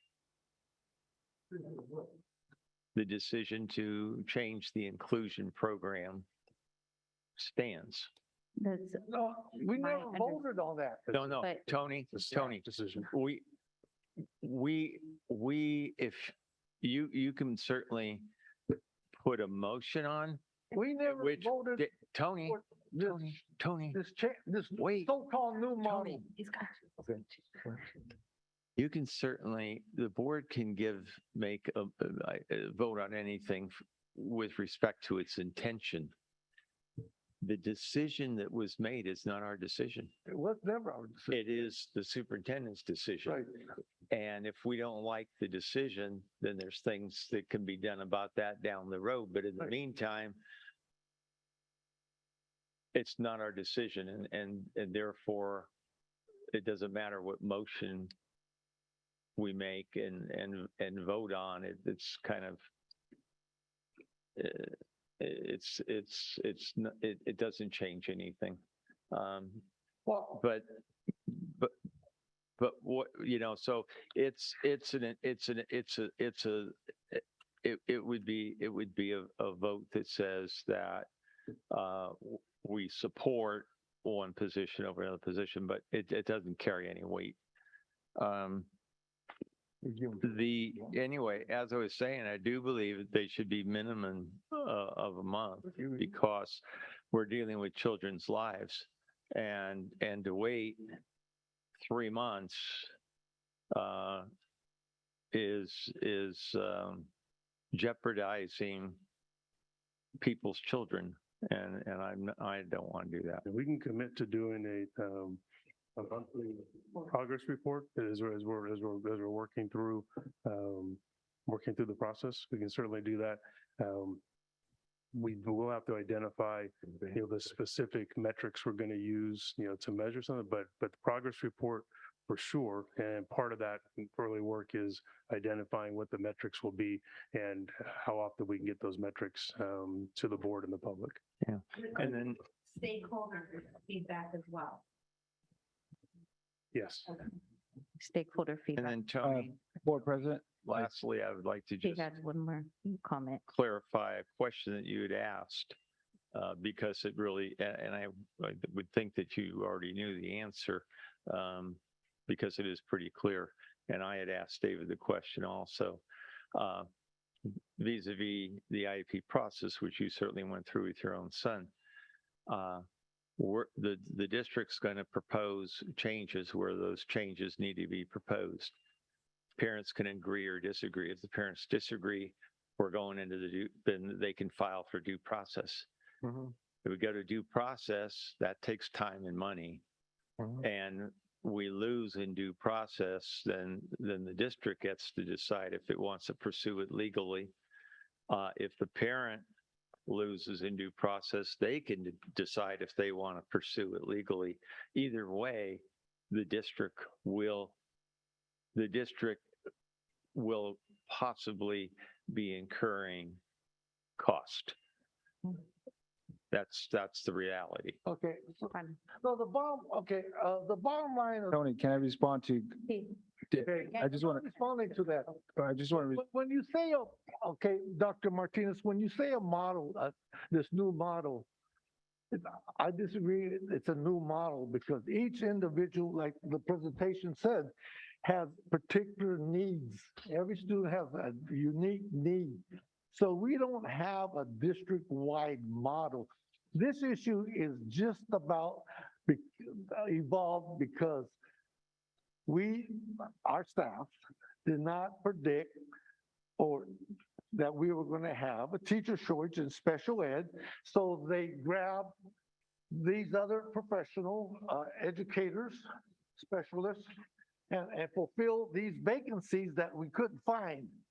So that's the issue. That's not a model. That's just a personnel decision that our staff made, and we're in a clutch of that. And we need to give direction to our staff how we want that model to be or not to be. And that's what we're about. That's what I think our roles and responsibility, because I'm sure that you and I and my fellow staff members, we don't want to go litigations. So how do you do that? We got to give directions. We're here to give direction to our staff.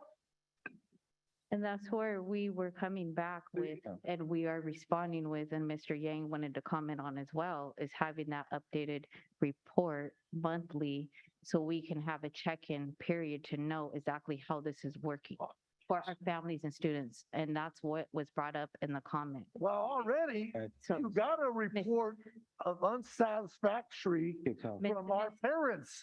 Mr. And if that's not good enough for you, and for staff that are going to possibly quit tomorrow. One staff that came up here and told you that if things don't go this way, she's not going to work next year. So we're going to have, 4 new employees that are going to depart because of this changes. And the responsibilities, the added responsibilities that they're going to be taking. So I don't see how they're going to be doing their job as a team. So we will go back because Mr. Yang had a comment as well. So earlier when I was alluded to data quarterly, I mean, it's not set in stone. It's just something that I thought that, we need as far as data to have to provide some sort of solution driven by data going forward. So if we needed, data like for a week, for a month, or a quarterly to be making better decision for this process, I mean, so be it, right? I'm open to it. It's not necessarily a quarterly. However, we have to take in account, how accurate is the data if we do it like every week, right? Or every month or quarterly. So that is something that we have to evaluate. And that's something that, I hope that we have that manpower to do if we make the decision on that. However, it is difficult, and my colleague has alluded to I agree 100% as far as the way it roll out, the short notice. We all very disappointed, and me included. And as I alluded to, I have two special need kids as well. And that sudden change, it really changed things. So with that said, I think we have to, like I said, everybody is, especially the ones that are impacted by this decision, in particularly the students and the parents of this group. They're very high in motion. But with that said, we have to work together with the school district and the school district staff and the board. We have to listen to you all as well to work together, because like I said earlier, a lot of us don't know your daily routine, and we need that feedback. So let's just say, for example, we were talking about data, providing data feedback. Well, maybe a quarter may be too long for you guys to wait for that data to make some change, right? Well, you guys need to communicate, as much as possible to the board, to Chris, to us, so that we know that, hey, you know what, people are hurting out there. It's not, this change is not effective. It's hurting the kids, it's hurting the parents. Those are kind of like the, data that we need to collect along the way till we get the official report, right? So all of that are part of the data, and this is part of the data right now tonight. You guys showing up, say, hey, this is not working out. This is part of the data, right? But it's just not a official data that is being presented to us. But tonight, I think that we have to somewhat in agreement that it's providing, some sort of closure, that we are getting some information that we did not get, I myself included. So we have to work with what we have in place right now and say, you know what, this is the reality of what the school district is providing. And is this something that we could go with this change, or something that there's no way we could do this? Let us hear your voice. Let us know. And we will, for me personally, I think that when we hear the voice after tonight, we have to, make some adjustment to accommodate it. And whatever that is, let's wait to be seen what the people say, because we are here to serve the people. And right now, the people are hurting, or the special needs group. So at this time, I'm seeing it's 11 o'clock hour. We need a motion to extend the meeting. And then also, I know some people need to move around. So I'd like to take a 5-minute break. So can we have a motion? Yeah, make a motion to To extend another hour. Yes. So 12 p.m. we Before have. we break, are we going to have, allow the? Hold on, we got to take a vote first to make sure.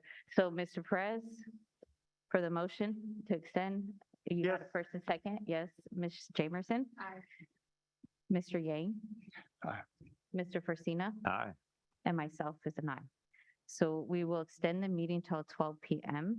I would like to take a quick break, a 5-minute break at least, to reconvene in 5 minutes. Thank you.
Go ahead, bang your gavel.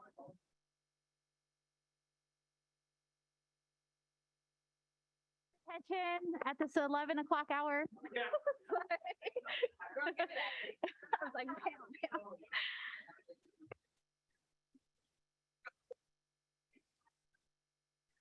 So, Mr. Riley.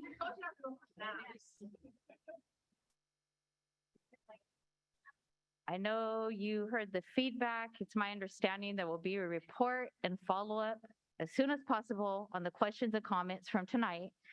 And the next item on the agenda for tonight is the public hearing action items. And Mr. Riley's presenting consideration of public notice at AFSCME's initial sunshine proposal to the district regarding collective bargaining for 2022-2023. Hello again, President Martinez-Alir, members of the board, Mr. Hoffman, Ms. Avalos. Pursuant to Government Code Section 3547, the following process is required for negotiations between a bargaining unit and the district. One, the union's initial proposal is officially presented at a public meeting of the governing board for public notice. And two, a public hearing is conducted to receive public input regarding the union's initial proposal. AFSCME's initial proposal is attached. It is recommended that after the closure of the public hearing, the board take action to officially receive AFSCME's initial proposal. I'd like to open the public hearing and call on Ms. Soriano to see if there's any public comments via Zoom related to this item.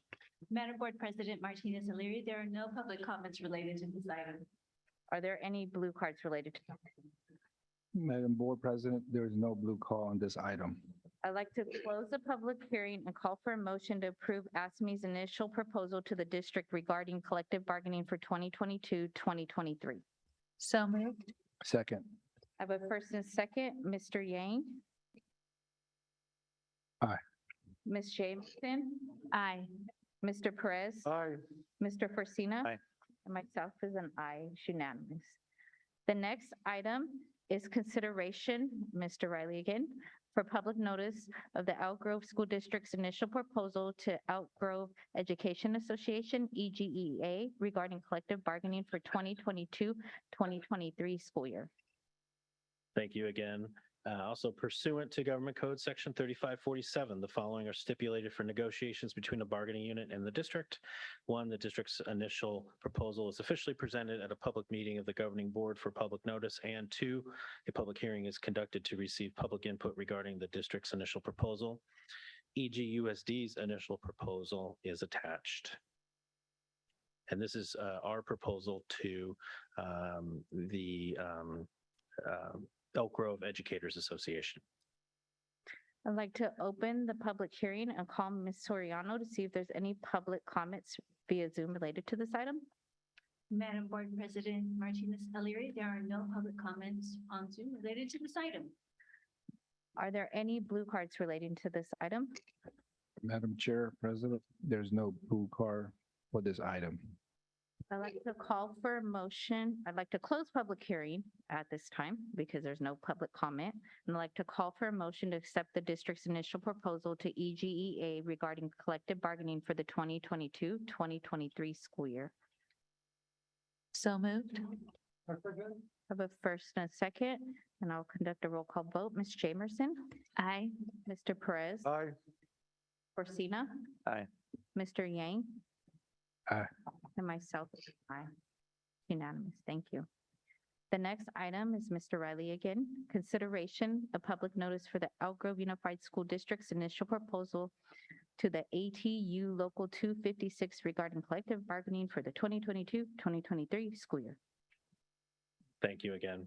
Pursuant to Government Code Section 3547, it should state, that's a typo. Yeah, pursuant to Government Code Section 3547, the following are stipulated for negotiations between a bargaining unit and the district. The district's initial proposal is officially presented at a public meeting of the governing board for public notice, and a public hearing is conducted to receive public input regarding the district's initial proposal. EGUSD's initial proposal to ATU is attached. I would like to open the public hearing and call Ms. Soriano to see if there's any public comments via Zoom related to this item. Madam Board President Martinez O'Leary, there are no public comments on Zoom related to this item.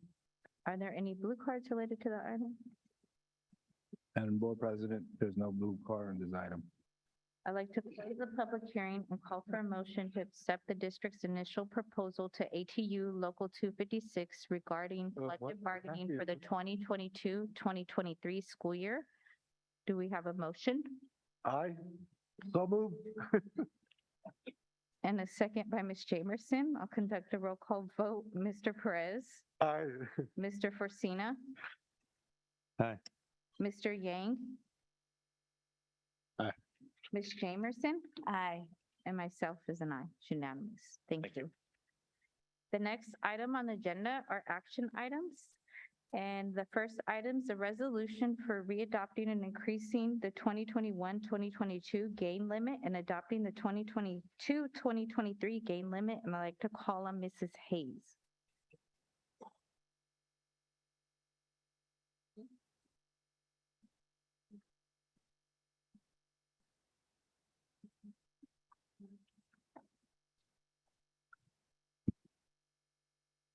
My apologies. I was so excited about unaudited actuals. I forgot about the Gann.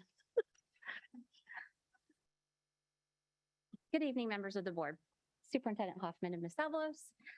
Tonight, I am asking the board to approve the resolution for readopting and increasing the 2020-122 GAN limit and adopting the 2022-23 GAN limit.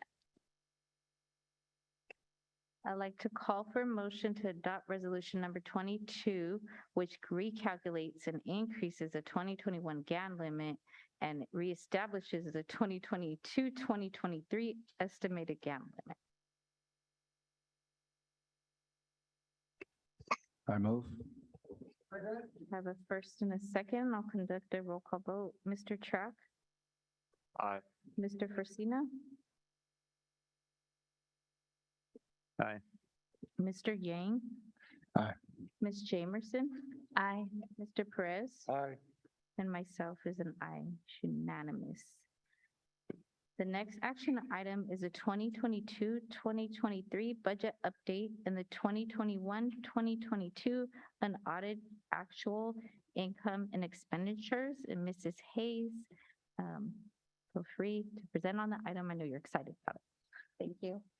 If it pleases the board, I'll do a high-level review since the hour is so late. You don't mind. We have the typical expenditure charts to show what the district spent at the close of June, the close of the fiscal year 2021-22. And this is the general fund. This represents the income that was received both for restricted and unrestricted. This is the expenditures that were spent for the total general fund, both restricted and unrestricted. We have expenditures by function. So this is what touches all of our students or supports our students. Then we have expenditures by fund. So we spent last year, I'm actually kind of excited by this, $1.03 billion last school year as a district. The Education Protection Act requires that the Board of Education review and authorize expenditures through the EPA. Based on the board's direction and approval at our 21-22 adopted budget, we delineated salaries and benefits for instructional salaries. That value ended up being $236.8 million that went directly to instructional salaries and benefits for grades TK through 12. Then we have the changes to our estimated actuals to our unaudited actuals. So that is our last budget presentation and approval by the board compared to what we actually spent, and it's going to go as forward for our audit. So we had revenue variances, they're listed there for you. So we received an additional $4.1 million to the unrestricted general fund. For expenditure variances, we spent more than we had originally estimated for special education. We had a balance left over in salaries and benefits. We had a balance of supplies, and then we had over expended in our utility services and other items. So our net change to our fund balance increased by 1.7 million or 0.2%. Looking at, and what we're asking for tonight is to redesignate balances that were remaining at the end of the 21-22 school year. These would be to continue funding the transportation van pool reserve. That is a reserve to replace van pools as they age out.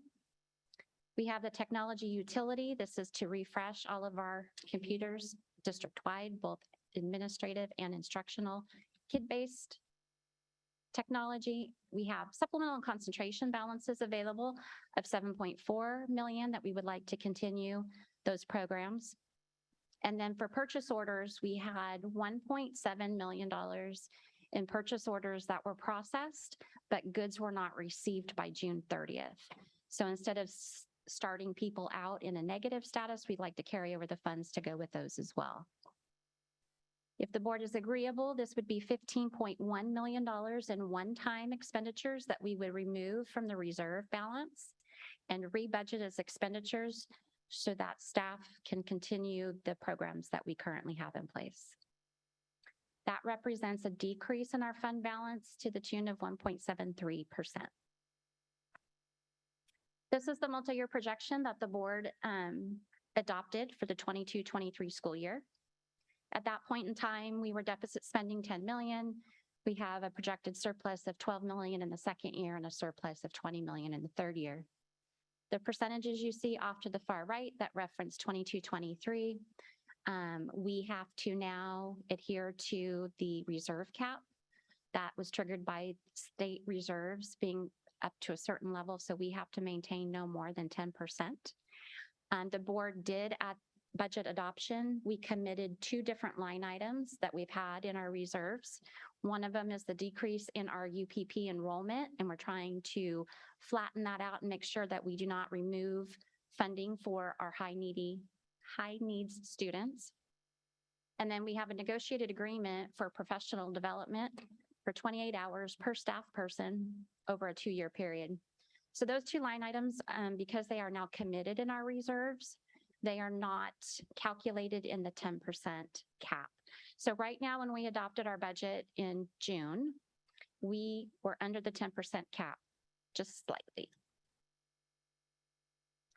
Rolling and adjusting our ending fund balance now going forward, we took our adopted budget. We then adjusted our estimated beginning balance and increased it by the 1.7 million. The next time that you see this presentation will be at the first interim, and at that point in time, if the board approves, we will then budget for those expenditures, and it will possibly increase the amount that we are deficit spending, because right now in this particular presentation, expenditures exceed revenues right now. We don't expect that to continue, but those are adjustments that are still coming forward. Some things that we want to make sure that we keep on the forefront is we still are updating our costs related to our ESSER 3 plan.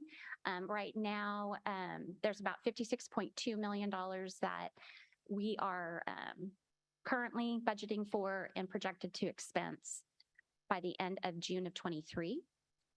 It represents 335.65 FTE for a cost of about 30.1 million. We also have another 26.1 million for other services and programs that do not have personnel attached to them, but that is the budget plan that is in place as we go through year 2 of 3. We're also reviewing one-time funding priorities for recommendations to move them to ongoing. And we're brainstorming funds available for employee organization negotiations, including compensation, the comparability study, and a wage rate analysis. And then we need to continue to comply with the 10% cap. So as we talked about last time, there's a lot of moving parts to the budget. There's a lot of different assumptions that are being made. Census Day is right around the corner. It's the first Wednesday in October. That's going to generate another calculation analysis for revenue. So we're hoping our students that are currently enrolled are attending as they should be. So hopefully we see our ADA go back up to something more normal. This is just the timeline. This is a recap of what I shared last time. This is our budget development timeline. So these are all of the high-level points that we want to make sure that the board is aware of. We will be asking for direction and approval to identify additional expenditures for the first interim report. Cabinet is currently working on what that looks like so that you guys can provide guidance. And we're almost right around the corner for 23-24. Time flies. And with that, I'll let you, boy, that's really bad. It's late. I'll take any questions you have and then ask that you approve the state financial reports. Are there any questions or comments? Seeing none, I'd like to call. Hold on, hold on. Okay, Mr. Perez, question. Thanks again for an excellent report. Another suggestion. Page 2. And that's the chart with, oops, page 2. Page 2. I like the way you did that, like the 1% local and other state aid. EPA 27 and property taxes 8%. Can you put the total dollars in that, underline that? Is that possible? Yes. And and also break out the federal and state categorical programs and put the, that's what I like to see. But, and is there a trend that we're getting more federal and state dollars? Yes, we're getting a ton more federal dollars right now, but they're one time. Okay, but can we see that also a trend study or how that is evolving? And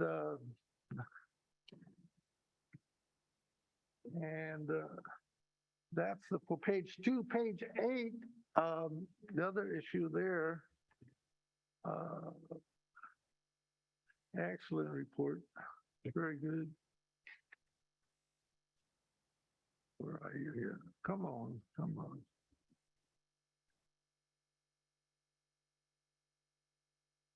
Oh, good. So technology utilities, has that number gone up also? Because I think we need to get our students more technology proficiencies and all that. Is that going up?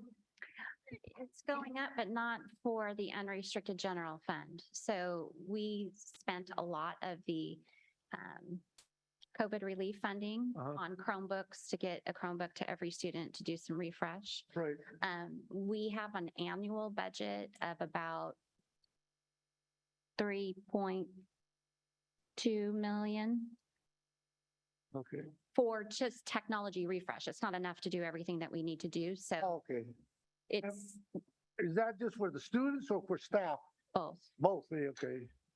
And can we break that down then also? Sure. Okay.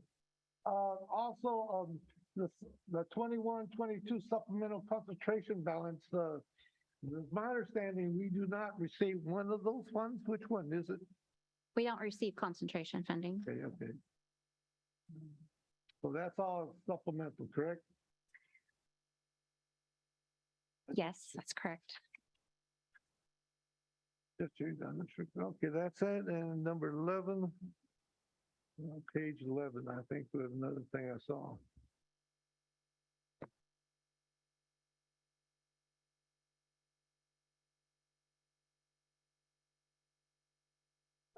Yeah, I like to see a trend of salary and benefits cost.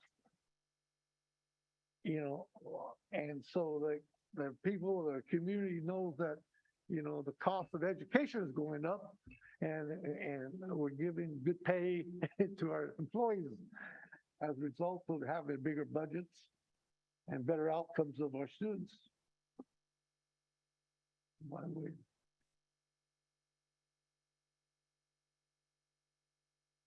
That's it. Are there any other questions or comments? I don't see any. Then I'd like to call for a motion to approve the 2022-2023 unaudited actual income and expenditures state financial reports. Move. I have a first by Mr. Yang, a second by Mr. Perez. Conduct a roll call vote. Mr. Trapp, Aye. Mr. Yang. Aye. Ms. Jamerson. Aye. Mr. Perez. Aye. Mr. Forcina. No. Myself is an aye. Thank you. Thank you.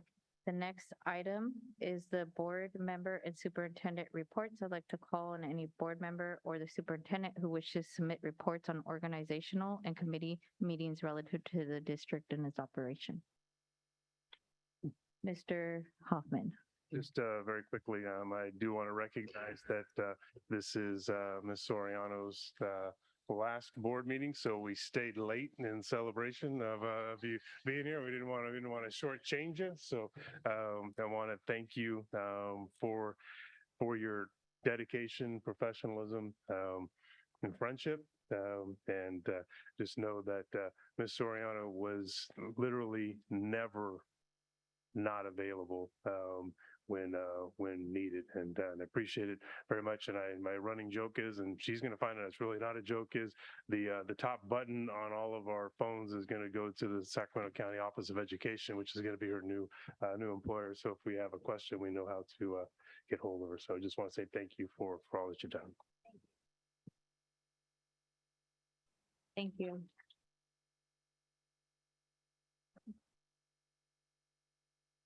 And we wish you the best. The next item, any other reports? Okay, seeing none, the next item is consideration of future agenda items as a talking point relative reminder, potential items. It's no action or discussion shall be taken on any item that appearing on the agenda, except for board members may briefly ask for consideration to place a matter of business on a future agenda. Ms. Jamerson. We asked for a report for the special ed that was going to be regular. Is there going to be an opportunity for discussion? I know that a lot of the people that came today were under the impression that there would be discussion. And so I'm just, can we include discussion during that report? For a future report with discussion. I move to include discussion. I second that.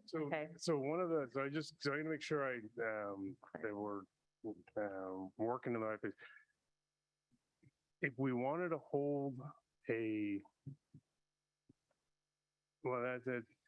we've done this before where we schedule opportunities for parents to engage in and do, but it's not a board meeting. We schedule it as we can call it a forum.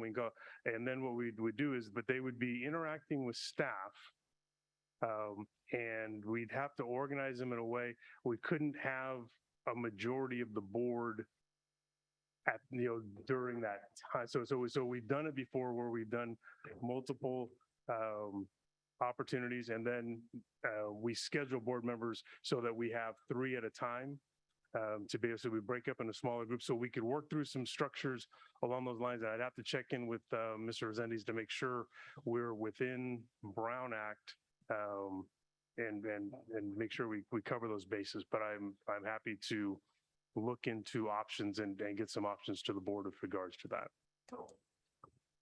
When is the next special ed meeting, council representing the parents council? We had 2 groups, and which one were lacking parent involvement? Well, the CAC, we have a large number of parents who are connected to it. One of the questions is how many folks show up at a given meeting. But I don't have the date of the next time that meets off the top. So can we meet with them in the workshop? Yeah. I'd have to, we could have a report from that committee, but not but I'm thinking that what the concern now is hearing from parents around this topic. So Well, I think that we have volunteers out in our community right here, sitting on the board out here in the audience that possibly want to sit in that committee. and give- they're welcome to be, we can provide information about people that want to be part of the CAC. What Ms. Jamerson was asking for, an opportunity for discussion to be able to happen back and forth. And I think the way to do that is a forum, and it would be parents engaging with staff, and we could invite board members. We could do a couple things. We could record it. I think, again, I had done a check-in with Mr. Zenbe. I think we could record it, and then the board would have access so I can research some ways to be able to do that in line with what Ms. Jamerson is asking. Well, also, I think we need to get feedback on that committee, CAC committee, to tell us, hey, they're not happy. We can do that as well, but they're two separate things. But yet we need that, okay, but I mean, I think they should be part of that workshop or whatever setting that we're gonna have. We can certainly invite them. So it's different. I wanted to do more data, but it's just point of I know. clarification. He had a second to that. Just a point of clarification so that we have a better understanding, at least for me anyway. So it's kind of like a public hearing, right? That's what we're talking about? That's what we're getting into. Well, I just want to, that's why the point of clarification, right? I think a forum. Okay. I think a forum is the concept. But it's the Brown, there's just some pieces with regards to the Brown Act, the number of board members in an unscheduled meeting. Scheduled meeting. So Chris, would it be in a different location than here? I have to figure out how we do that. We might do it virtually if it's easier for people to, come that week. So we'd have to work through the details of what that looks like. Okay. So we had a first and a second. Is there any other clarifying? Discussion. Well, it's not a discussion. It's a clarifying question. Clarifying. Future agenda. Future agenda item. Question. Because look at, I still do not understand. We're going to have a working workshop board meeting. So I don't understand, why can't we have a workshop, a board meeting that entails this? Something that, and set a date for that particular workshop. This is the challenge of this particular part of the agenda. Right. Is actually what Ms. Jamerson's asking for isn't a future board agenda item. This is so really the question to be to the president, I'd like to be interested in doing a forum. I'm seeing that there's interest in that. Let me work with the president and legal to make sure we can put it together, but it's not, we get ourselves in trouble in this particular part of the agenda because we're only supposed to speak about a potential future agenda item. And we're not supposed to discuss it. It's just supposed to be so. So I'd say this is not a future agenda item. This is a exploration with regards to a forum to be able to make sure we have an opportunity to more engage with parents on this particular topic. So it's my understanding that you would come back with options at some point and we will discuss what those options could potentially be. Correct. Side conversations. So Gina, is there a timeline that you want to put on? Because is there a timeline? We can't have this conversation right now. Yeah. Well, that's a point of clarification. And so. But it's not a future agenda item. Sure. Yeah. All right. Yeah. So we just going. How do I violate the Brown Act by asking that question? Because we're talking about it. Answer that question. It's not on the agenda. So we're gonna go back to, there's express interest to have some type of forum or future of option presented to us to gather feedback. And it's express interest of the board. And Mr. Hoffman will come back to present options. Yes. Yes. Even though we're not supposed to do that. Yes, here right now. technically during this time on the desk. Technically. Okay. Any other future agenda items? I have one, but are we gonna vote on her first or? And we can't vote So- because it's not technically a future agenda item. It's just expressed interest. Okay, I got you. Yeah. So we were discussing earlier, so about data. I want to see if we could, I would like to see data, but I would like feedback from Mr. Riley and Mr. Hartman first before I make this motion. Is that something I could ask? Just want to make sure. Well, we heard that interest in the item while we had that discussion during the report. So we can work from that there's an interest in regular updates, probably in a monthly basis, but that came out of listening to the board when the item was on the agenda. But right now, it's not a future board. Again, we get ourselves in trouble. Well, that's what I'm saying. Can I make a motion for future item on agenda provide a report on every other meeting? So that would be every month, right? Because we meet typically every 2 weeks. So if every other meetings, then that would be a month, right? For 3 consecutive. My request would be to let us come up with a plan and bring it to the board, and give us a little bit of time to digest what we heard tonight versus running into setting the timeline right now. How much time do you think you need? I'm just asking because we got people who wants to know. That's right. I mean, Well, it's a month, right? So right now, a month, it's a month, but then we got people who wants to know. And I want to know. I'm a parent too. So I think going back to the earlier report for the item on the agenda, we did make it known we wanted a monthly report given to us. And then once we get that information, we can then decide how frequent, if that's the place for a future agenda item, at what meeting that would be with Mr. Hoffman and I. Because there's different ways to do a report. So give us a chance to digest what we heard tonight, and we'll bring you back a recommendation. When do you think that will happen? Within the next couple of weeks. I mean, it's not funny to me, seriously. So can I make a motion to get the first report in a month? We already did that earlier. We made that recommendation at the end of the closeout of the item. It's just a recommendation. It's not going to be on the future agenda. But right? the staff heard, Mr. Hoffman heard the recommendation, the request of the board at that time, that we wanted a monthly update. Am I correct, Mr. Hoffman? We heard, we'll put it together.